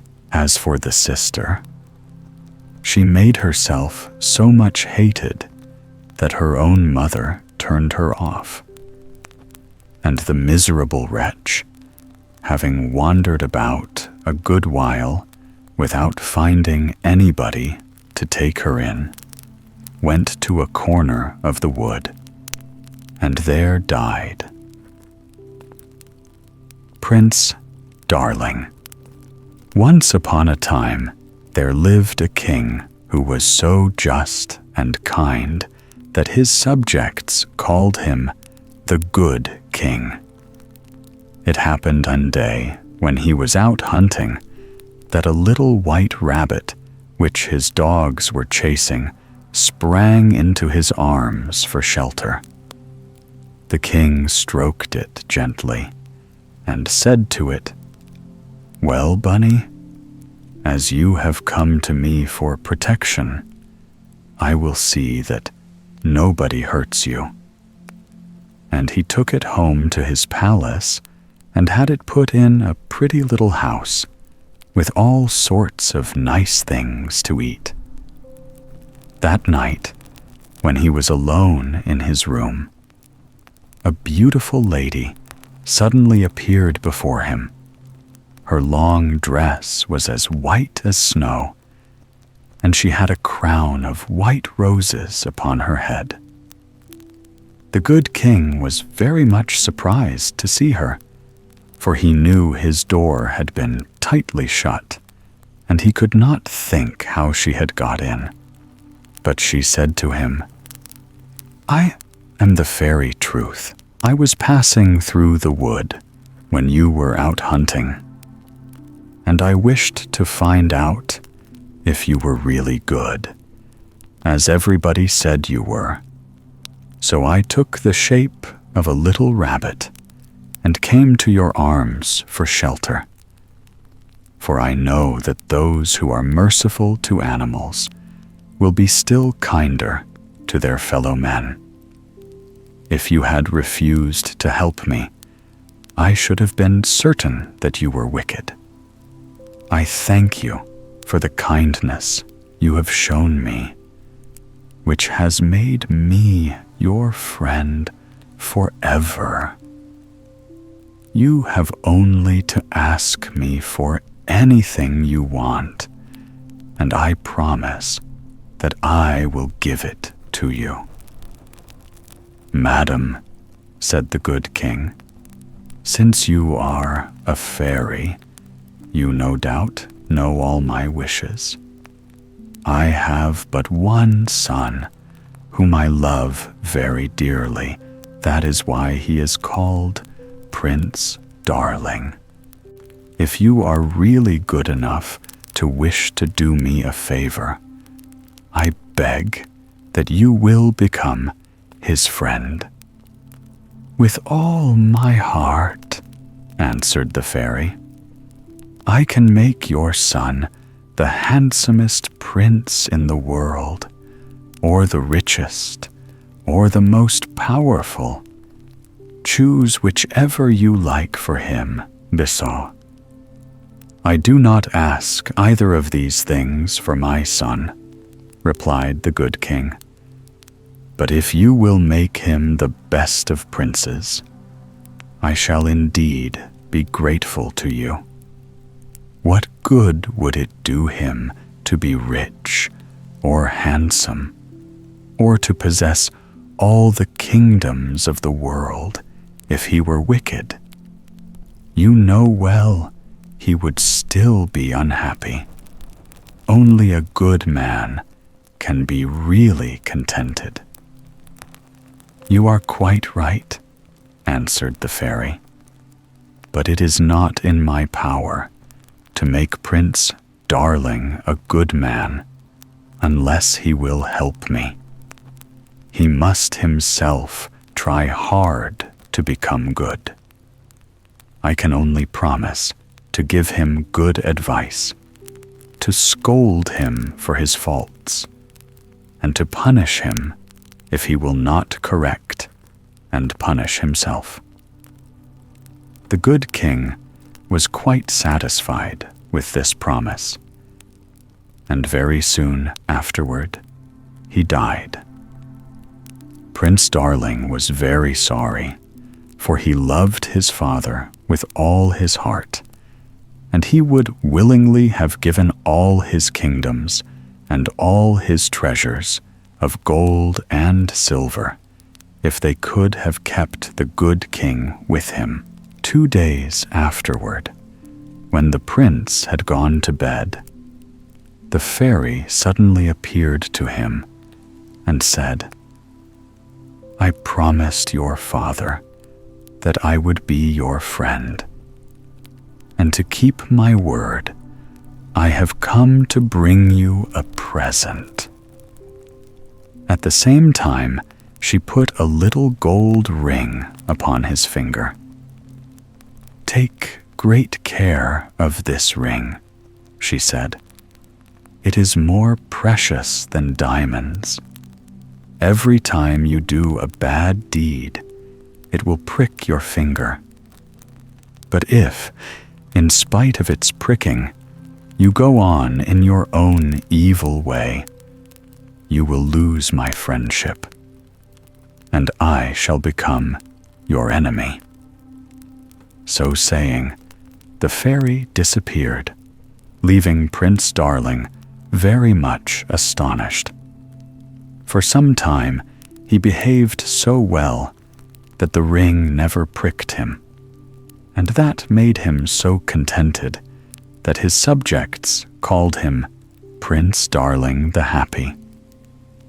One day, however, he went out hunting, but could get no sport, which put him in a very bad temper.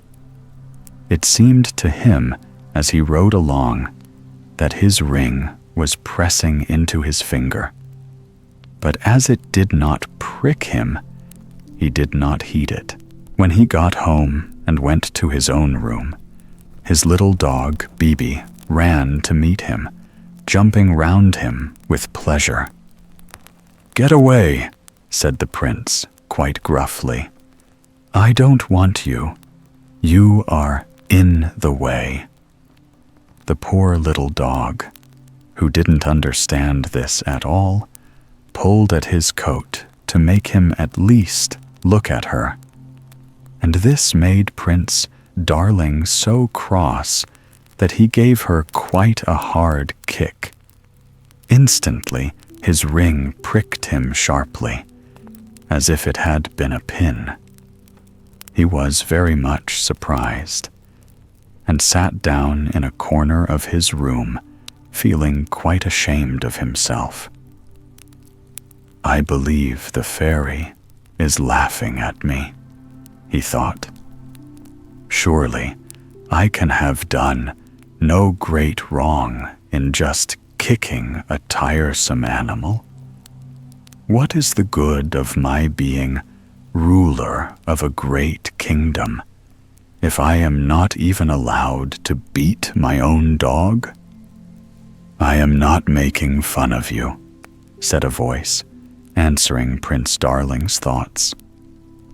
you have committed 3 faults. First of all, you were out of temper because you could not have what you wanted. And you thought all men and animals were only made to do your pleasure. Then you were really angry, which is very naughty indeed. And lastly, you were cruel to a poor little animal who did not in the least deserve to be ill-treated. I know you are far above a little dog, but if it were right and allowable that great people should ill-treat all who are beneath them, I might at this moment beat you or kill you, for a fairy is greater than a man. The advantage of possessing a great empire is not to be able to do the evil that one desires, but to do all the good that one possibly can. The prince saw how naughty he had been, and promised to try and do better in future. But he did not keep his word. The fact was, he had been brought up by a foolish nurse who had spoiled him when he was little. If he wanted anything, he only had to cry and fret and stamp his feet, and she would give him whatever he asked for, which had made him self-willed. Also, she had told him from morning to night that he would one day be a king, and that kings were very happy, because everyone was bound to obey and respect them, and no one could prevent them from doing just as they liked. When the prince grew old enough to understand, he soon learned that there could be nothing worse than to be proud, obstinate, and conceited. And he had really tried to cure himself of these defects. But by that time, all his faults had become habits. And a bad habit is very hard to get rid of. Not that he was naturally of a bad disposition. He was truly sorry when he had been naughty, and said, "I am very unhappy to have to struggle against my anger and pride every day. If I had been punished for them when I was little, they would not be such a trouble to me now." His ring pricked him very often, and sometimes he left off what he was doing at once, but at other times he would not attend to it. Strangely enough, it gave him only a slight prick for a trifling fault. But when he was really naughty, it made his finger actually bleed. At last, he got tired of being constantly reminded, and wanted to be able to do as he liked. So he threw his ring aside and thought himself the happiest of men to have got rid of its teasing pricks. He gave himself up to doing every foolish thing that occurred to him, until he became quite wicked, and nobody could like him any longer. One day, when the prince was walking about, he saw a young girl who was so very pretty that he made up his mind at once that he would marry her. Her name was Celia, and she was as good as she was beautiful. Prince Darling fancied that Celia would think herself only too happy if he offered to make her a great queen. But she said fearlessly, "Sire, I am only a shepherdess, and a poor girl, But nevertheless, I will not marry you." "Do you dislike me?" asked the prince, who was very much vexed at this answer. "No, my prince," replied Celia. "I cannot help thinking you very handsome. But what good would riches be to me, and all the grand dresses and splendid carriages that you would give me, if the bad deeds which I should see you do every day made me hate and despise you?" The prince was very angry at this speech, and commanded his officers to make Celia a prisoner and carry her off to his palace. All day long, the remembrance of what she had said annoyed him. But as he loved her, he could not make up his mind to have her punished. One of the prince's favorite companions was his foster brother, whom he trusted entirely. But he was not at all a good man, and gave Prince Darling very bad advice and encouraged him in all his evil ways. When he saw the prince so downcast, he asked what was the matter. And when he explained that he could not bear Celia's bad opinion of him, and was resolved to be a better man in order to please her, this evil adviser said to him, "You are very kind to trouble yourself about this little girl. If I were you, I would soon make her obey me. Remember that you are a king, and that it would be laughable to see you trying to please a shepherdess, who ought to be only too glad to be one of your slaves. Keep her in prison, and feed her on bread and water for a little while. And then, if she still says she will not marry you, have her head cut off, to teach other people that you mean to be obeyed."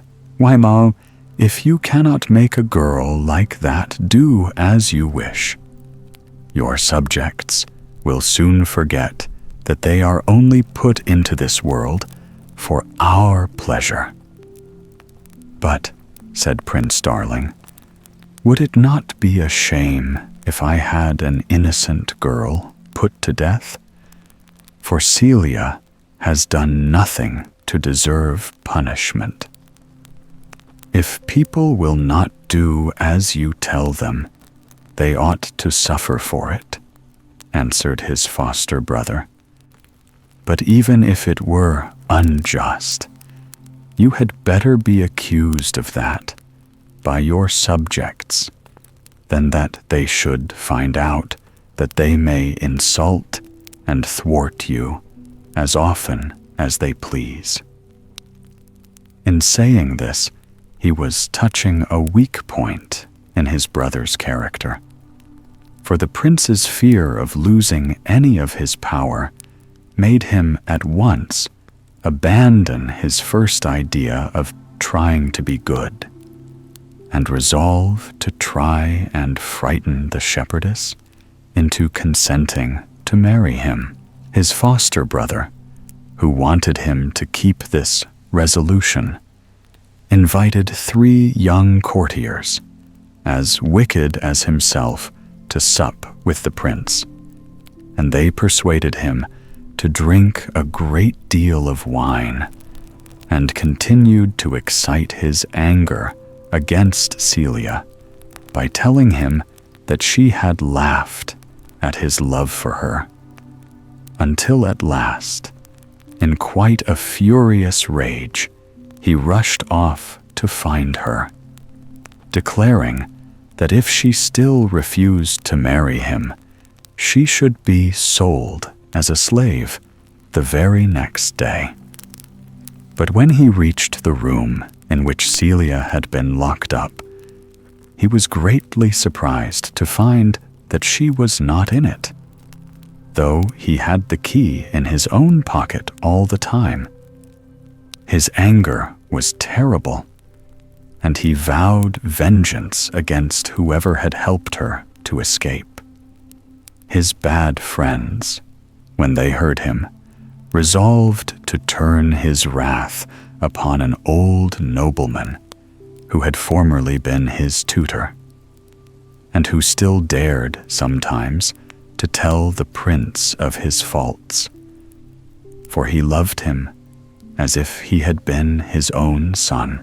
At first, Prince Darling had thanked him, but after a time he grew impatient and thought it must be just mere love of fault-finding that made his old tutor blame him when everyone else was praising and flattering him. So he ordered him to retire from his court, though he still, from time to time, spoke of him as a worthy man whom he respected, even if he no longer loved him. His unworthy friends feared that he might someday take it into his head to recall his old tutor, so they thought they now had a good opportunity of getting him banished forever. They reported to the prince that Suleiman, for that was the tutor's name, had boasted of having helped Celia to escape, and they bribed 3 men to say that Suleiman himself had told them about it. The prince, in great anger, sent his foster brother with a number of soldiers to bring his tutor before him, in chains, like a criminal. After giving this order, he went to his own room. But he had scarcely got into it when there was a clap of thunder, which made the ground shake, and the fairy Truth appeared suddenly before him. "I promised your father," said she sternly, "to give you good advice, and to punish you if you refused to follow it. You have despised my counsel, and have gone your own evil way until you are only outwardly a man. Really, you are a monster, the horror of everyone who knows you. It is time that I should fulfill my promise and begin your punishment. I condemn you to resemble the animals whose ways you have imitated. You have made yourself like the lion by your anger, and like the wolf by your greediness. Like a snake, you have ungratefully turned upon one who was a second father to you. Your churlishness has made you like a bull. Therefore, in your new form, take the appearance of all these animals." The fairy had scarcely finished speaking when Prince Darling saw, to his horror, that her words were fulfilled. He had a lion's head, a bull's horns, a wolf's feet, and a snake's body.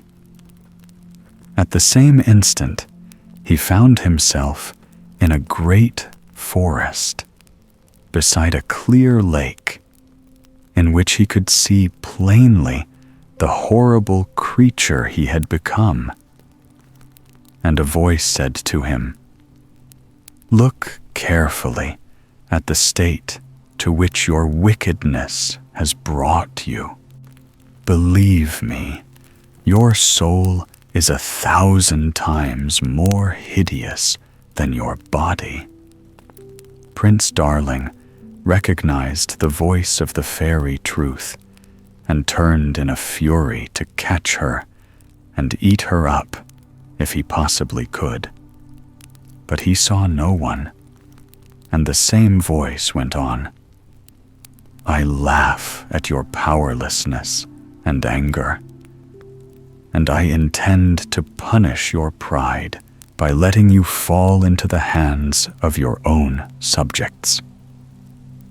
The prince began to think that the best thing he could do would be to get as far away from the lake as he could. Then at least he would not be continually reminded of his terrible ugliness. So he ran toward the wood. But before he had gone many yards, he fell into a deep pit, which had been made to trap bears. And the hunters, who were hiding in a tree, leaped down and secured him with several chains and led him into the chief city of his own kingdom. On the way, instead of recognizing that his own faults had brought this punishment upon him, he accused the fairy of being the cause of all his misfortunes and bit and tore at his chains furiously. As they approached the town, he saw that some great rejoicing was being held.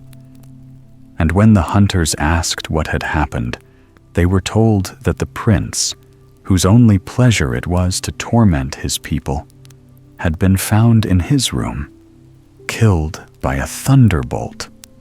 For that was what was supposed to have become of him.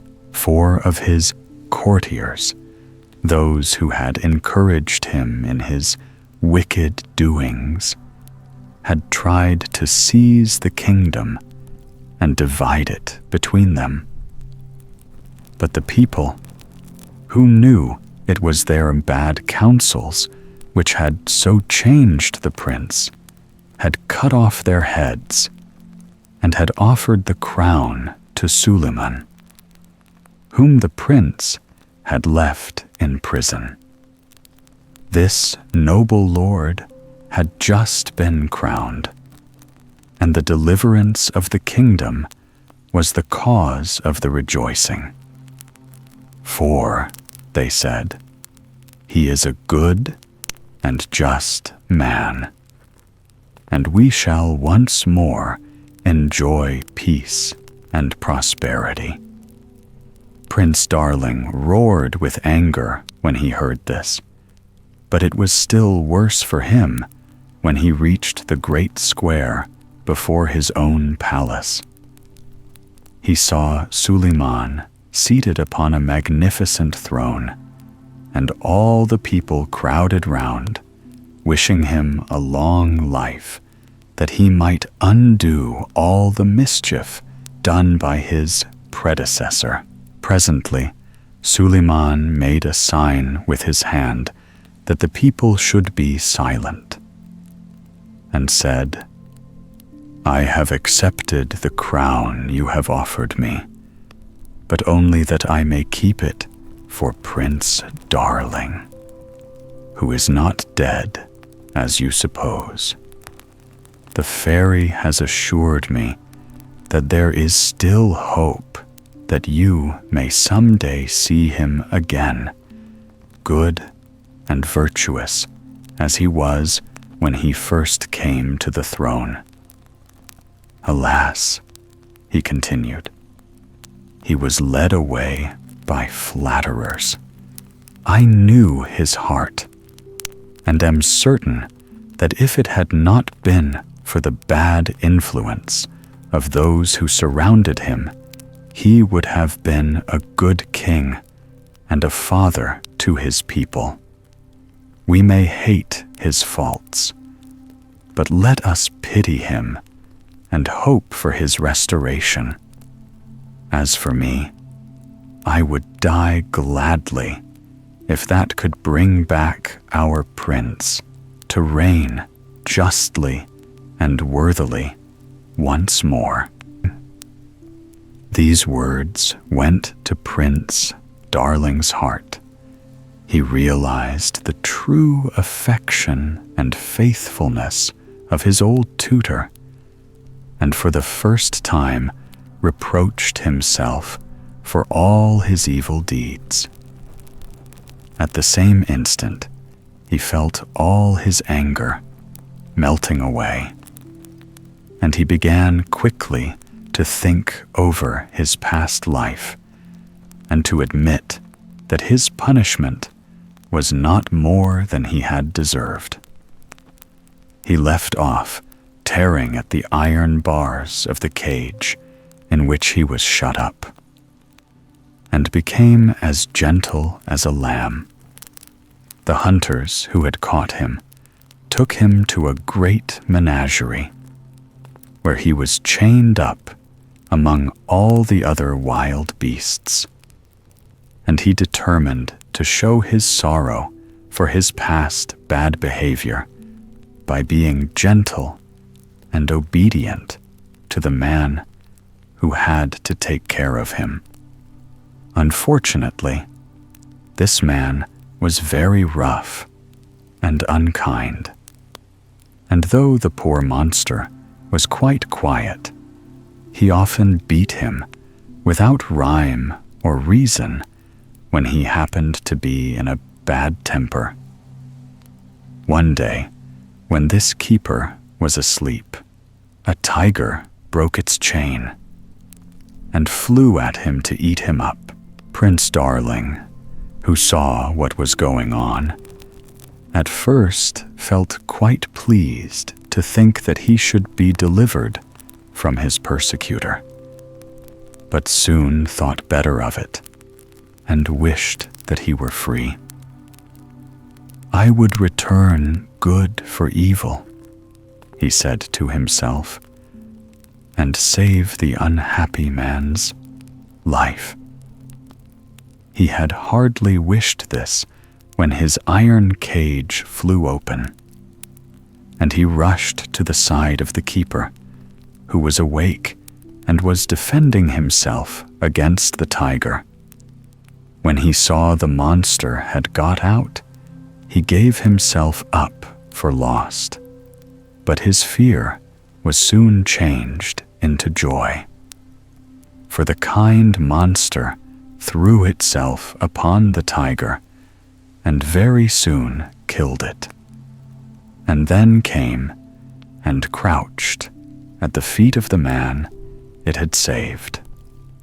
Overcome with gratitude, the keeper stooped to caress the strange creature, which had done him such a great service. But suddenly a voice said in his ear, "A good action should never go unrewarded." And at the same instant, the monster disappeared, and he saw at his feet only a pretty little dog. Prince Darling, delighted by the change, frisked about the keeper, showing his joy in every way he could, and the man, taking him up in his arms, carried him to the king, to whom he told the whole story. The queen said she would like to have this wonderful little dog, and the prince would have been very happy in his new home if he could have forgotten that he was a man and a king.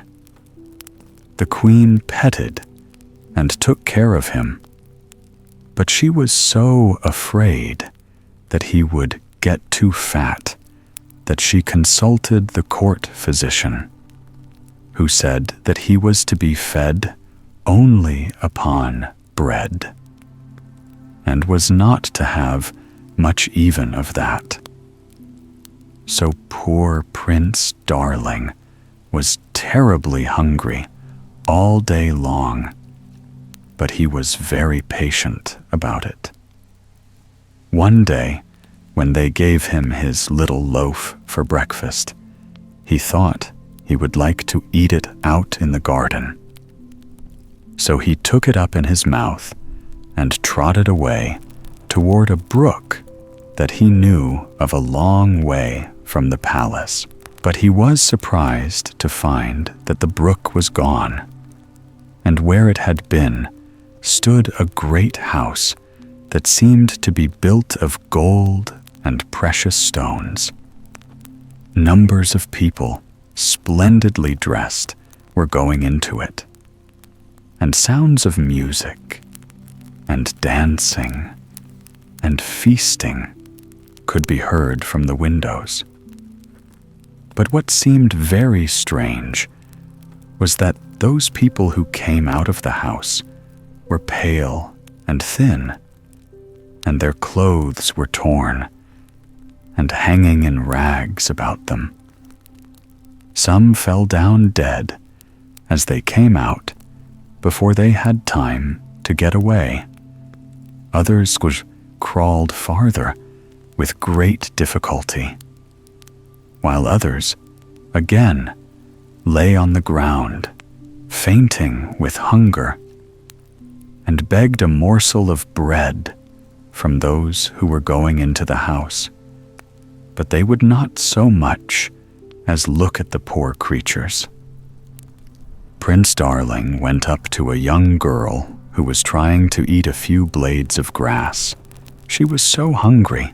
Touched with compassion, he said to himself, "I am very hungry, but I shall not die of starvation before I get my dinner. If I give my breakfast to this poor creature, perhaps I may save her life." So he laid his piece of bread in the girl's hand and saw her eat it up eagerly. She soon seemed to be quite well again, and the prince, delighted to have been able to help her, was thinking of going home to the palace when he heard a great outcry, and, turning round, saw Celia, who was being carried against her will into the great house. For the first time, the prince regretted that he was no longer the monster.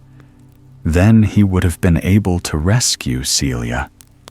Now he could only bark feebly at the people who were carrying her off and try to follow them. But they chased and kicked him away. He determined not to quit the place till he knew what had become of Celia, and blamed himself for what had befallen her. "Alas," he said to himself, "I am furious with the people who are carrying Celia off. But isn't that exactly what I did myself? And if I had not been prevented, did I not intend to be still more cruel to her?" Here he was interrupted by a noise above his head.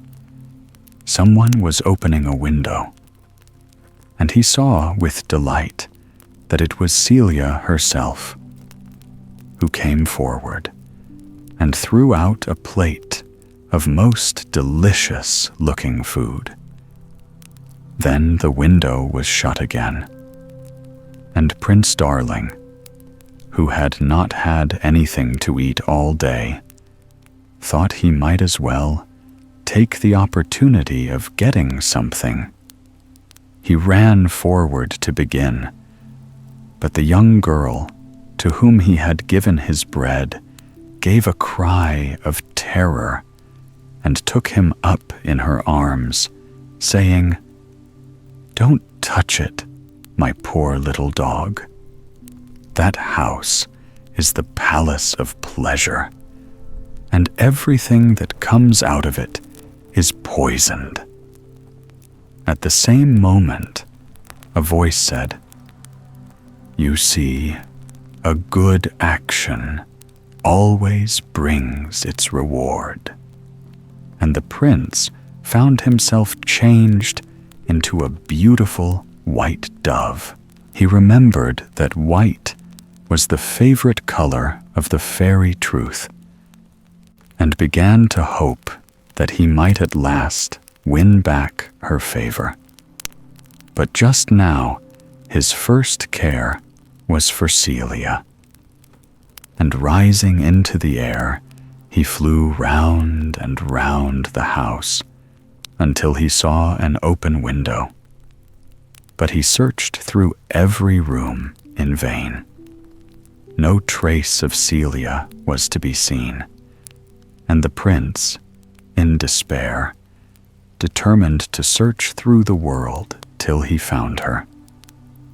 He flew on and on for several days, till he came to a great desert, where he saw a cavern, and, to his delight, there sat Celia, sharing the simple breakfast of an old hermit.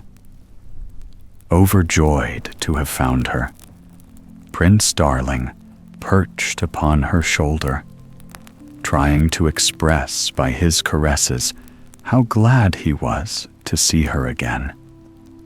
And Celia, surprised and delighted by the tameness of this pretty white dove, stroked it softly and said, though she never thought of its understanding her, "I accept the gift that you make me of yourself, and I will love you always."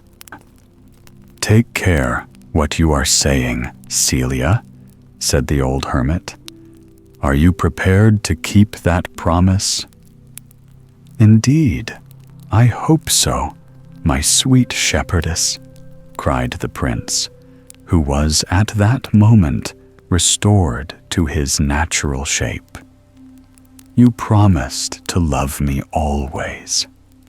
Tell me that you really mean what you said, or I shall have to ask the fairy to give me back the form of the dove which pleased you so much. You need not be afraid that she will change her mind," said the fairy, throwing off the hermit's robe in which she had been disguised and appearing before them. "Celia has loved you ever since she first saw you, only she would not tell you while you were so obstinate and naughty. Now you have repented and mean to be good, you deserve to be happy. And so she may love you as much as she likes." Celia and Prince Darling threw themselves at the fairy's feet, and the prince was never tired of thanking her for her kindness.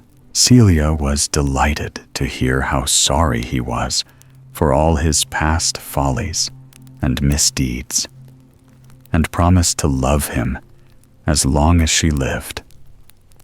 "Rise, my children," said the fairy, "and I will transport you to the palace, and Prince Darling shall have back again the crown he forfeited by his bad behavior." While she was speaking, they found themselves in Suleiman's hall, and his delight was great at seeing his dear master once more. He gave up the throne joyfully to the prince, and remained always the most faithful of his subjects.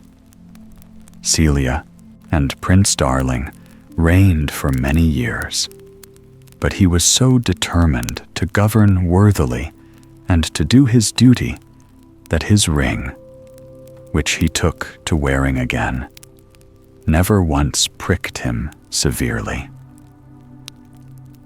Blue Beard. There was a man who had fine houses, both in town and country, a deal of silver and gold plate, embroidered furniture, and coaches gilded all over with gold. But this man was so unlucky as to have a blue beard, which made him so frightfully ugly that all the women and girls ran away from him. One of his neighbors, a lady of quality, had 2 daughters who were perfect beauties. He desired of her one of them in marriage, leaving to her choice which of the 2 she would bestow on him. They would neither of them have him, and sent him backward and forward from one another, not being able to bear the thoughts of marrying a man who had a blue beard.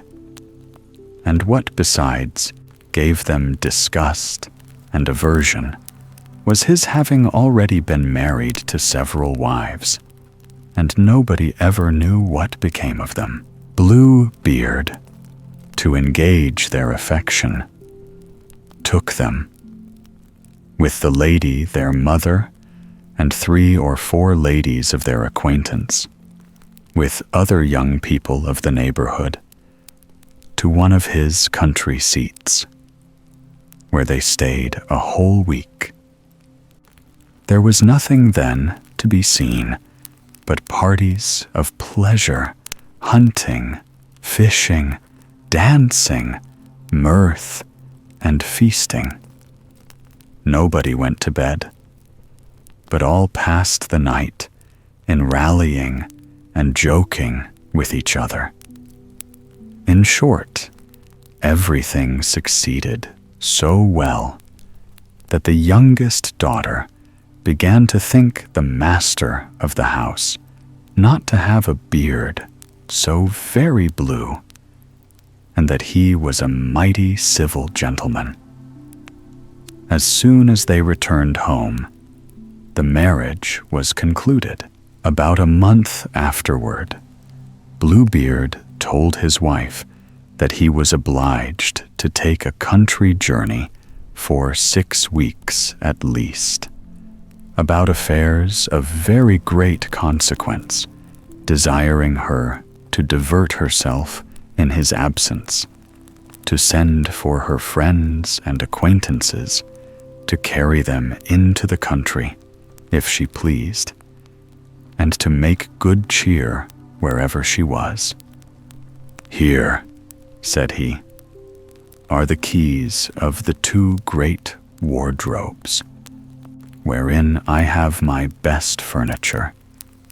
These are of my silver and gold plate, which is not every day in use. These open my strong boxes, which hold my money, both gold and silver. These my caskets of jewels, and this is the master key to all my apartments. But for this little one here, it is the key of the closet at the end of the great gallery on the ground floor. Open them all, go into all and every one of them, except that little closet, which I forbid you, and forbid it in such a manner that if you happen to open it, there's nothing but what you may expect from my just anger and resentment." She promised to observe very exactly whatever he had ordered.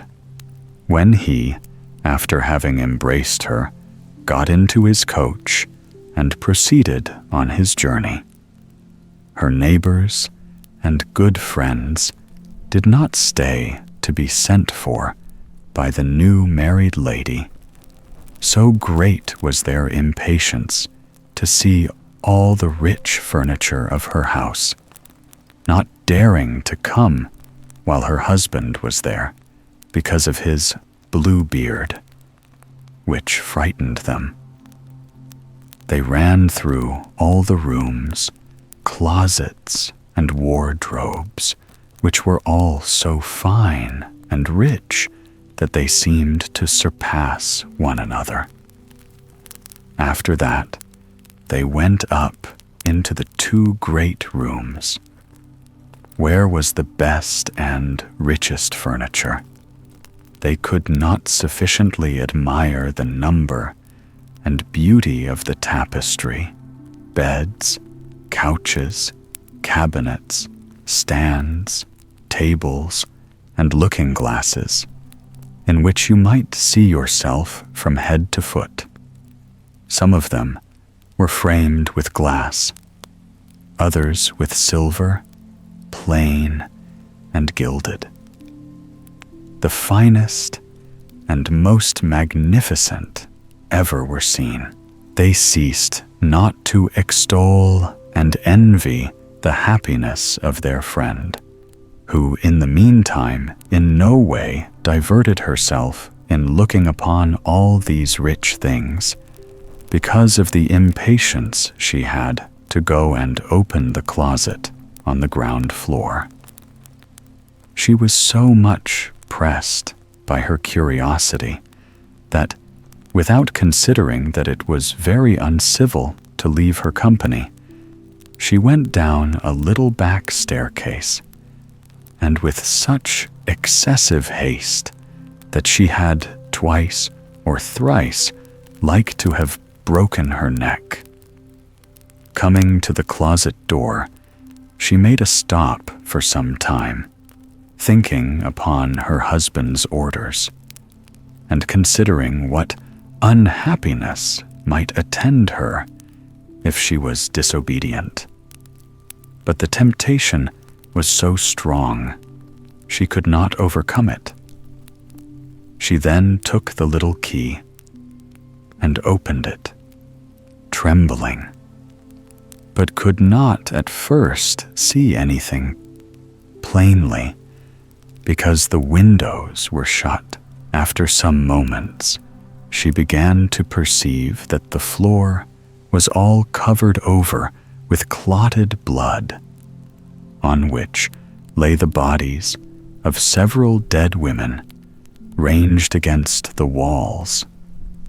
These were all the wives whom Bluebeard had married and murdered, one after another. She thought she should have died for fear, and the key, which she pulled out of the lock, fell out of her hand. After having somewhat recovered her surprise, she took up the key, locked the door, and went upstairs into her chamber to recover herself. But she could not. She was so much frightened. Having observed that the key of the closet was stained with blood, she tried 2 or 3 times to wipe it off, but the blood would not come out. In vain did she wash it, and even rub it with soap and sand. The blood still remained, for the key was magical, and she could never make it quite clean. When the blood was gone off from one side, it came again on the other. Bluebeard returned from his journey the same evening, and said he had received letters upon the road, informing him that the affair he went about was ended to his advantage. His wife did all she could to convince him she was extremely glad of his speedy return. Next morning, he asked her for the keys, which she gave him, but with such a trembling hand that he easily guessed what had happened. "What?" said he. "Is not the key of my closet among the rest? I must certainly have left it above upon the table," said she. "Fail not to bring it to me presently," said Bluebeard.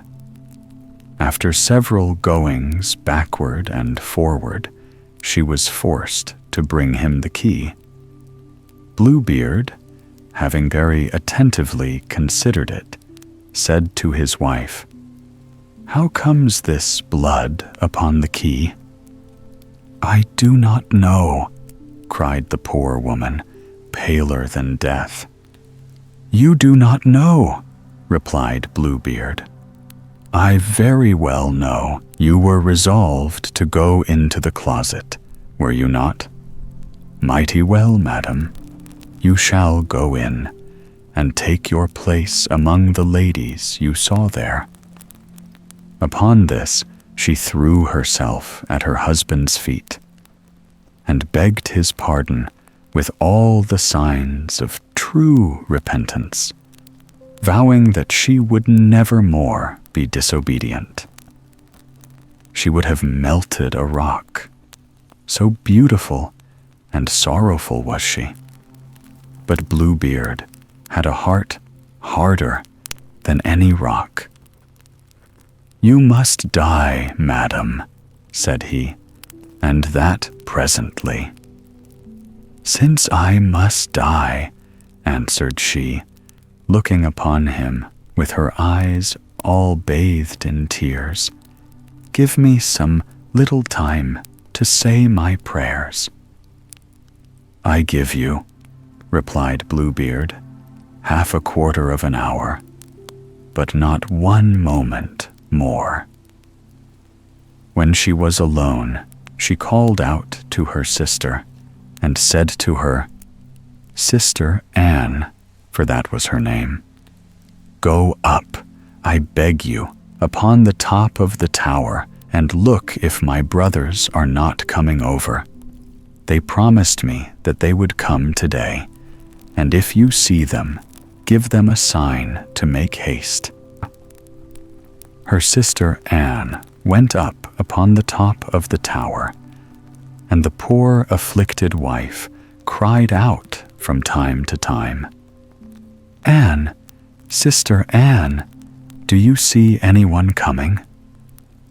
And Sister Anne said, "I see nothing but the sun, which makes a dust, and the grass, which looks green."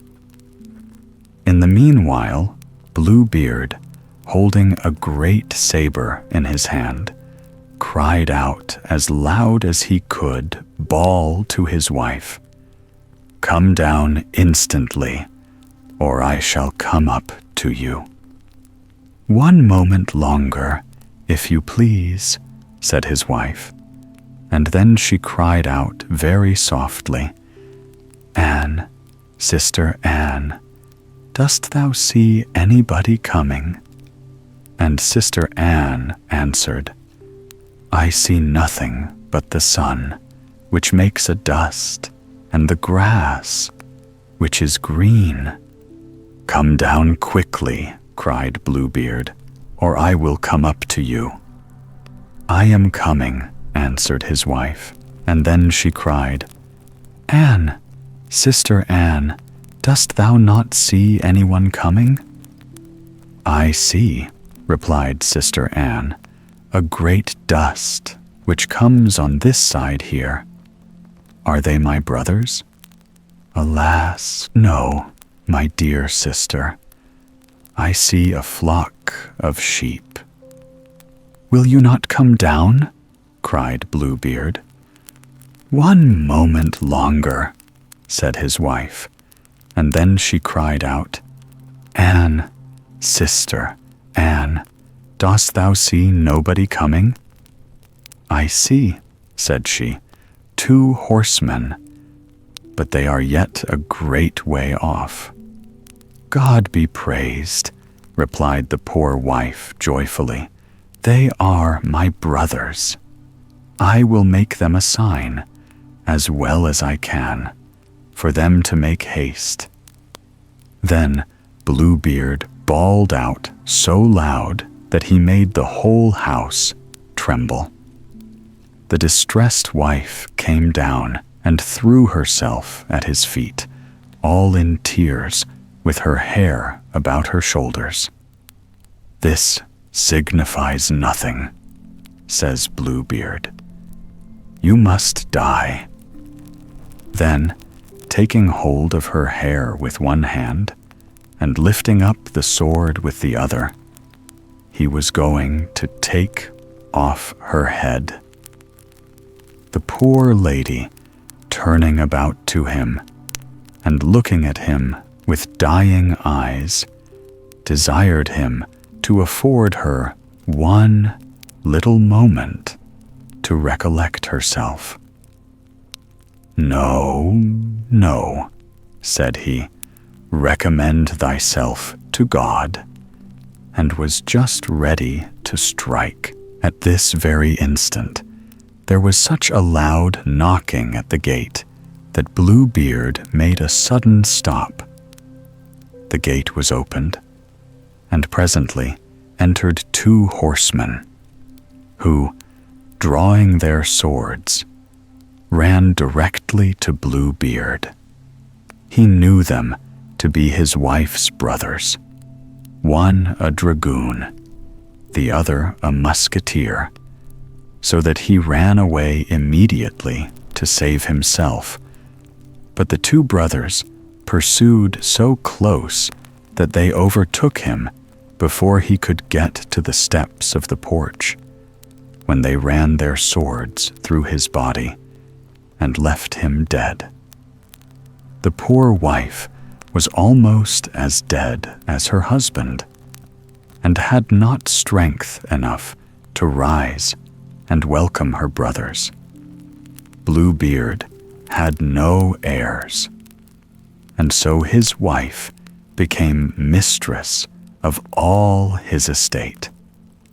She made use of one part of it to marry her sister Anne to a young gentleman who had loved her a long while, another part to buy captains' commissions for her brothers, and the rest to marry herself to a very worthy gentleman who made her forget the ill time she had passed with Bluebeard. Trusty John. Once upon a time, there was an old king who was so ill that he thought to himself, "I am most likely on my deathbed." Then he said, "Send Trusty John to me." Now Trusty John was his favorite servant, and was so called because all his life he had served him so faithfully. When he approached the bed, the king spake to him, "Most trusty John, I feel my end is drawing near, and I could face it without a care were it not for my son. He is still too young to decide everything for himself, and unless you promise me to instruct him in all he should know, and to be to him as a father, I shall not close my eyes in peace." Then Trusty John answered, "I will never desert him, and will serve him faithfully, even though it should cost me my life." Then the old king said, "Now I die comforted and in peace."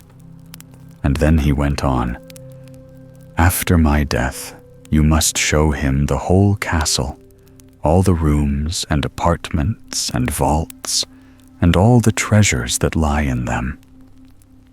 But you must not show him the last room in the long passage, where the picture of the princess of the golden roof is hidden. When he beholds that picture, he will fall violently in love with it, and go off into a dead faint. And for her sake, he will encounter many dangers. You must guard him from this."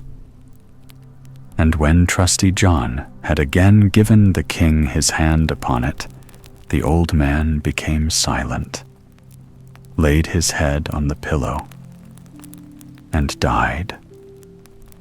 When the old king had been carried to his grave, Trusty John told the young king what he had promised his father on his deathbed, and added, "And I shall assuredly keep my word, and shall be faithful to you as I have been to him, even though it should cost me my life. Now, when the time of mourning was over, Trusty John said to him, "It is time you should see your inheritance. I will show you your ancestral castle." So he took him over everything, and let him see all the riches and splendid apartments. Only the one room where the picture was he did not open. But the picture was placed so that if the door opened, you gazed straight upon it. And it was so beautifully painted that you imagined it lived and moved, and that it was the most lovable and beautiful thing in the whole world. But the young king noticed that Trusty John always missed one door, and said, "Why do you never open this one for me? There is something inside that would appall you," he answered. But the king replied, "I have seen the whole castle, and shall find out what is in there." And with these words, he approached the door and wanted to force it open, but Trusty John held him back and said, "I promised your father before his death that you shouldn't see what that room contains. It might bring both you and me to great grief." "Ah, no," answered the young king. "If I don't get in, it will be my certain destruction. I should have no peace, night or day, till I had seen what was in the room with my own eyes. Now, I don't budge from the spot till you have opened the door." Then Trusty John saw there was no way out of it. So with a heavy heart and many sighs, he took the key from the big bunch. When he had opened the door, he stepped in first, and thought to cover the likeness so that the king might not perceive it. But it was hopeless. The king stood on tiptoe and looked over his shoulder, and when he saw the picture of the maid, so beautiful and glittering with gold and precious stones, he fell swooning to the ground. Trusty John lifted him up, carried him to bed, and thought sorrowfully, "The curse has come upon us. Gracious heaven, what will be the end of it all?" Then he poured wine down his throat till he came to himself again. The first words he spoke were "Oh, who is the original of the beautiful picture?" "She is the princess of the golden roof," answered Trusty John. Then the king continued, "My love for her is so great that if all the leaves on the trees had tongues, they could not express it. My very life depends on my winning her. You are my most trusty John. You must stand by me." The faithful servant pondered long how they were to set about the matter, for it was said to be difficult even to get into the presence of the princess. At length he hit upon a plan and spoke to the king. "All the things she has about her, tables, chairs, dishes, goblets, bowls, and all her household furniture are made of gold. You have in your treasure 5 tons of gold.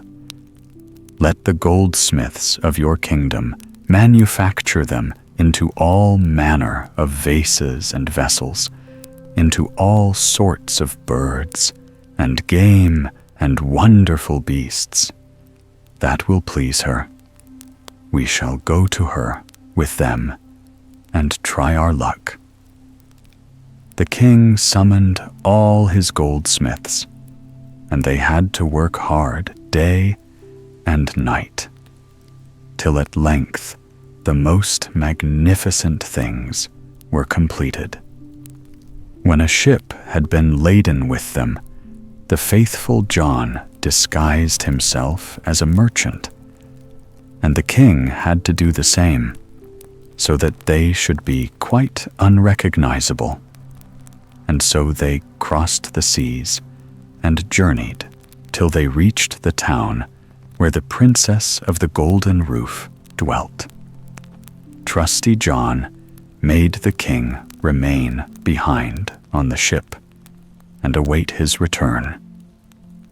"Perhaps," he said, "I may bring the princess back with me, so see that everything is in order. Let the gold ornaments be arranged, and the whole ship decorated." Then he took a few of the gold things in his apron, went ashore, and proceeded straight to the palace.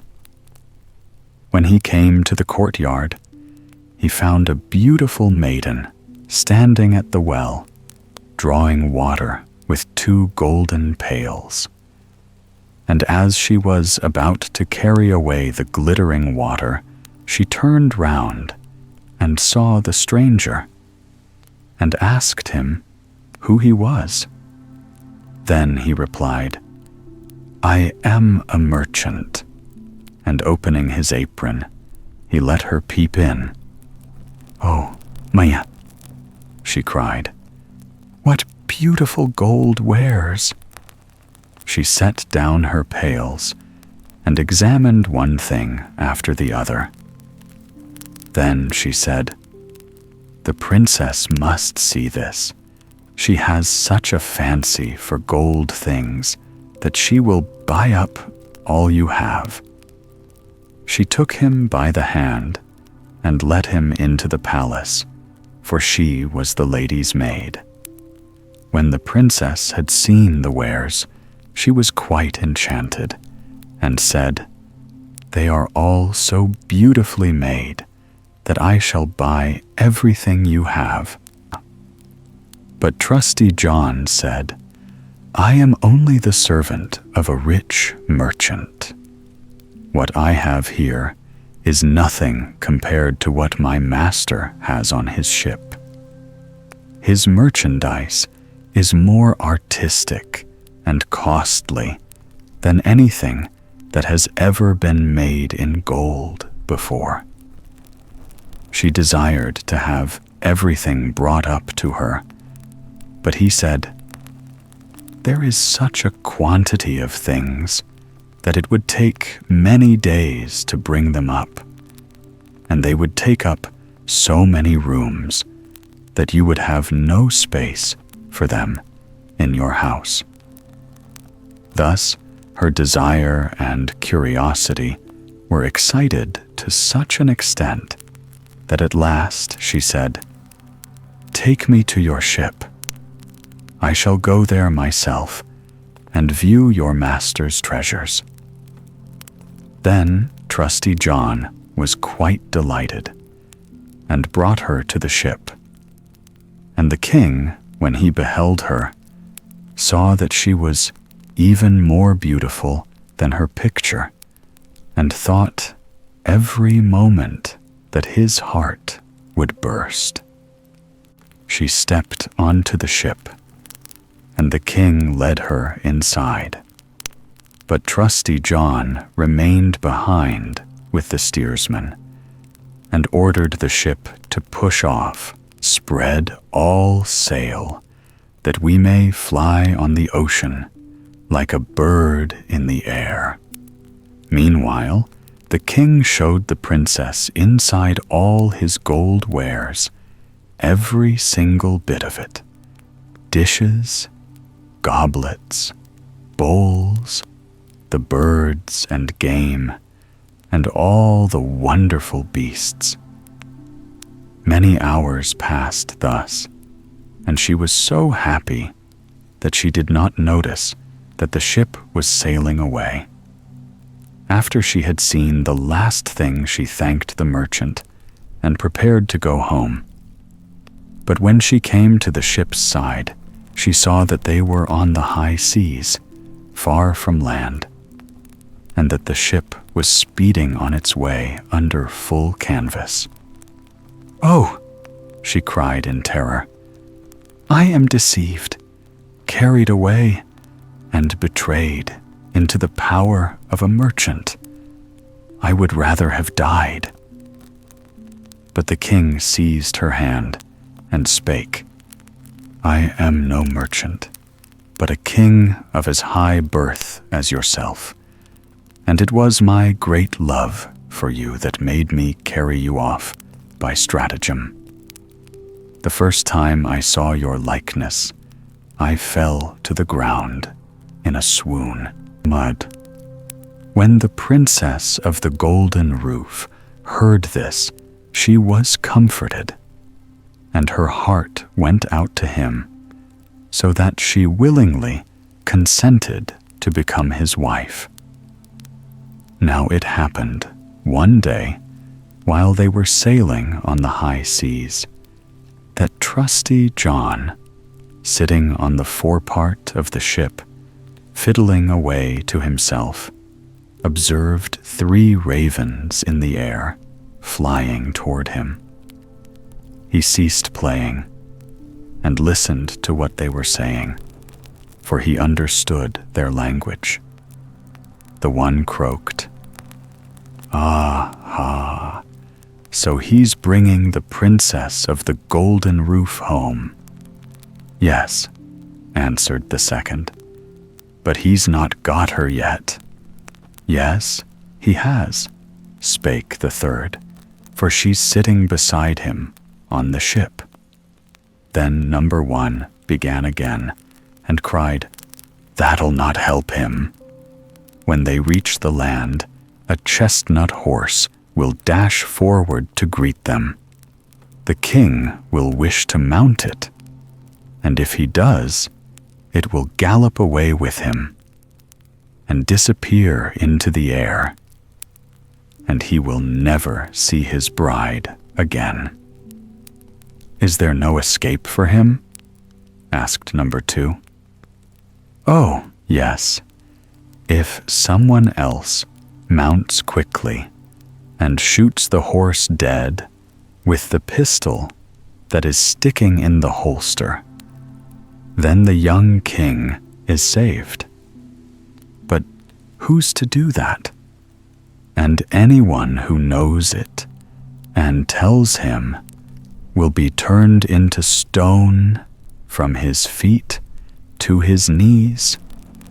Then spake number 2, "I know more than that.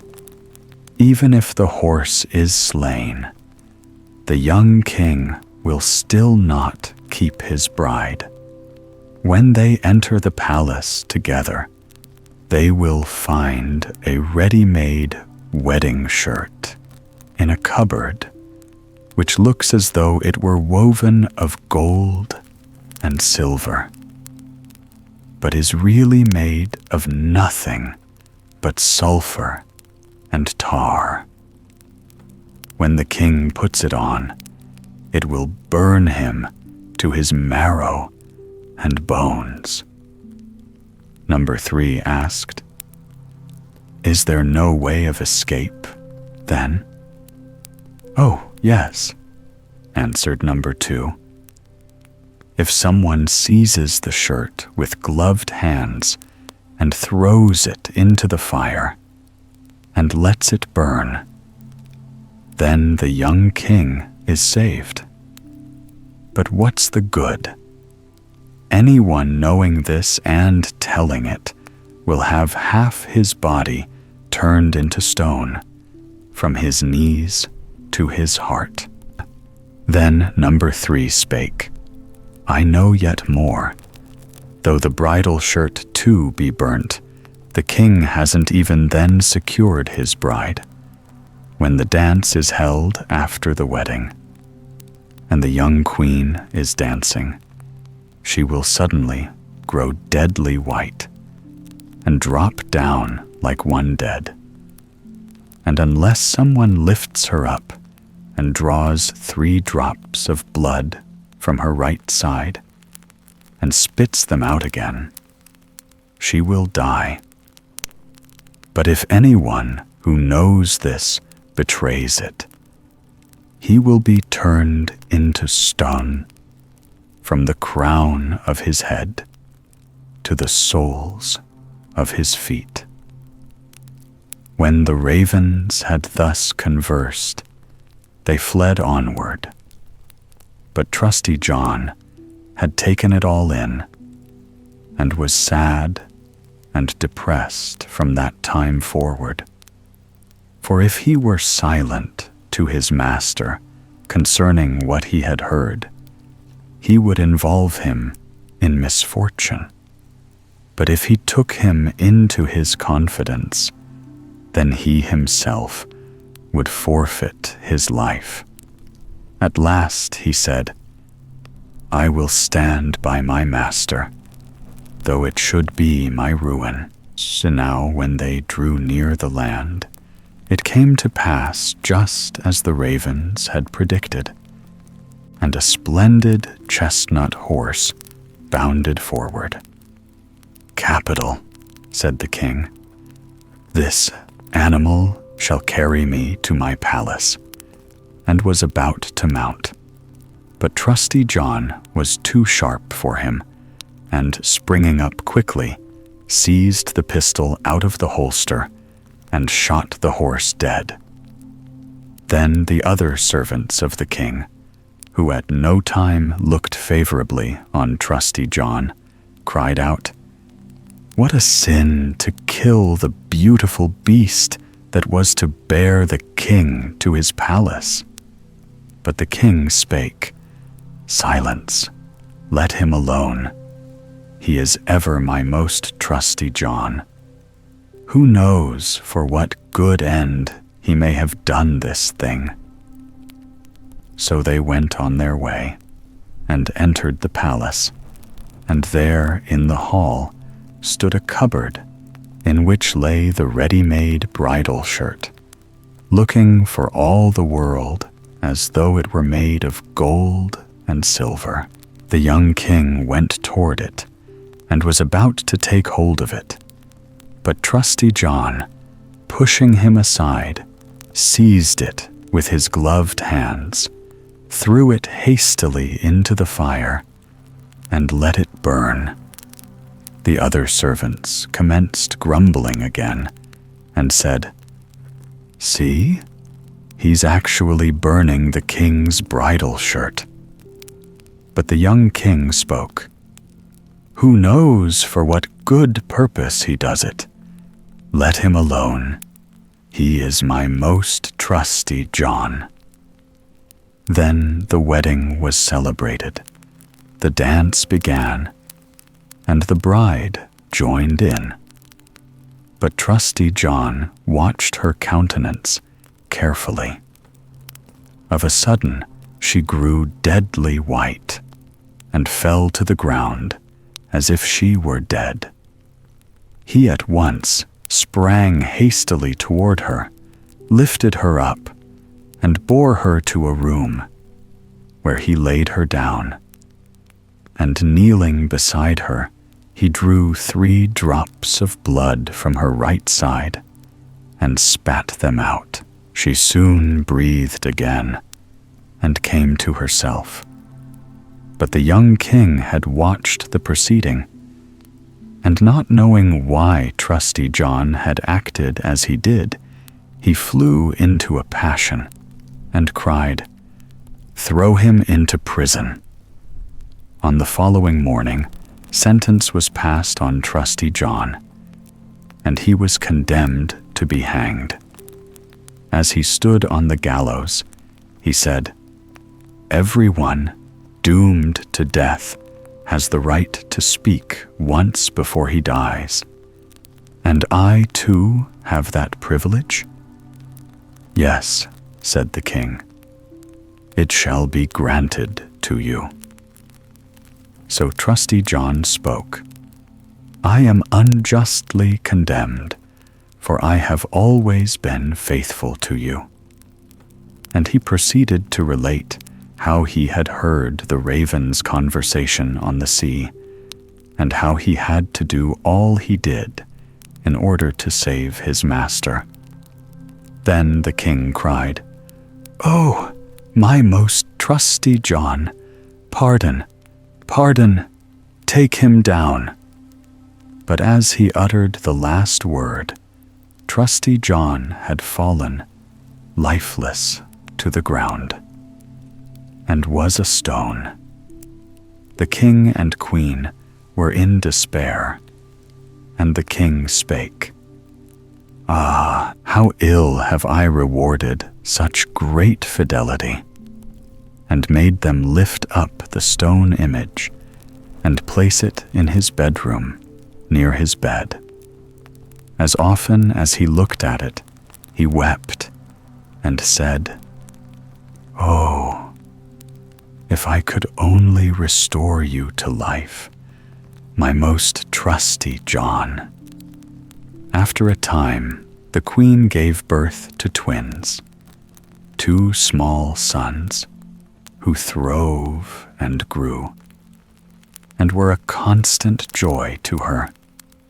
One day, when the queen was at church, and the 2 children sat and played with their father, he gazed again, full of grief, on the stone statue, and sighing, wailed, "Oh, if I could only restore you to life, my most trusty John."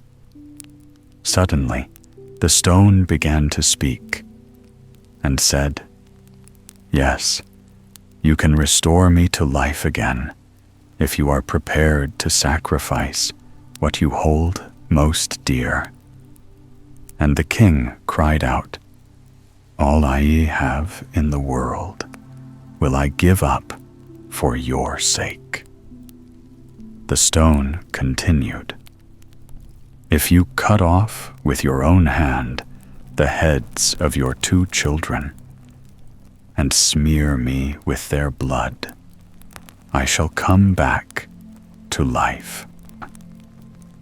The king was aghast when he heard that he had himself to put his children to death. But when he thought of Trusty John's fidelity, and how he had even died for him, he drew his sword, and with his own hand cut the heads off his children. And when he had smeared the stone with their blood, life came back, and Trusty John stood once more safe and sound before him. He spake to the king, "Your loyalty shall be rewarded." And taking up the heads of the children, he placed them on their bodies, smeared the wounds with their blood, and in a minute they were all right again, and jumping about as if nothing had happened. Then the king was full of joy, and when he saw the queen coming, he hid Trusty John and the 2 children in a big cupboard. As she entered, he said to her, "Did you pray in church?" "Yes," she answered, "but my thoughts dwelt constantly on Trusty John, and of what he has suffered for us." Then he spake, "Dear wife, we can restore him to life, but the price asked is our 2 little sons. We must sacrifice them." The queen grew white, and her heart sank. But she replied, "We owe it to him on account of his great fidelity." Then he rejoiced that she was of the same mind as he had been. And going forward, he opened the cupboard, and fetched the 2 children and Trusty John out, saying, God be praised. Trusty John is free once more, and we have our 2 small sons again. Then he related to her all that had passed, and they lived together happily ever afterward.